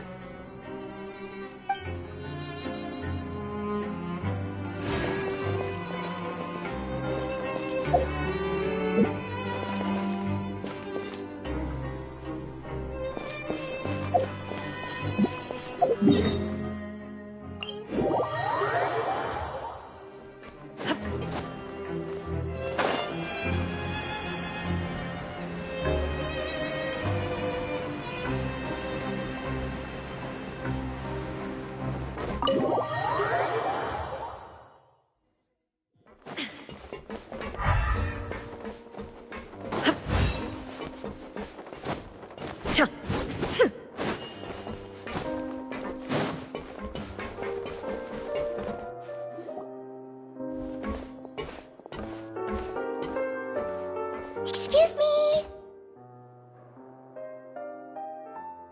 I take it Mr. Fremonet's condition has stabilized? Of course! I wouldn't have left the infirmary otherwise. I've been expecting those two, but might I inquire as to the purpose of your visit, Miss Siegewien? I wanted to check up on Miss Cloran. How are you feeling? Mostly fine, I think. If you don't mind, I'd like to perform another quick physical exam. It'll just take a few minutes. All right. Thank you for looking out for me. I'll take my leave for now, then. Well, want to explain yourself, Risley? Of course, but I'm not partial to the word choice of explain. How about enlighten? Where should I begin? How about you start by asking me any questions you have? You can start with whichever one you'd like to get answered the most. Then Paimon will begin. Did you know about Lenny's goals from the very beginning?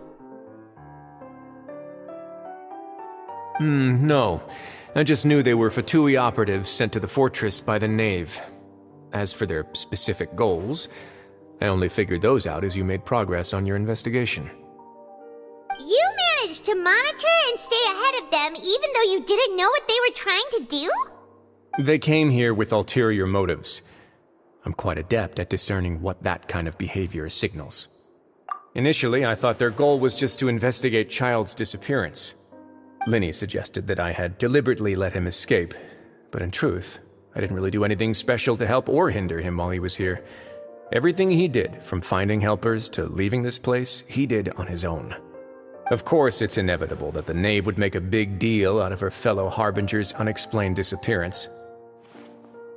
I'm also quite curious about where that Harbinger went, so I figured I might as well let the Fatui do their own investigative work. All I care about is the answer. So you were hoping Lenny's group would just do your work for you! You make it sound like that's a bad thing. Unfortunately, things didn't go as planned. I assume that Fremonet has told you already, the ratio of primordial seawater around the fortress of Meripede is on the rise. The Forbidden Zone has always been Linny's target, and you got roped into that investigation after running into him. I began to intervene out of concern for your safety, and also to prevent the fortress from becoming entangled in more irksome matters. Are the rumors true? That you're also a former criminal? Now, why would you put it like that? Isn't staying here all day and serving as the manager of the fortress a kind of sentence unto itself? Another form of prison? I just happen to have some support from the rest of the inmates. That's all. Oh, right! Paimon wanted to ask, who invited Cloran down here? Me, of course. I paid her good mora to come down to the fortress for some field work. As a champion duelist, Miss Cloran could be considered to be an independent party. I needed to find an exceptionally capable person to help me get through the impending crisis. And saving Fremine was part of that crisis? You can think of it like that, yes. Credit where credit is due, that boy is quite adept at diving. Had conditions not been as hostile as they were, he probably would have found the missing Harbinger already. That's not something you should be asking after. Neuvillette only asked you to investigate Child's whereabouts. All I need to prove to you is that the Forbidden Zone had nothing to do with the Harbinger's disappearance. That should be clear now that you've spoken to Fremine. But we've already uncovered that there's something wrong with the infirmary, and we've answered a bunch of questions that you threw at us. Isn't it about time that you answer our last question in return? You make a compelling case. Do you really want to know the answer that badly? Yeah, Paimon really wants to know. Even if the truth may not be pleasant? Follow me.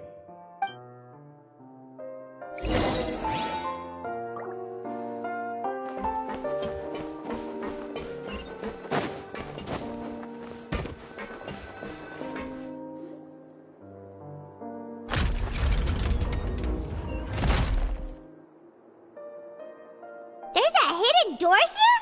And a whole basement behind it? Huh. You're pretty good at hiding stuff, Risley.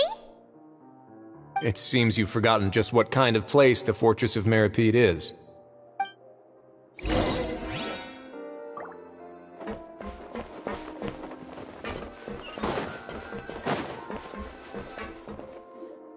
Stand on the central plate. Wait, is there a secret mechanism or... Whoa!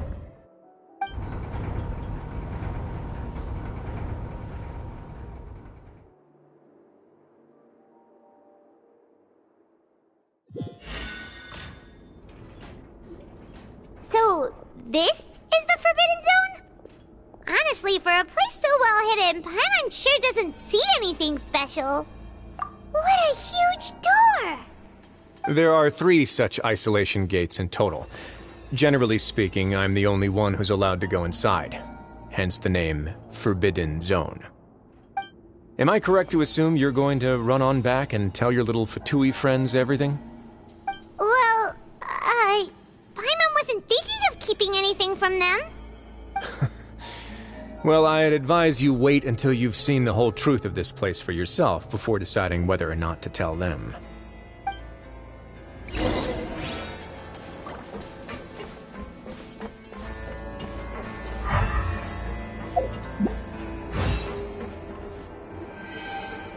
Huh. So there's a switch on the side. Stand back.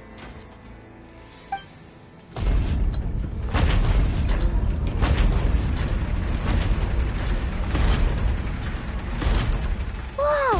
They all just went up one by one! Go on, have a look.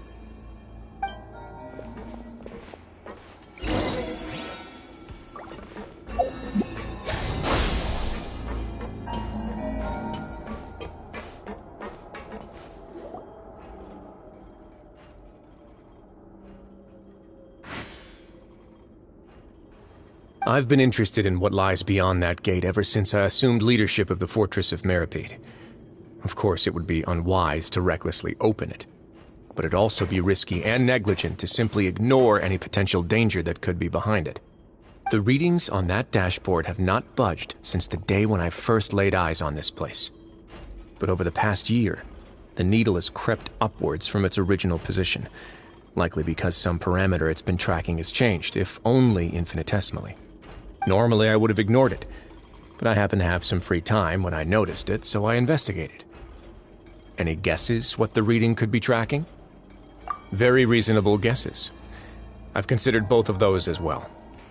Unfortunately, our dashboard is tracking something less ordinary. The temperature should vary with weather and climate changes, so for something that rarely shifts, the water pressure is more likely.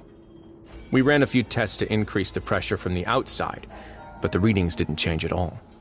Later on, a few more possibilities occurred to me, such as a potential connection with the primordial sea. I began to make a few preparations based on that hypothesis. Over the past few days, the needle has moved again. With that, and the symptoms that Fremine displayed after leaving the fortress, I can now confidently conclude that the readings represent the concentration of primordial seawater in the seawater nearby. The concentration of primordial seawater? But we're already under the sea! And that is precisely the problem. We're at the bottom of the sea, and now we're surrounded by toxic seawater. Somehow, primordial seawater got mixed in, and the concentration is steadily rising. Yes, that's very likely. But forget about the two of us! Not even Novelette knows where the primordial sea could be, much less where we could find and plug a leak. Oh. Oh! Seems like you've figured it out. I believe the primordial sea lies directly beneath this sluice gate. For some reason, the primordial seawater levels have risen significantly, and it's now very close to us. The indicators are now red. Although the gate still stands, some primordial seawater has already leaked out and mixed into the sea around us. If this continues, soon it will no longer be able to hold back the primordial sea at all. Yeah, you know what the legends say. If this place falls, then everyone in Fontaine will be turned into puddles in the span of a night. But that's just too weird! Why would the Fortress of Meripede be built right above a sluice gate for the primordial sea? Who built this place anyway? Your expression tells me you think this might be part of a vast, complicated conspiracy. To be honest, you might find the actual answer may be exceedingly boring. It's just that the secret of the Forbidden Zone had been long forgotten by the nation before I rediscovered it with my research. There's no single founder of the Fortress of Meripede in any traditional sense. What we know about its history has been left to us by the people who used to live here. When the previous Hydro Archon Egeria ruled the land, all convicted criminals from Fontaine were exiled. The people drove the criminals away like a wolf pack chasing away the banished. The criminals received no sympathy of any kind from the people. They were exiled to the desolate seaside, where they experienced only pain, struggle, and the bone-chilling cold. Some of them began to repent, and prayed to the Hydro Archon, asking if there was still anything they could do. The Hydro Archon took pity on them, and said, "You may go guard my secret, deep underneath the waves." And so, leaning on the power of the Hydro Archon, they gathered underneath the sea and began to build a fortress. They became a community down there in the deeps, and over the years helped it to grow. As the number of exiles increased, more and more people joined the community. When the first group of exiles died, they left the yet unfinished fortress to their successors. The Hydro Archon continued to lend her support, allowing the fortress and what it stood for to continue growing ever larger. Before long, this dark underwater fortress became the sinner's only home. And with that, the people here stopped referring to the fortress as a prison. They saw themselves as repenting sinners who would regain their freedom once they had sufficiently redeemed themselves. But as time went on, people also realized that the fortress was a lonely place. Once they had gotten used to life here, they could no longer feel comfortable living in the overworld. Once they had finished serving their sentences, some people left and some others chose to stay. They'd find some idle position and let their withered souls fade away with the ancient secrets of the past. After many, many centuries, few people still remember the reason for the fortress's founding. Now they just see it as an integral pillar of Fontainian society, as the place where criminals deserve to be sent. Now and again, researchers manage to break one law or another and live out their days in the fortress. I learned all this from an elderly historian. Everyone else just thought he'd made it all up. But now you know every part of that history is true. Indeed. It's just as the prophecy says. If this gate fails, then everyone will be dissolved into the sea. To be frank, not really. But sadly, that hasn't stopped this prophecy from proving all too accurate. Prophecies are troublesome things. Just hearing one will create the first wave of panic. Seeing signs of it will bring about the second, and actually witnessing it in real time, the third. Let's go somewhere else. I want to show you something.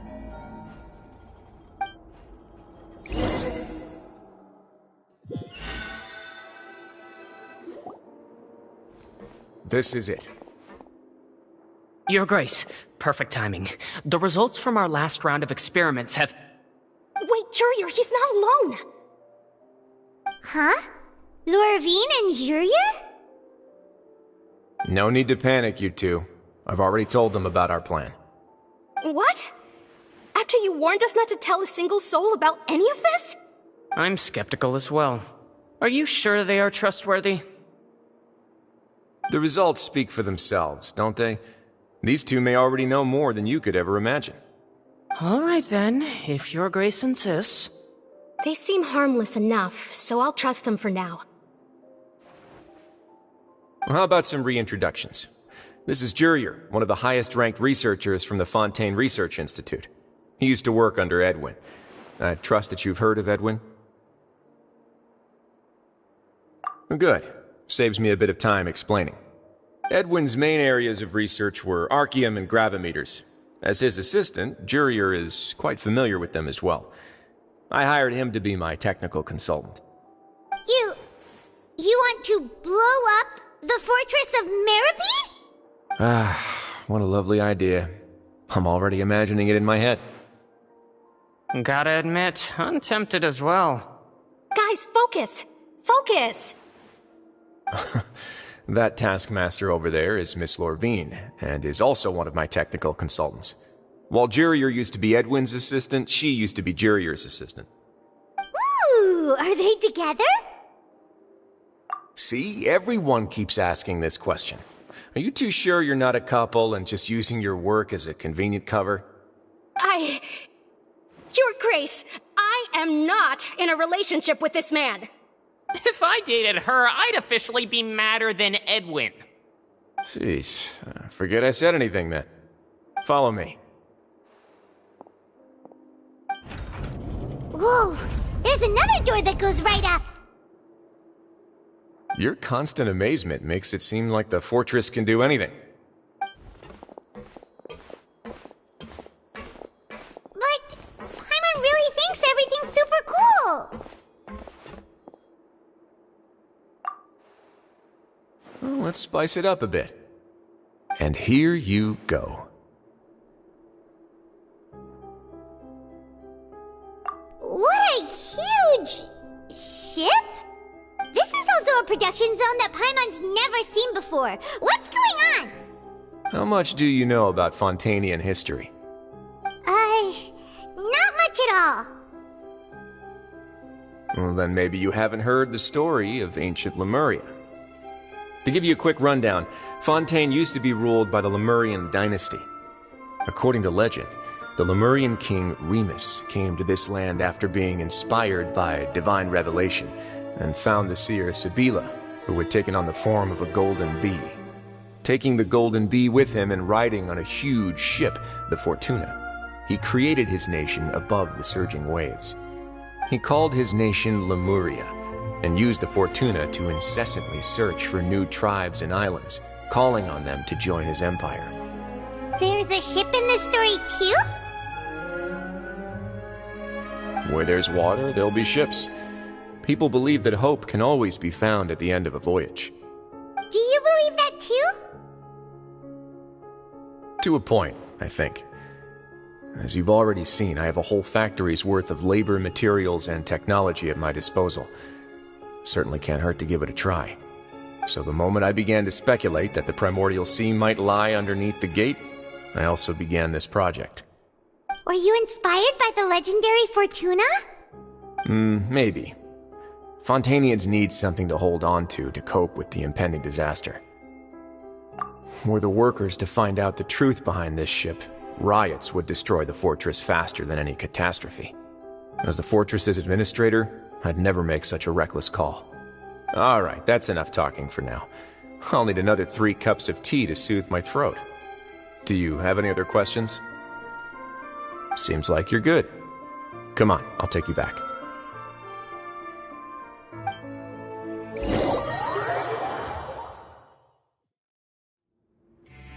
I'll leave you here for now. Oh, thank you so much. No worries. But don't forget, it's up to you whether or not you want to share what you just saw. What you do from here on out will likely affect those three as well.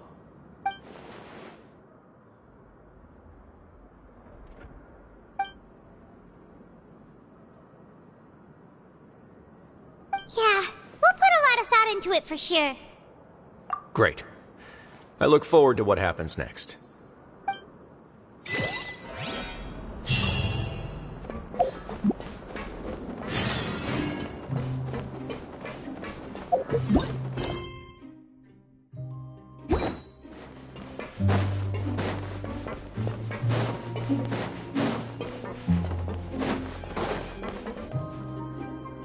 We're back!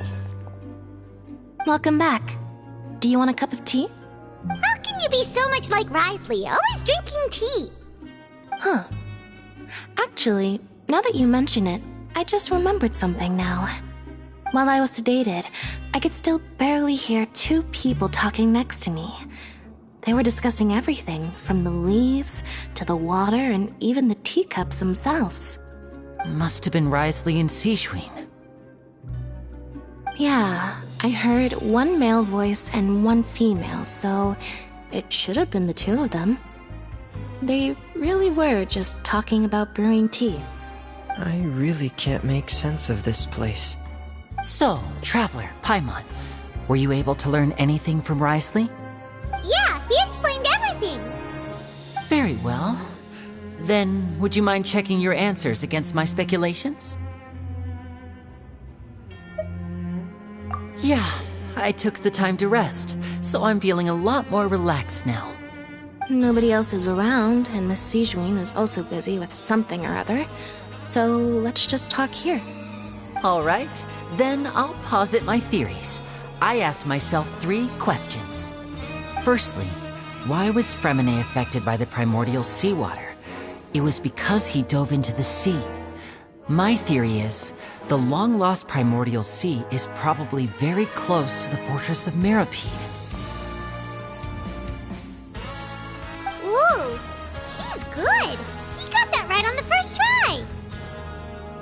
That's our Lenny. Secondly, Risley's attitude changed dramatically during the course of our stay here. He ignored us completely at first, then suddenly roadblocked us. Why? I spent quite a long time thinking about this. If he has been monitoring the Fatui since the very beginning, he probably ignored us at first because he was hoping we could find Master Child for him. What's more, the Fortress of Meripede is not part of Fontaine's court system, nor does it report to Udex Nervulet. Risley is basically the king of a no-man's land.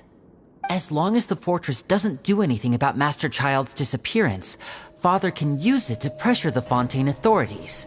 And while the two factions are pitted against each other, Risley will be free to move between the parties of interest.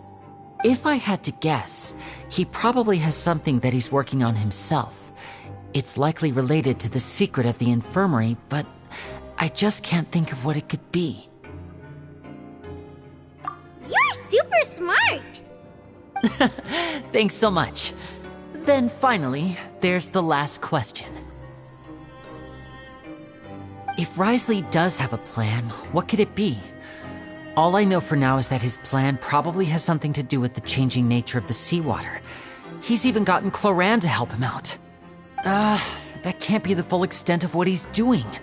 There's probably a secret passageway behind the block in the infirmary, and there's something big in the fortress that most people here never get to see. He has a bargaining chip, and it could be important enough for Father to deal with him directly. I don't have enough information, so I have no idea what his chip might be. But let me guess. You have the last piece of the puzzle.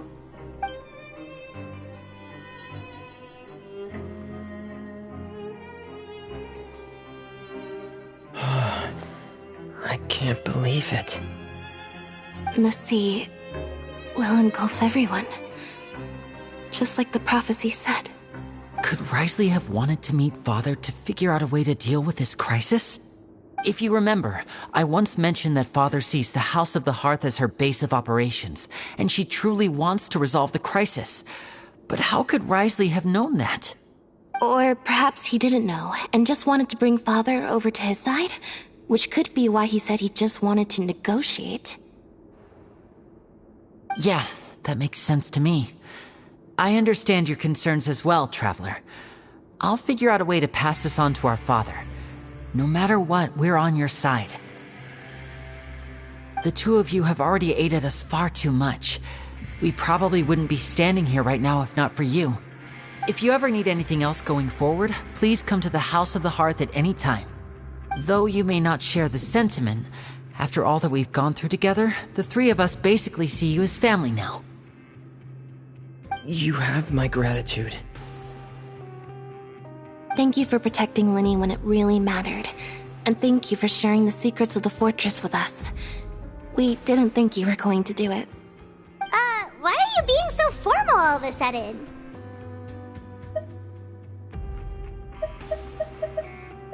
Given your strength, you might not need our help at all.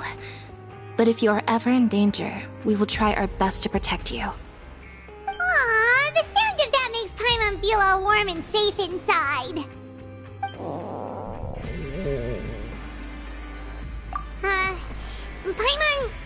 Paimon's hungry. Oh, you've done so much already. Go get some food. Alright, then we'll catch you guys another time.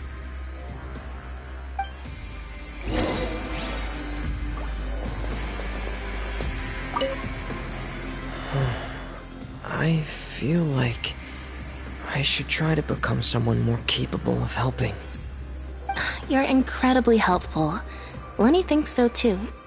Yeah, you two are always telling me not to push myself, but aren't you just like that as well?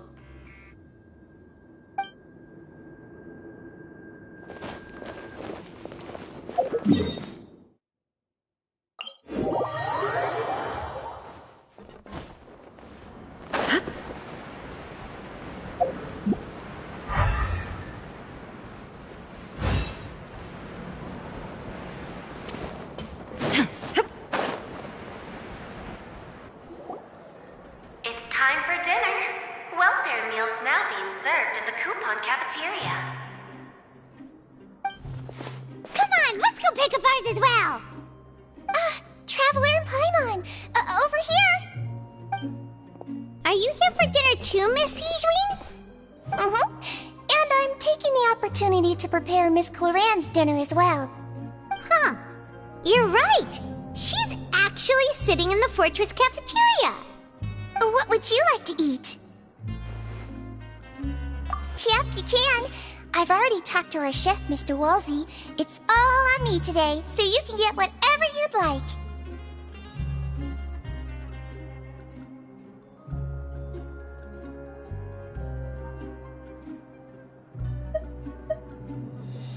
Me too! Don't forget Paimon! No problem. Just leave it to me.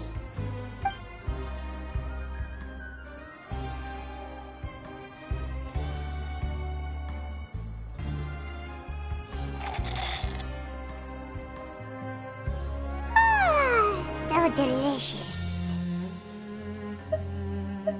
Paimon's so happy. Paimon wants to feast like this every day. Feeling full yet? How's the food? Delicious.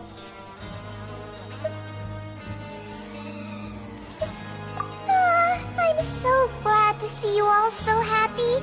Oh, see the expression on your face just now? The muscle here just moved, which suggests that you're feeling quite relaxed at the moment. Sijween, do you do this to help your patients or to better understand human beings? A bit of both, I suppose. I'm a Melazine, which means I'm very different from human beings. I must know what you're thinking if I want to take good care of you. You're really good at taking care of people. Even though you're so short, you still talk and act like an older sister. Really? You're reminded of an older sister? That's great to hear. Oh, and what did you mean back in Risley's office? When you said that you were protecting Lyney and his siblings as well? Oh, that. I just asked His Grace to look out for those children, especially that diver boy. I was getting a bit worried after hearing that something was wrong with the water.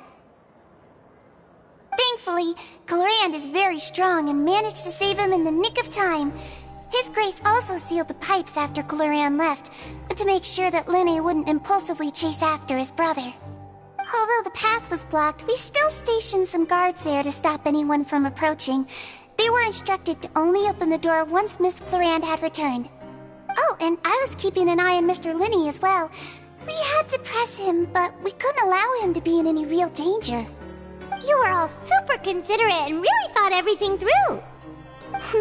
It's just what we do down here at the fortress. At least this has been His Grace's style for as long as he's been the leader. Oh, I really wish Monsieur Nervula would come down here more often too. I feel like he'd like it here, with all the darkness and chaos.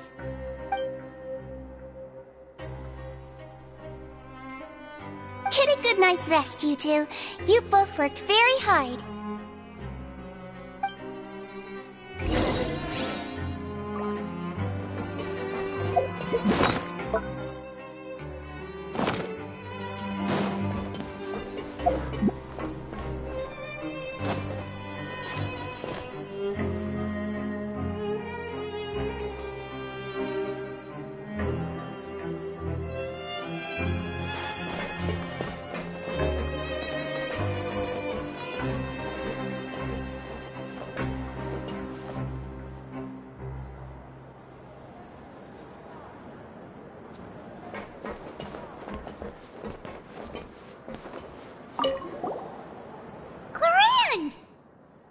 Ah, it's you two.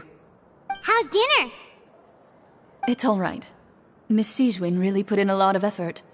So we heard that Brisley invited you to come down to help, and you saved Fremine too! You sure work super fast! Oh, it was child's play. Still, Paimon didn't know even champion duelists could take on side jobs. Oh, and why aren't you eating with Sigewin and the Duke? Won't you get bored eating by yourself? Miss Sigewin was with you, and the Duke has business of his own. Actually, didn't Navia say that you went out for dinner with her as well? Yeah. First time in a long time. First time in a long time? So you mean you've gone out to dinner with her in the past? In the past, yes. You seem to be enjoying yourselves here.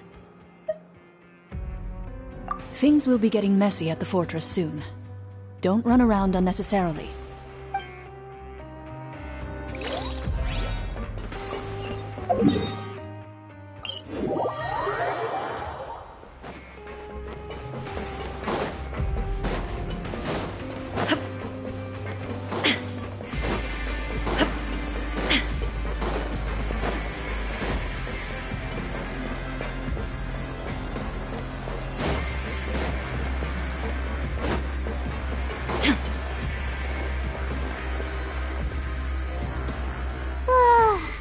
Has happened. Paimon just feels absolutely exhausted now that she's finally relaxed. Paimon's super sleepy. Are you sleepy too?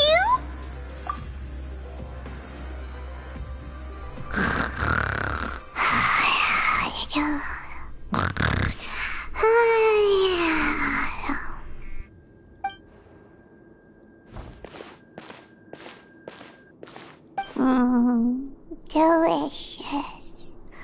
Paimon wants seconds for free.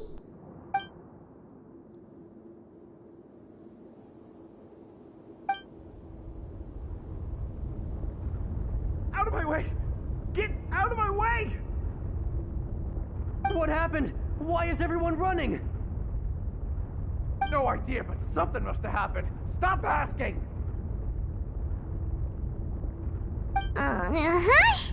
Who's yelling? Paimon still wants to sleep.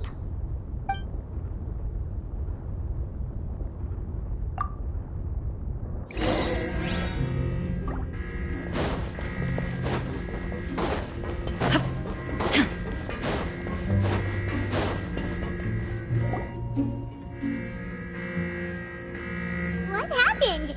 Why is everyone running around? Hey, what are you doing? no time to explain, mate. Goodbye! Hey, wait! What's wrong with these people? They won't even talk to us. They're here! Yeah, there you are! Oh, thank goodness! Quisto and Lavaroon, do you know what happened here? We came here especially to inform you. Something seems to have gone terribly wrong just now. His Grace is telling everyone to evacuate and get out of here. Lavaroon was saying you two are new here and you don't have many friends, so you might slip through the cracks. Haven't you heard all the stories like that? An evacuation is successfully completed, yet you only find out once you do a head count that 1 or 2 people are missing. Wait, weren't you the one who brought that up? Why is it suddenly my idea? Hey, shut up! Okay, whatever. The point is, you should come with us. Yeah, he said to get as far away as possible, upwards and outwards.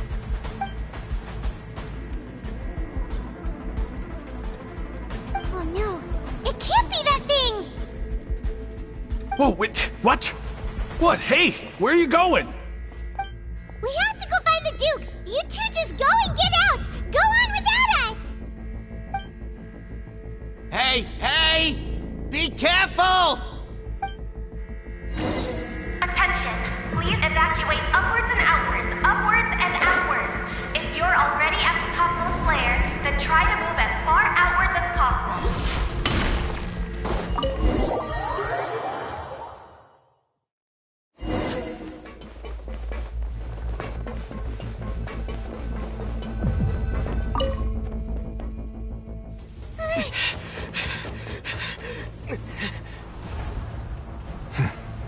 They're here. Just like I said. What happened?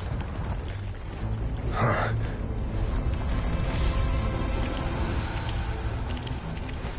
You're just in time. But be ready to run.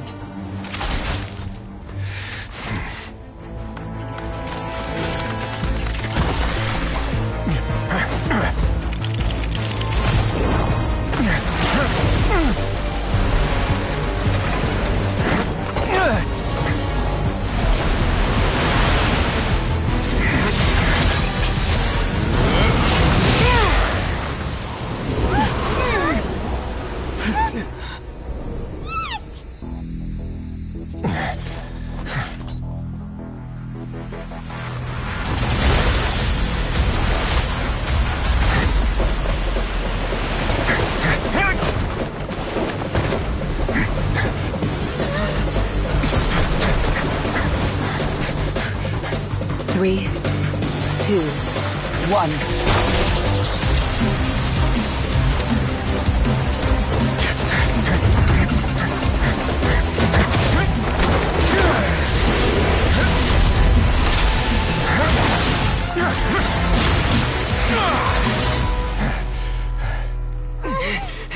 This won't hold it for long.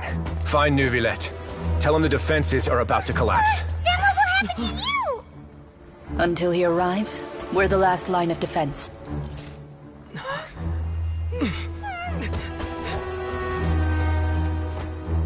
The gate. How long do you think it'll hold? That depends on us.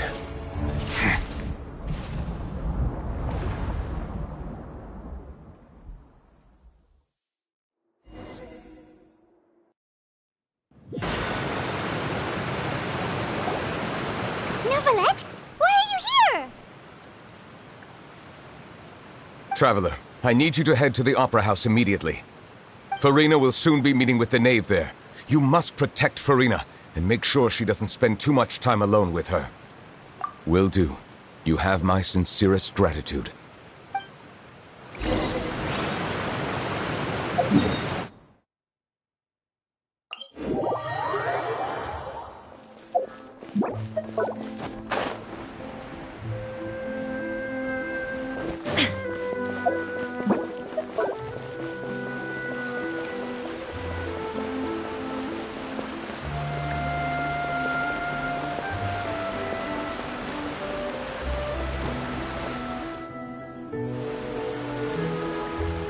Look, there are a ton of Fatui and Palais Mermonia people over there. The knave is probably here already. We need to hurry. Are you two the traveler in Paimon? Monsieur Nervalet has left instructions. Please follow me. Though I'm sure he's already explained, this should be a mostly cordial conversation, unlikely to give rise to violence. But it would be most appreciated if you could protect Lady Farina to the best of your abilities.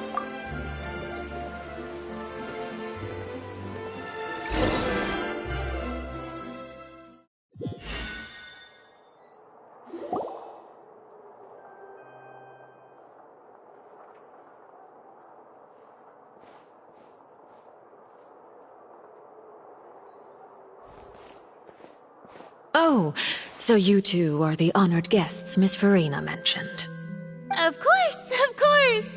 How could they not attend a meeting such as this? I must always have 2 or more guests at my dessert table.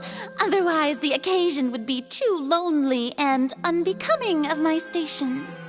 It is my pleasure to make your acquaintance, traveler. I have heard much of your accomplishments. I am the Knave, one of the 11 Fatui Harbingers.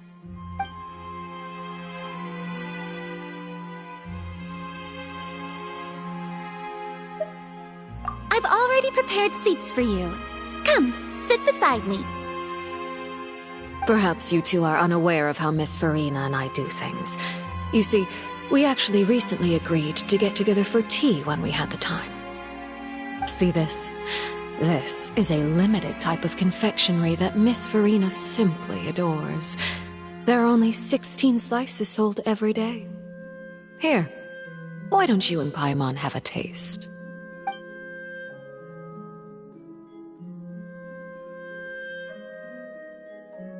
Traveler, what do you think of this cake?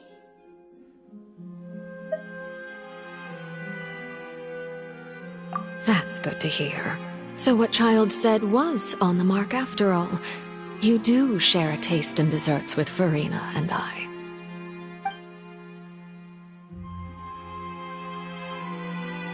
I wonder how he's doing nowadays.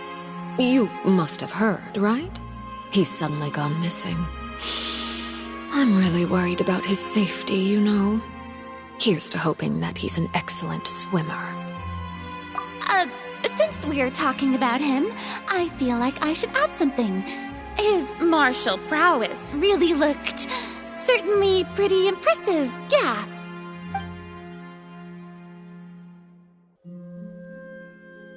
Oh, so you're also familiar with his aptitude for fighting, Miss Farina.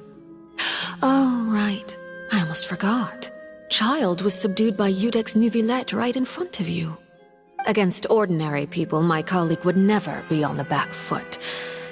But alas, he just never imagined he'd run into such a person. I must express my admiration for Monsieur Nuvillette. Coming from you, that's not surprising at all. But I thought you would be happier to hear the news. Of course, but it's still a bit of a shame. You see, I would have been far happier had I received this news somewhat earlier. As you well know, a long time has passed since Child disappeared.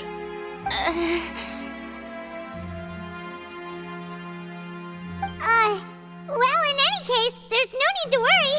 We know for sure that Child is still alive. Oh, and just how do you know that? Because we found evidence that proved he left the Fortress of Meripede. And where did he go after leaving the fortress? Well...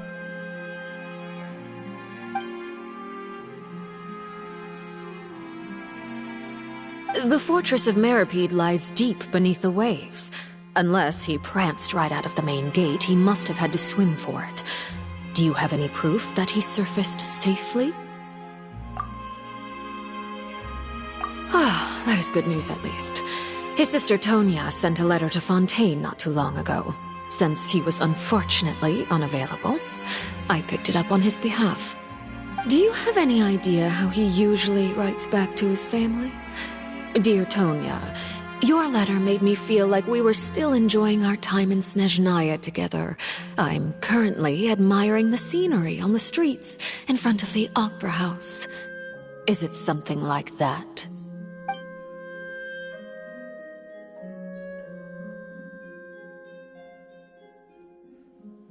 All letters tend to follow the same few formats anyway, right? As long as the contents are accurate, it doesn't matter so much how it's written or how it's worded.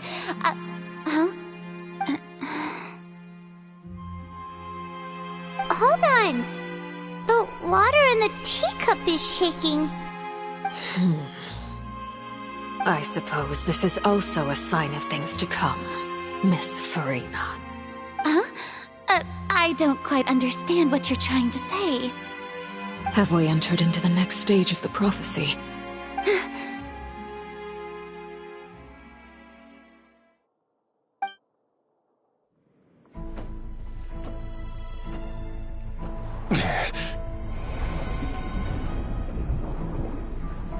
My thanks to you both. I will take it from here.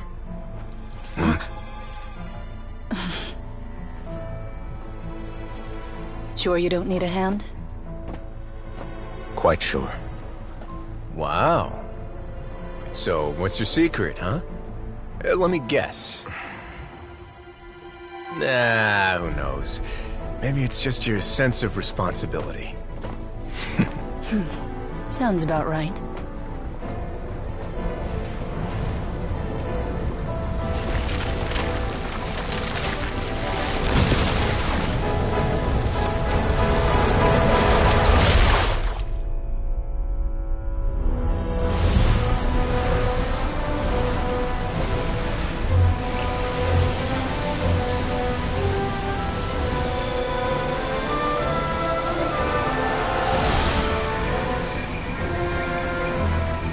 Day may come when the prophecy is fulfilled, and the waters burst forth. But it is not this day! This ancient power could easily obliterate an entire race. A tsunami of fury would unleash endless catastrophe.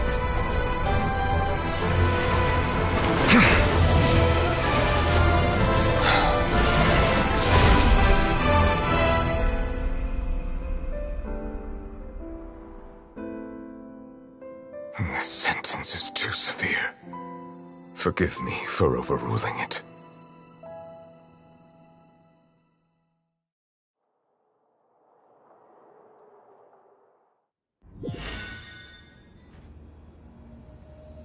All right. Seems like the problem inside has been suppressed. Let me guess. We're safe for now. Indeed. But only for now. I win this bet. You owe me a present. Very well. It was indeed just as you said. You made a bet? We made a bet on the size of your entourage. Cloran thought you wouldn't come down by yourself. I figured you would have at least brought a few people along for appearance's sake. It appears I underestimated just how confidential the mission was. Shouldn't you have gotten used to confidential missions by now? That's just how the courts operate. So what gift must the loser give? Tea? He already has tons of tea in his office. I'm thinking about a set of legal codices. That wouldn't happen to be a dig at my lack of legal awareness, would it? Well, I'm sure His Grace doesn't consider the fortress to be outside the law. I was under the impression the residents of a place like this would be uninterested in the legal codices. That was obviously a joke.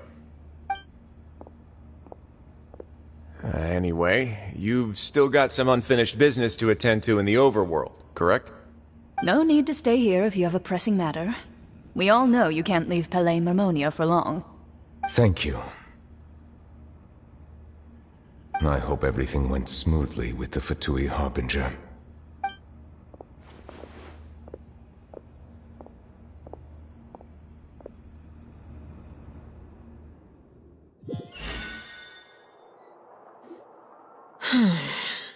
I must say, we've spent long enough playing house.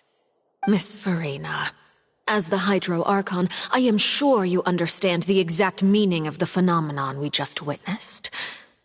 Or should I say, that's what I originally thought. But looking at your expression, was I wrong? And you haven't a clue? What are you trying to say? At this point, I don't think there's any more need to speak as diplomatic representatives. Allow me to speak to you now as just a Fontainian. You know the prophecy by heart, and also that every part of it is being proven true. Yet, here you are relaxing, drinking tea, and eating desserts as if it's all nothing more than a few stray bugs in your garden. Do you really think that's acceptable? The prophecy's hanging above our necks like a guillotine. Every faction is looking for a way to either avert the disaster or save their own. Even the orphans of the House of the Hearth have devoted everything to saving their homeland. But you? It beggars belief just how nonchalant and carefree you have been. From the very beginning, you, the god Focalor, you have utterly failed to take action. You're wrong. I've never ignored the prophecy, nor have I just been passing the time in self-indulgence. Retract your accusation and stop doubting the wisdom of the gods with such absurd conjectures. I am not alone in my doubts, you know. All the children of Fontaine may be harboring the exact same thoughts right now. Oh, great Hydro Archon. How are you going to save them? Save us? How are the people you've sworn to protect supposed to survive in a land that will soon disappear beneath the waves? I have my ways, and I've been working on them for all this time. Even if you look down upon me, you have no right to judge me. Fontaine will be saved. Even if I still cannot see the true future right now, as long as I continue on as I am, I will be able to hold my head up high!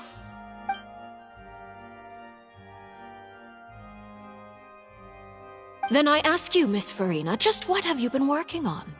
Where can we see it, and what is it doing to help?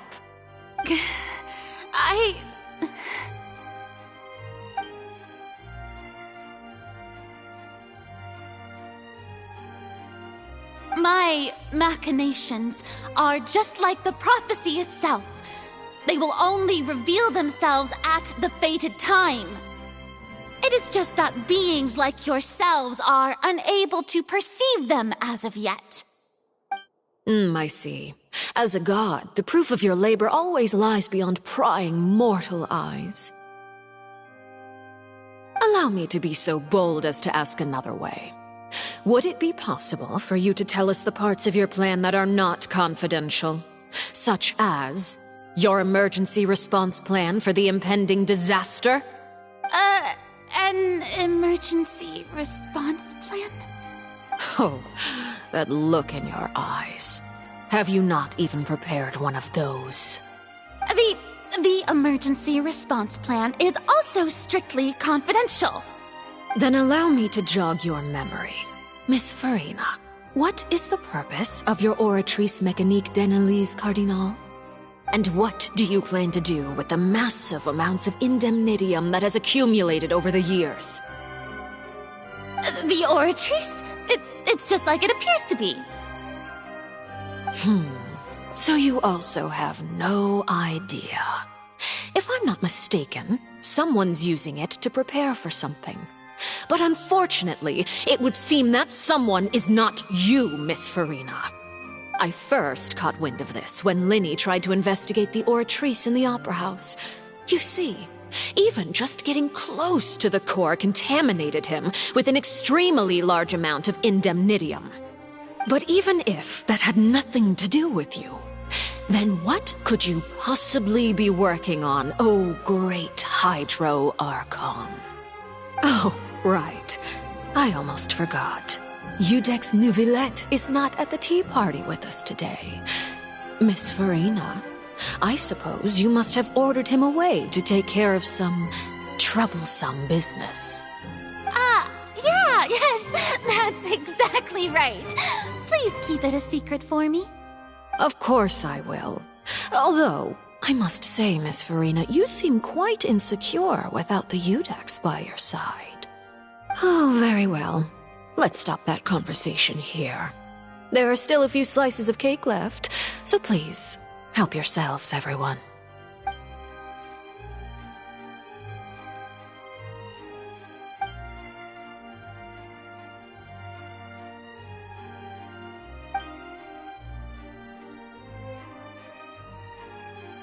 Traveler, I heard that you were recently commissioned to handle a few matters on behalf of the Udex.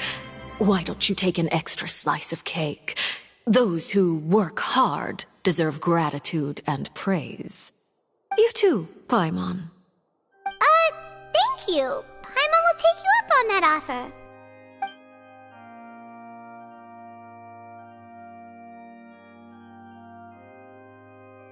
Oh, Paimon's super full. That cake was great. If it's on my tea table, it must be of the highest quality. Yes, and we must thank the knave for bringing these over as well. You're welcome. I'm sure the cake also felt greatly honored to be featured at Miss Farina's table, and I was merely catering to Miss Farina's tastes, seeking a chance to chat over tea. It is getting late. Why don't we call it a day? There are still a few matters that I need to take care of, so I must take my leave now. Very well. We'll end it here. Mind seeing me off, Traveler? We could use the opportunity to discuss Child before I must be on my way. Paimon's coming too!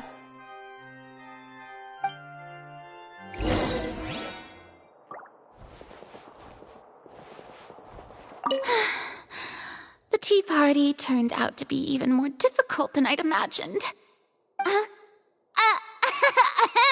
Why are you looking at me like that? Is something the matter? If there's nothing urgent, then I shall be retiring for now.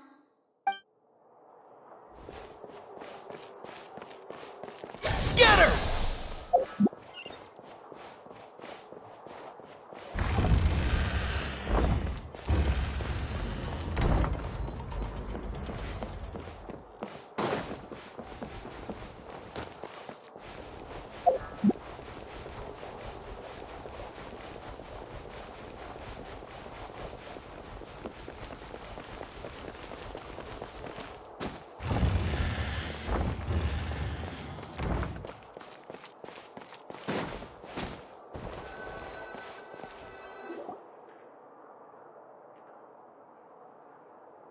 I'm glad that you were willing to come with me. Of course, Child was just an excuse. I have no interest in your dealings with him. That's what Paimon thought. You lent your aid to the children of the House of the Hearth. As their father, I would like to express my gratitude.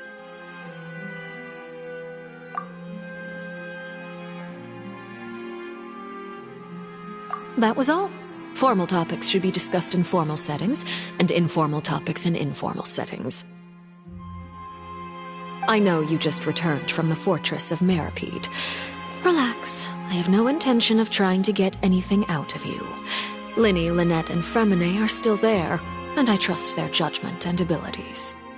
They've all been working very hard and have always done all they can to fight back against anyone who tried to stop them, especially Linny. You mean Wriothesley. He's a tricky one to deal with. It's unfortunate that Linny's so eager to prove himself that he can't learn to rely on others, including me. By the way, and you can just consider this a bit of idle gossip, but what's your impression of Farina?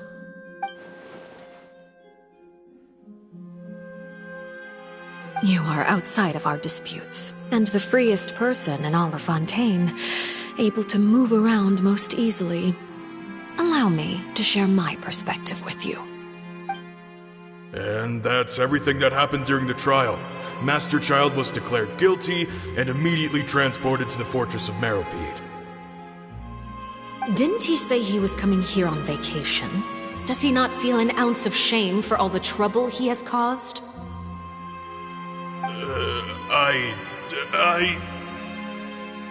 Forget it. He did give us an opportunity. I will be meeting someone shortly. Do you require help with any preparations? No need. I will take care of it myself. I need to meet with Farina, the Hydro Archon. She is at the heart of Fontaine. But what's fascinating about her is that she often seems more like a celebrity than a working Archon. Oh? Come over here, you little critter, you!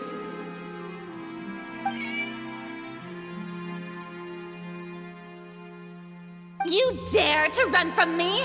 Stop right this instant! My goal is just to discover the location of the Gnosis. But I didn't expect the chance to approach Farina to be handed to me on a silver platter. This is so easy, it's actually making me a bit suspicious. Anything left unguarded is usually just bait. But no one will blame someone for taking the bait. After all, from the moment it was attached to the hook, the bait is meant to be sacrificed. It's just as I guessed in the second before I struck. The Hydronosis is not currently held by the Archon. In fact, this Archon doesn't seem like a god at all. And I sense that she's under some kind of curse. Who are you? And what are you trying to do? Please don't kill me! I'm begging you, please! The fear in her pupils is genuine, so perhaps she's not bait after all. Either way, targeting her has lost all meaning. I left the scene with ease. Nobody came looking for me, and nobody could serve as a witness to my near assassination of Focalor. I suspect even Farina dares not mention this incident to anyone. Not long after, my informants confirmed what I had guessed. After returning to her quarters, Farina quietly cried alone. She was so scared that she could not sleep that night, nor could she even bring herself to eat her cake. There's no doubt that there's something wrong with her. I began to entertain the possibility that she is not the true Hydro Archon. Perhaps Iudex Neuvillette is actually the genuine article. I have to find the Gnosis. If the Neuvillette hypothesis is correct, he is probably in possession of it. Alternatively, it might have been hidden in a place that's hard for ordinary people to access. Yes, Father. My dear children, please speak. News from the fortress of Meripede. Master Child has gone missing. On top of that, the contacts and guards we bribed at the fortress have all gone quiet as well. Probably the handiwork of that Ridesley. I'm afraid so. This is a good opportunity. The value of a Harbinger is much higher than most would imagine. We now have an excuse to exert diplomatic pressure on the Fontaine authorities. Set up a meeting for me. I would like to meet the Hydro Archon and Iudex Neuvillette. Oh, and I have an additional mission for you three. Yes, Father. Tartaglia's disappearance was not a part of my plan, but I can use it to make a breakthrough. With this as my excuse, I can ask for an official audience and continue my investigation of Farina and Iudex Neuvillette. The initiative belongs to the House of the Hearth. My wish to investigate the fortress of Meripede will be a front. Linny and his group will be responsible for the actual intelligence gathering.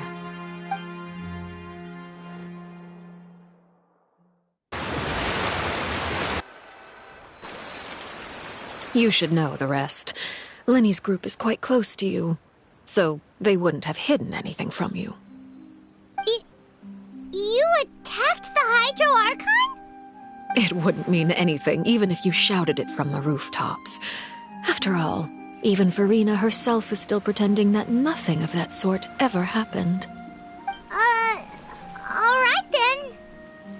I've now had 2 chances to enjoy tea with Farina.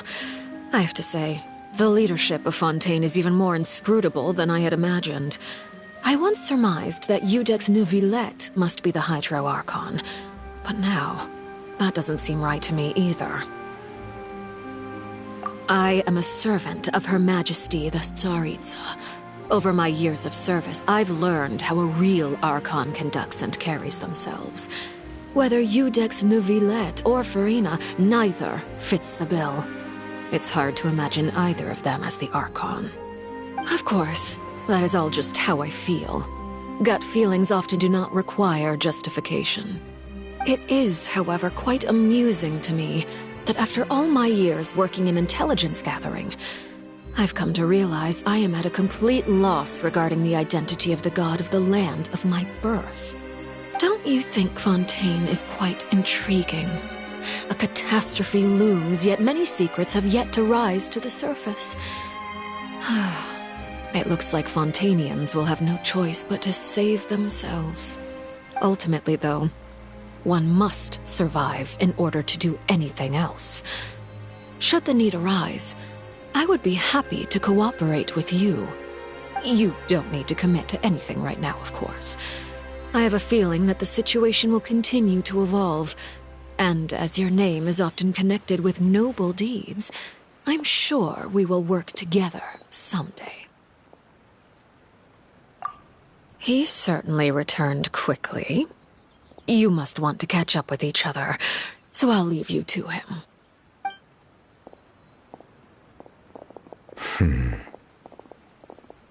Neuvillette, is it over?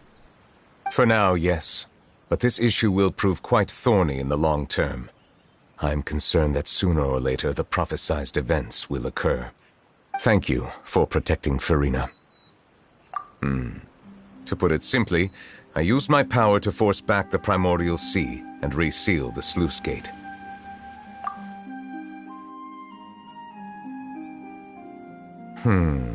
So as expected, the knave has turned up the pressure on Farina. She's trying to feel her out, though I'm still unsure as to her motives. Permission granted.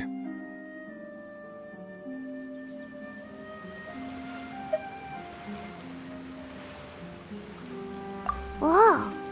It can't be that you're the real Hydro Archon, right? But that's just a speculation on our part, though. You can't tell us? Then that's okay. We can talk about something else. We won't try to force you.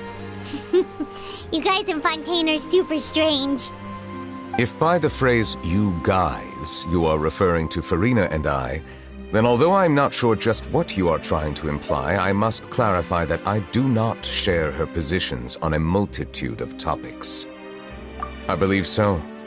The fortress has a long and complex history. It has seen much grief and suffering. And now, another catastrophe will soon be upon us. I mourn this turn of events. Huh? Why is it raining all of a sudden?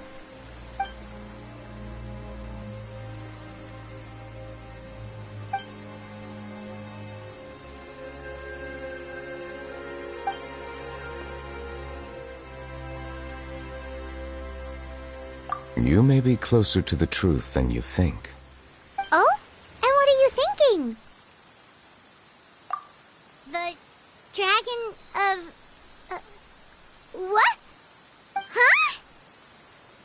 Please do not be so surprised. Farina?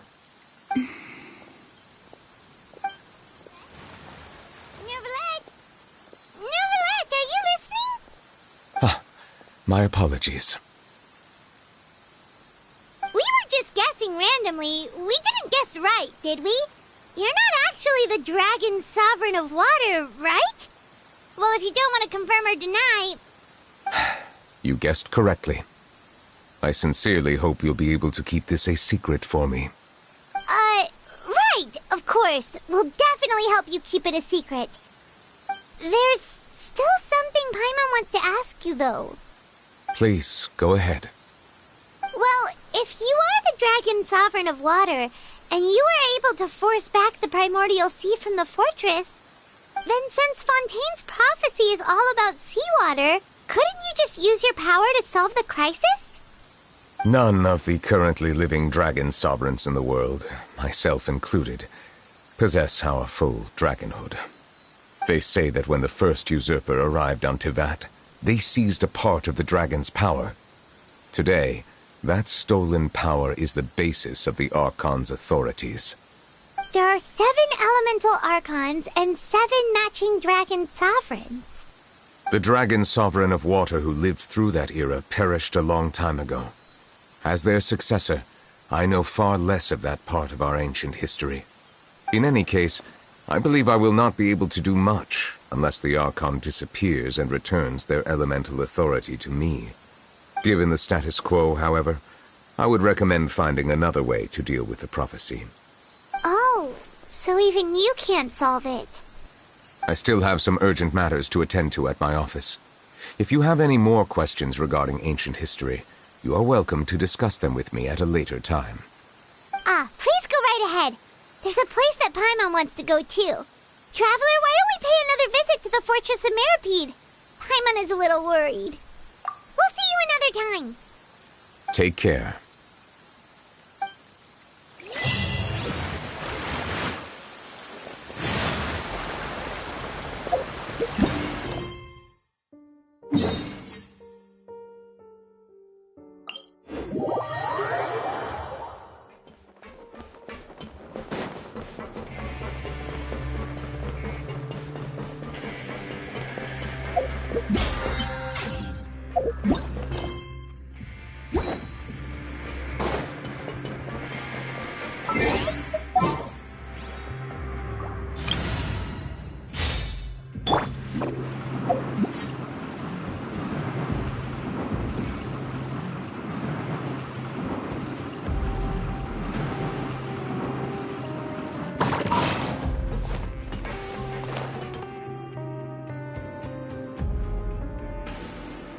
Now guess, what suit will this next card be?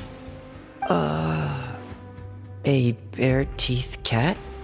Well, well, look who it is. Traveler, Paimon. Hello, everyone. Looks like you're recovering nicely from it, eh? Mm-hmm. Thanks to everyone's support. Oh, right. I managed to work up the courage to thank Miss Clorant in person. Whoa, how did she react? She told me that it was nothing. It was as if saving a life wasn't a big deal to her at all. She also told me not to worry about it. She didn't want to stress you out, that's all. She's right, and it's best not to dwell on it. Yeah. Okay, but check this out. We went back to the Opera House and we met the Knave. You met Father? Did she say anything to you? She said a few things that were, a bit hard to understand. And also that she's looking forward to working with us in the future. Her attitude towards you is even better than what we'd imagined. That's fantastic. You should believe her. She has her own way of doing things, and she'll do everything in her power to help those she considers close, which now might also include you. Mm-hmm. Father is very capable, and also trustworthy. Oh, Paimon just remembered that she thought Lenny was a bit too proud as well. She said that you should learn how to rely on others sometimes. Got it. Huh. That does sound like something that Father would say. Hey! Are you going to stay here for the next few days? Looks like it, yeah. Excellent. I will host a tea party. For real? Then Paimon wants another serving of cake. Another implies that you were already served some delicious cake while you were up there. How lovely. Well, next time, you're going to have tea and snacks with us.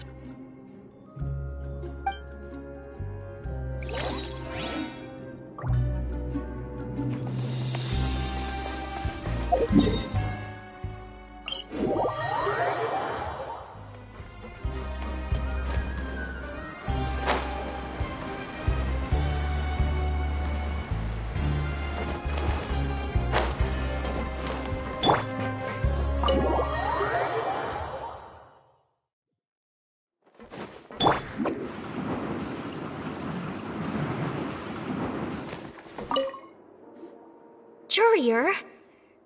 Miss Sijween told me you still haven't eaten. Yeah, I was working on something, so I forgot. That's no excuse for... Huh? It's you two. Yer, Lurvine, we're back! Hello there. It's been quite the mess here recently. How have you been? And you? Are you still taking the secret passageway from the infirmary to work on the ship? Yep. That is still top secret, though. So don't say a word to anyone. It can be a bit annoying when there are lots of people in the infirmary, but I still prefer taking that route over the one from the Duke's office. I mean, the infirmary does make it easier for you to slack off. Oh yeah? Then why are you also here so much? You two really are just using your jobs as a cover for your relationship, aren't you? Not at all!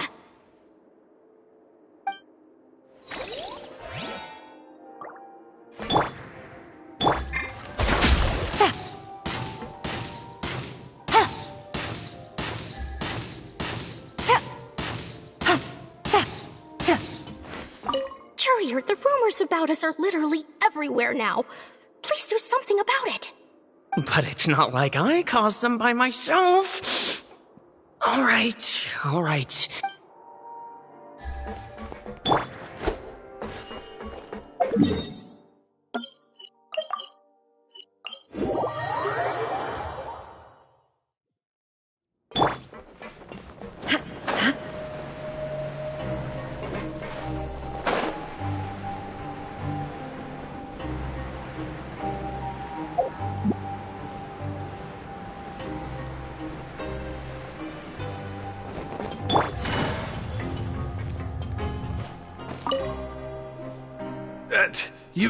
You guys are back?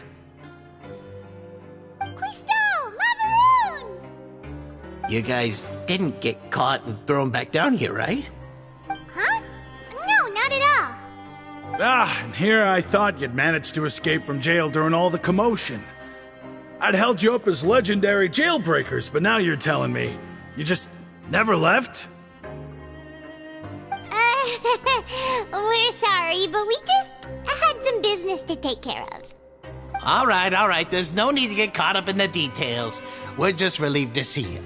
He was super worried about you, you know. Hey, it wasn't just me. Weren't you super worried as well? Something like that, yeah. I was also transferred to work in the kitchen a few days ago. I can still hear Quisto mumbling to the carrots. Are those two all right? Do you think they made it out alive?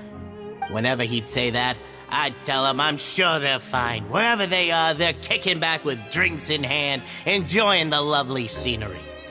Hey, there's nothing wrong with worrying about your prison pals, is there?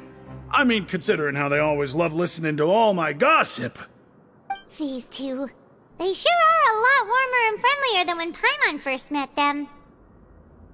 Oh, well, if you say so. I'll be watching you to make sure you finish every last bite.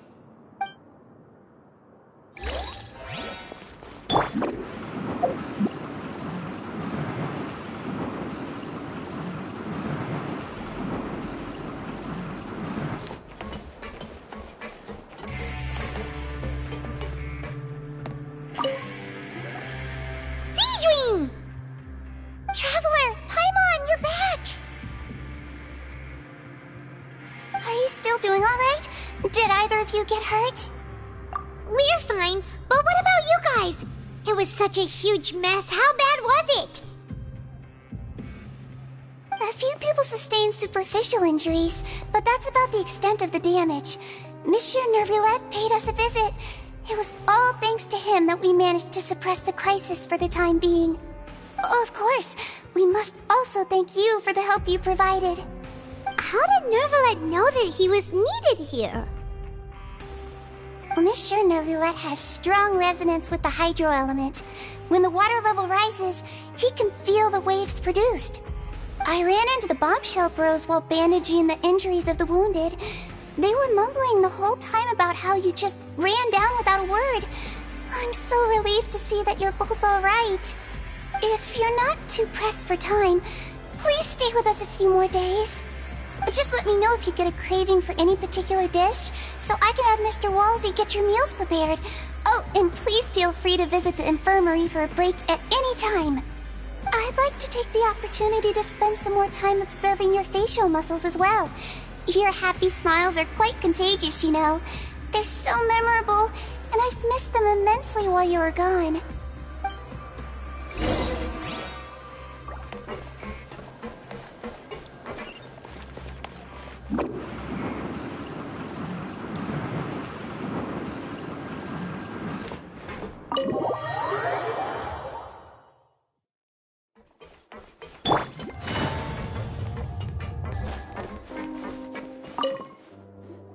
Do my eyes deceive me, or did I just see two inmates come back after making it to the surface?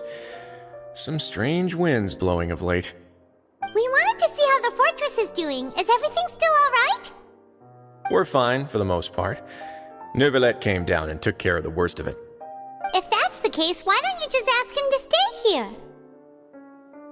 Oh, yeah, what a brilliant plan. Let's go convince the Eudex himself to exchange the Courts of Fontaine for a puddle of water in the middle of nowhere. He came here in a hurry and left without even stopping for a cup of tea.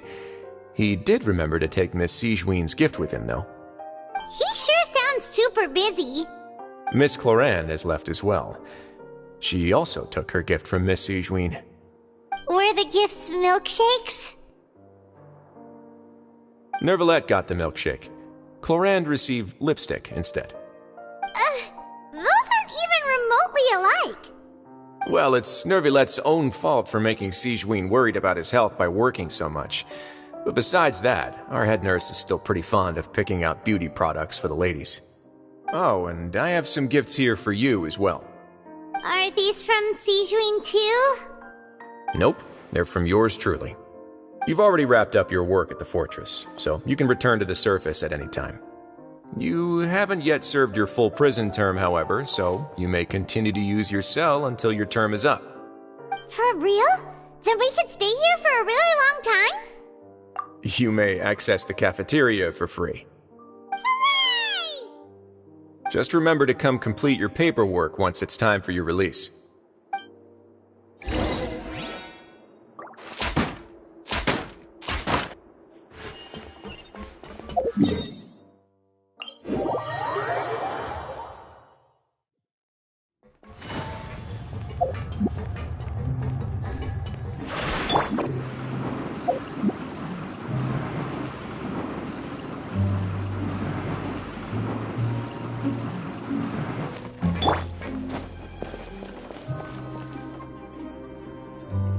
We're back in our cell again. We're no longer prisoners, though, so it really doesn't feel the same. Sure feels that way. But the truth is, we never did anything bad to begin with, so I'm not sure why we put so much pressure on ourselves. Huh? How did you know? Hey, that's not true! Alright. Okay, Paimon just wanted to say that we really are an amazing duo after all. It's like, we've now gone to so many places together and become friends with so many people. We've never stopped traveling or stopped meeting new friends. There are so many bad things in the world, and we're just two people, but we've still been solving problems no matter where we go. Isn't that pretty cool? You're counting Paimon today? Aren't you the only adventurer here? Then let's ask Catherine to give Paimon an adventurer handbook as well. Paimon will also be an adventurer from today forward. Just our thoughts making Paimon giddy. Paimon's gonna crash, so you sleep soon too. The last time we fell asleep here, we woke up to a whole mess outside our cell. The primordial seawater nearly rose up. That was so scary. We should be safe now, right? Alright then, good night to you, traveler.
saw Nervalette.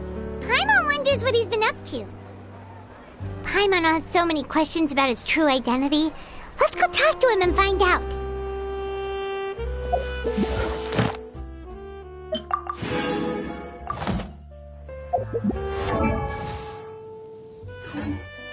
Exactly. But not